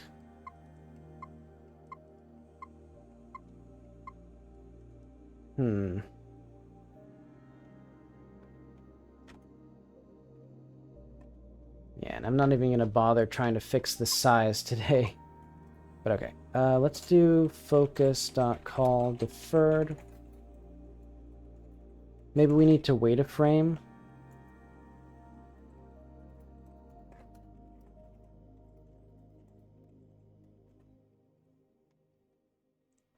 So yeah, maybe now... Okay, now it works. And the main thing I'd want to do is remove the sound effect there. I think that's going to be... go to my camera thing. Or go back to UI. Because I have a little sound effect thing in here. Something like focus changed. So yeah. It should be if c.is...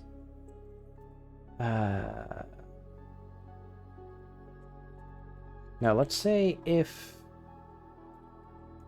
status UI dot is ancestor of this. There we go. And actually let's do or pause menu. Wait, where's my... Do we not have the pause menu? Here is this like a thing that I have?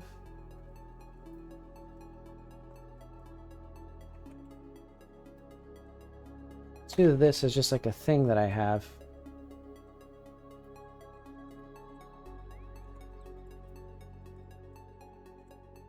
Okay.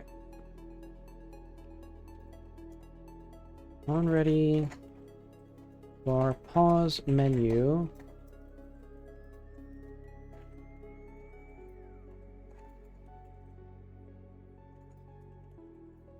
Ratio container to pause. Okay. What is happening? Why is it not working? Get or set for property declaration? Oh, I see. We need that. Okay. Or pause menu is ancestor of C. Okay.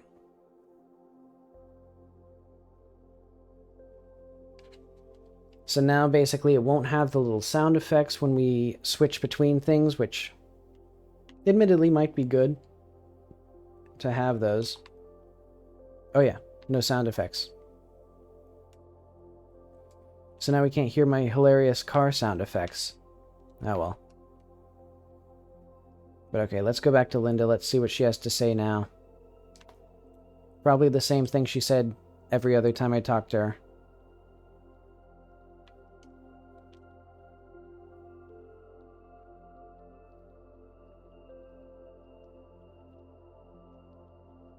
But okay, let's save as well. Also, I think that probably counts as a sound effect, so I'm going to put that in here as well.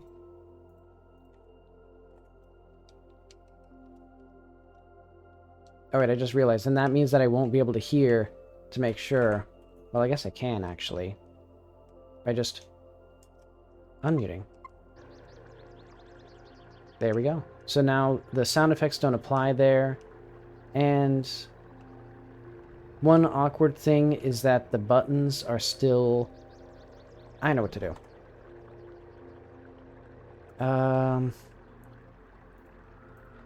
What if we do Godot mouse focus only?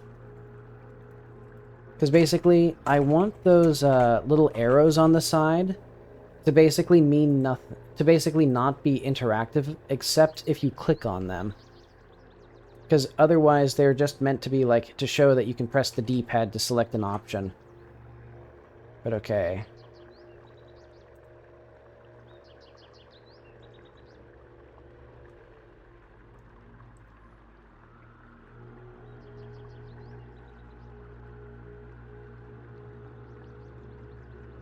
So the node cannot grab focus. The node can only grab focus on mouse clicks.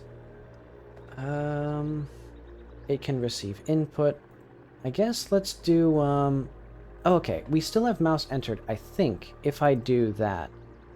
Okay, so hang on. Let's do, that would actually be perfectly fine. Basically, instead of these buttons doing something fancy when you hover, because they're in focus, I just do it manually via other things. Right, I just had a great idea. Pause that so that I don't have to listen to it. No, that's not what I need. I need click. Actually, let's have no focus. Let's see how that goes. Not what I need. Okay, so we can still click, and we still get those. If I do that. Okay, good. So okay, good. We get mouse stuff. And now the question is, how do we fix the big button? How do we fix our very big button? And also I want the text here to look a little bit better. I want it to be aligned properly and stuff. How do I do that? I think I can do, if we go back to here, HBox container. I know, hang on. Theme override. Top should be 40. That'll help a little bit with making it so that it's not so close to the top. In fact, it should probably be like 50. But that's not doing anything. But okay, that doesn't help me at all for that. How do we make it so that when I create a multi-line button...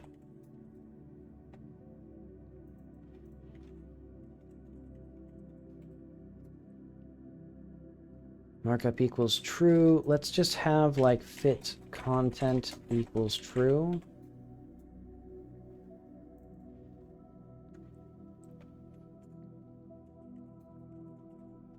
There we go. And then I'm going to have, in the dialog viewer itself, probably an export fit content. Now, do I want to do that? Probably, because otherwise I have to relist, I have to do all of this again. I guess I could just do, I know what I could do. That. And then here, fit content equals true. And what I'm going to do instead is set this to false. And then when we go to list replies here, when we get a multi-line button,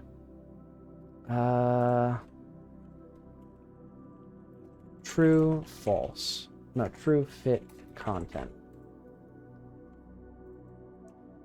Okay, there we go. So now I can create the multi-line buttons, but they should not have their size controlled automatically. Instead, I will do the size controlling, because it seems like there's some sort of mix of, like, the buttons. Okay, that didn't help at all. That helped literally none at all. Why is it not working? Why would it not... Why would the... I don't understand.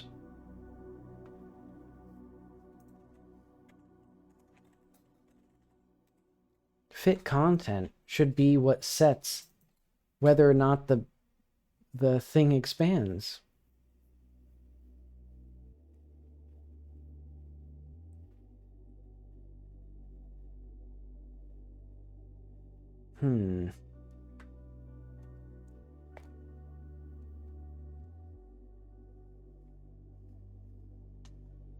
So let's just look up button with rich text.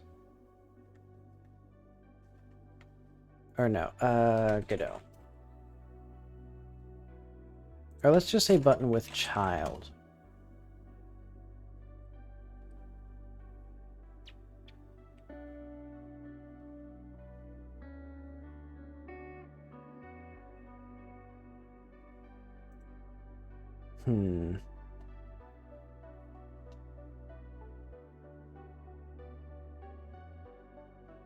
So texture button.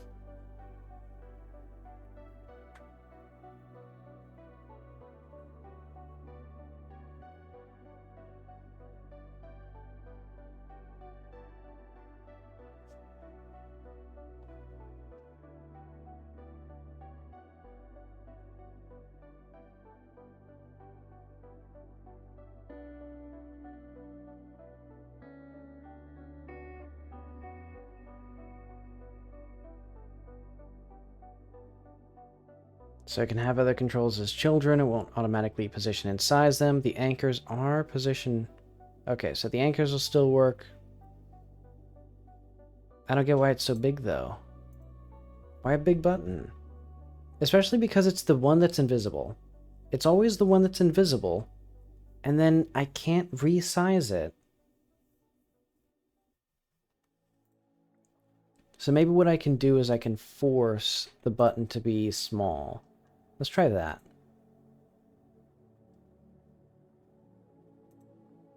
Actually, let's do... So when we list replies...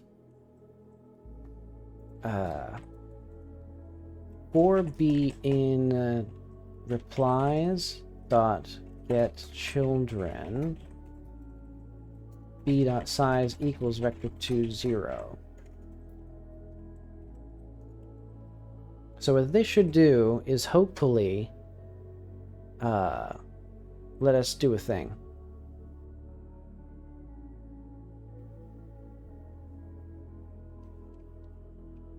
Or basically, it should set the buttons to be 0. It didn't.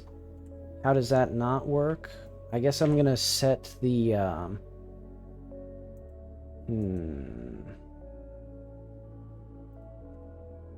So, Godot rich text label cannot be resized. So a container node with a rich text label size will, yeah, blah, blah, blah.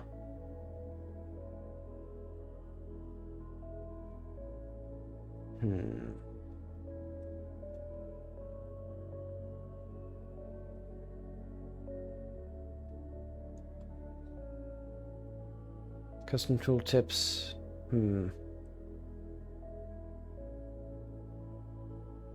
Okay, so I think I need to set a custom minimum size for all of these by doing, let's do b.get child 0.minimum size.x equals like 250. Let's just say that for now. And so basically they'll always be at least 250 pixels wide, which probably fine.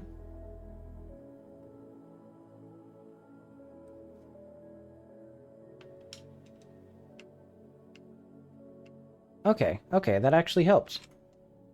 Holy cow. And I'm going to do 350 probably, actually. And I might do some sort of scaling or something, but okay. I'm really happy with that. And now, all I want to do is, now we don't need to apply the size every frame. Gonna go back to here, don't do that. Instead, we do, yeah, we apply size there. And then also, I think when we go to the player replies, we do that each time we do this, I think.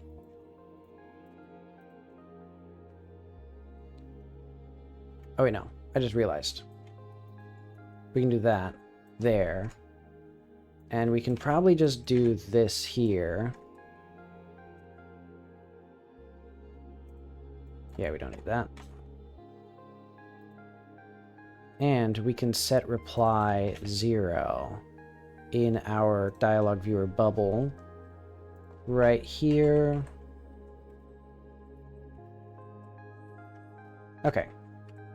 So yeah, some sort of weird confusing thing with setting the minimum size there. And now it should hopefully be much more reasonable. I'll have to double check though, because it seems like it's taking the minimum size and not properly like resizing things. Yeah, now they're like shrinking confusingly. I think the big issue that I'm having is that it's not the right aspect ratio for these.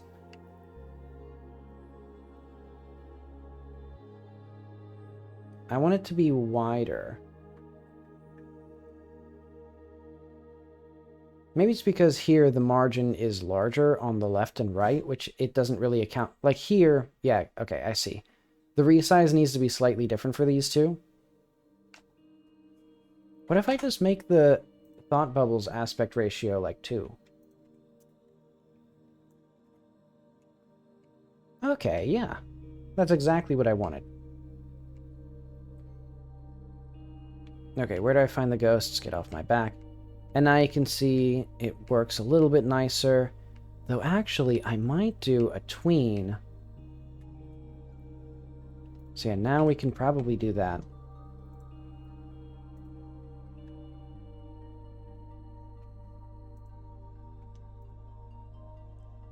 Let's do that.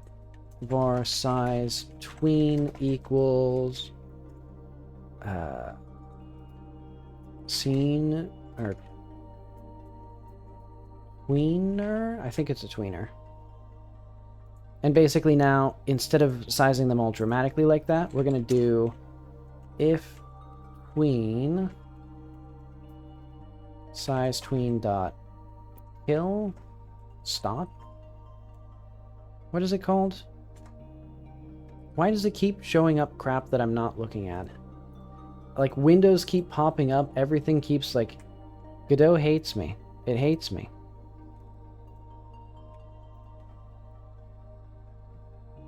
Okay. A tweener can't be created manually. Oh, okay, I see. I thought that was the thing. Okay, size tween dot kill, and then we do size tween equals create tween. There we go. And then what I'm gonna do, tween property, control, custom, minimum size. That value 0.2, let's say like 0.4, and then we're going to do dot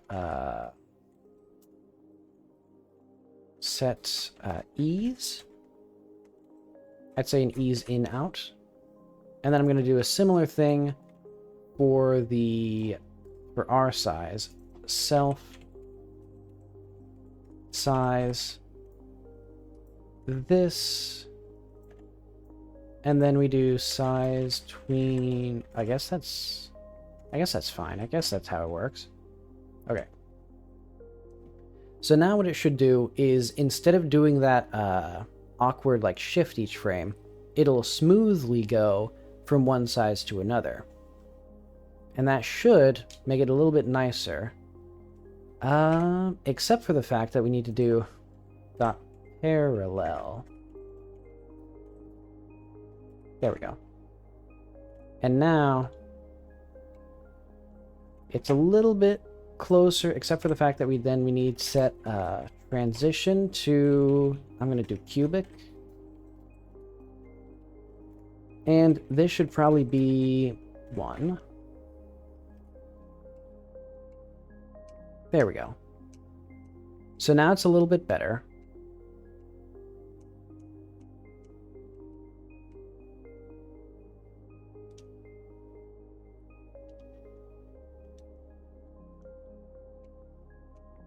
So it's not perfect, but it'll get better, especially as I like improve whatever doesn't look very good right now, because there's something weird with how it moves.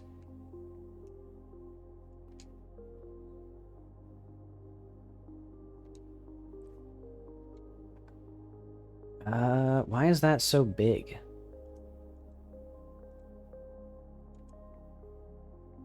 Yeah, because like that should be like half the size, I think.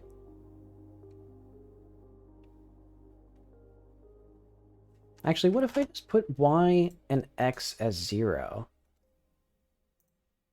So what if we just did SV, and then we just set this to 0 here? That should probably work better, actually. No, not quite.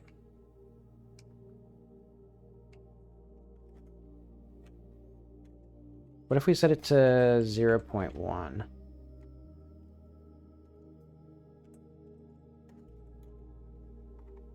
Wait, actually, the big confusion here. Well, first of all, why does the analog stick do that? Oh, because every single change of the action is a press or release. Okay, hang on.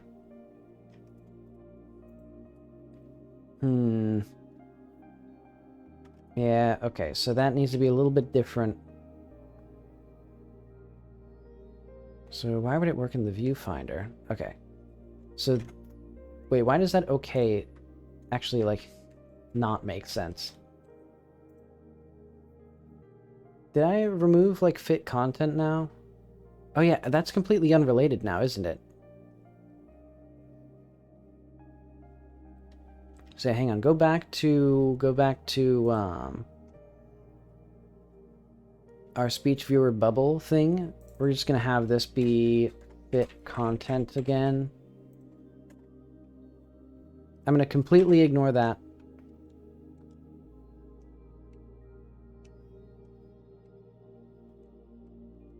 Okay.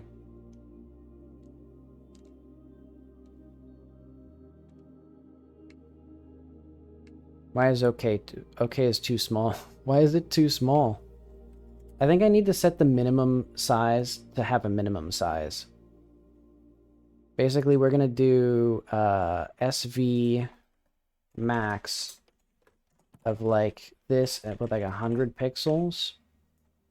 So that way, basically, it's always at least 100 pixels wide. That didn't do anything. Let's do 1,000 pixels just to make sure that the video game is working. Okay. That's working. So why is that? Why did that... And then we do 100, and you know what? It's probably just going to work. No, it doesn't. Okay, so 100 turns to 0. Interesting. 200 turns to 200, and you can see that I would like a value that is about half the size of 200. And that would be approximately 100, I believe. I believe that's the number that I'm looking for, if I did my math right. However, it appears that 100 is significantly less than half of 200 in Godot's world. So what if I did 110? Okay, interesting. What if we did 140? What if we did 130? Okay, so approximately... So 130 in Godot is approximately less than half of 200. That makes sense, I guess. And we can still see here, of course, that it doesn't even remotely respect whatever it respects. Okay, so we can set this to 0, though, because our minimum size doesn't need to be anything. Or our minimum, like, Y size.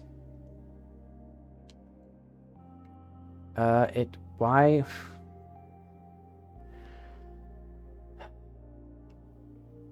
You can see how some of them work correctly, and then some of them don't. And that's very interesting to me.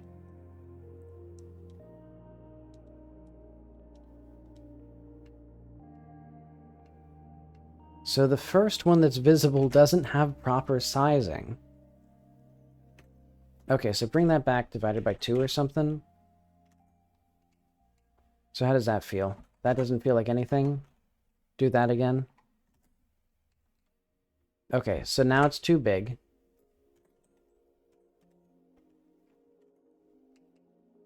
So, again, I would like a value that's about half the value that I'm getting. However, if I divide by 2... Okay, so what if we did times 0.8? 80% of the thing. Okay, so 80% is about 2/3 of the value. And then you can see in these other places it's still just arbitrarily much, much larger. The UI is going to make me die. It's going to actually kill me in real life. But that's okay.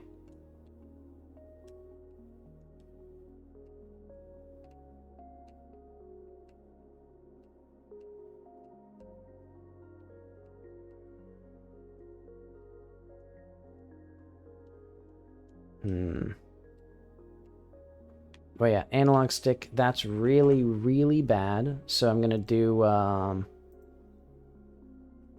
I'm probably going to do is just remove left and right from here. Yeah, because we have the joypad axis, and that's just not correct. Godot just doesn't know how to handle UI with the analog stick. Okay. And now, if I do the left analog stick... Oh yeah, we have to fix that at some other point.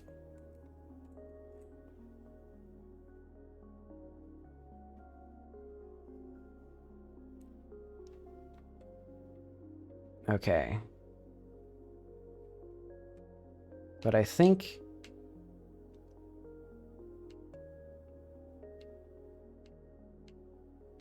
Okay, it's... And the left analog stick doesn't do anything. Eventually I'll figure out how to make that work with this stuff.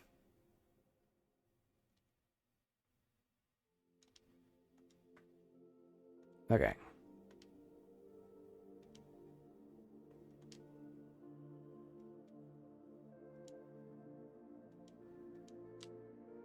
That's fine. Alright. So yeah, next steps are to get better positioning of the dialogue. I was thinking about it earlier. I need like a radius around the character's face that the dialogue box will not appear. And then it tries to put the dialogue box in like the most centered spot. Or I guess just above them. Yeah, I'm fine with just putting it above them, I guess. And then I'm fine with that little narrative box down there. Okay. I was about to die for a while. I still actually have no idea what I did to fix the thing that I fixed. I'm pretty sure I undid the changes that I thought were making the... Oh yeah, I was setting the minimum size of the box. And so I'll probably at some point need to set that better. But okay. I think now what I can do is go to localize. So when we localize speaker string, we're going to do dialog viewer bubble. When I set a message or show message, yeah, here, speaker equals that, show text. We're going to do localize here.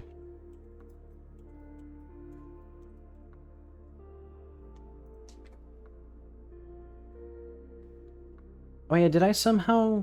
Oh yeah, I did somehow get the dialogue viewer working. I'm surprised by that. But okay. So have you found my husband? So yeah, now it shows Mrs. Weston properly up here.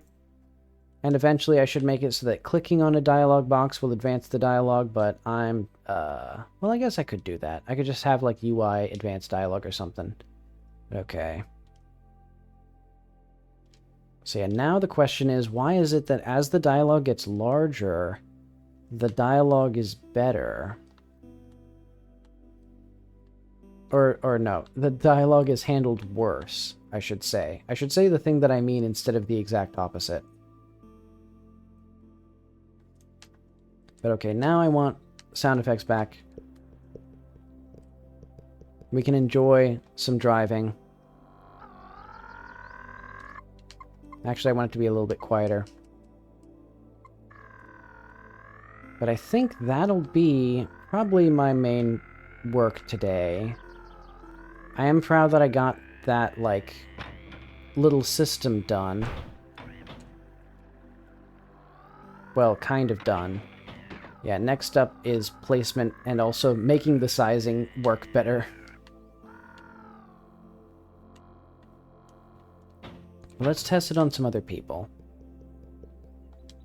So you don't need to know, or you don't need to read to know all these games are garbage. Let's see, I'm also going to make the narration bubble.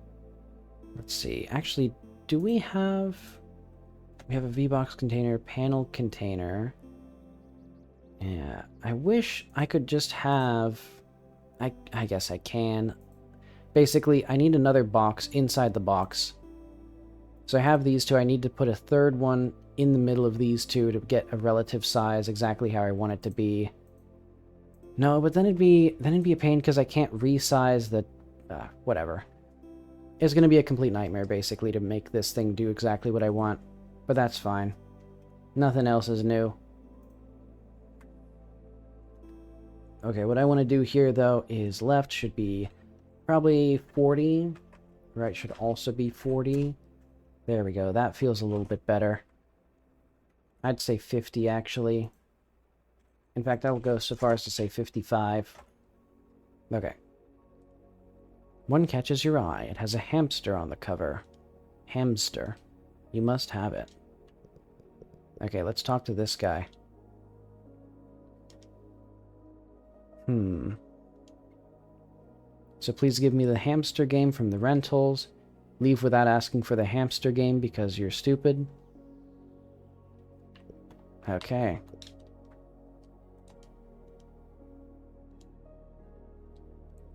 So yeah, now all I need to fix is that awful, clunky movement there. But okay, I really like the new dialogue. It's a lot less of the screen being taken up at any given time. Wait, I don't want to do that. Let's go this way, turn that off. There we go. Eventually, I guess that'll be our next steps after the dialogue. More UI work. Oh, I already broke my thing. Wait, hang on. I think I can get out of this. No, I can't. I'm stuck. Okay.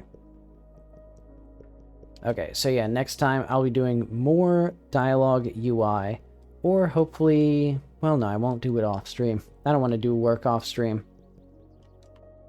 Off-stream is for me. Especially since the power is probably going to go out tonight. So I should have, like, a book ready. I got a white key.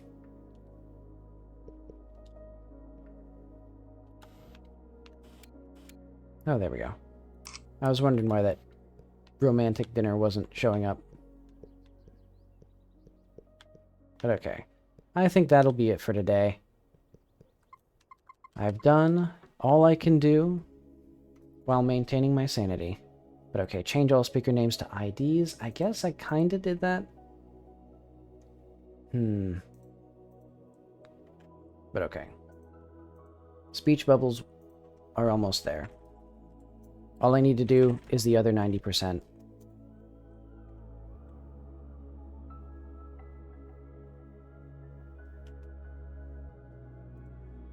Close that. Don't need that. Close that. Okay. Bubbles kind of work. I am quite happy that I got the whole system replaced. I do need to have the text... There's the thing where the text folds out. Actually, does this have a drive? 2, maybe? An external drive? Oh, I don't have any... Oh yeah, because this is already on the external drive. But okay. Anything else that I need to commit? Oh yeah. What did I do here? Completely unnecessary change.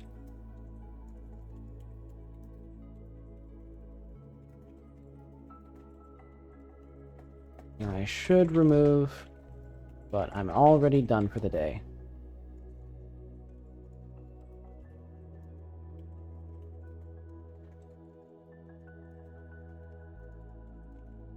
Perfect.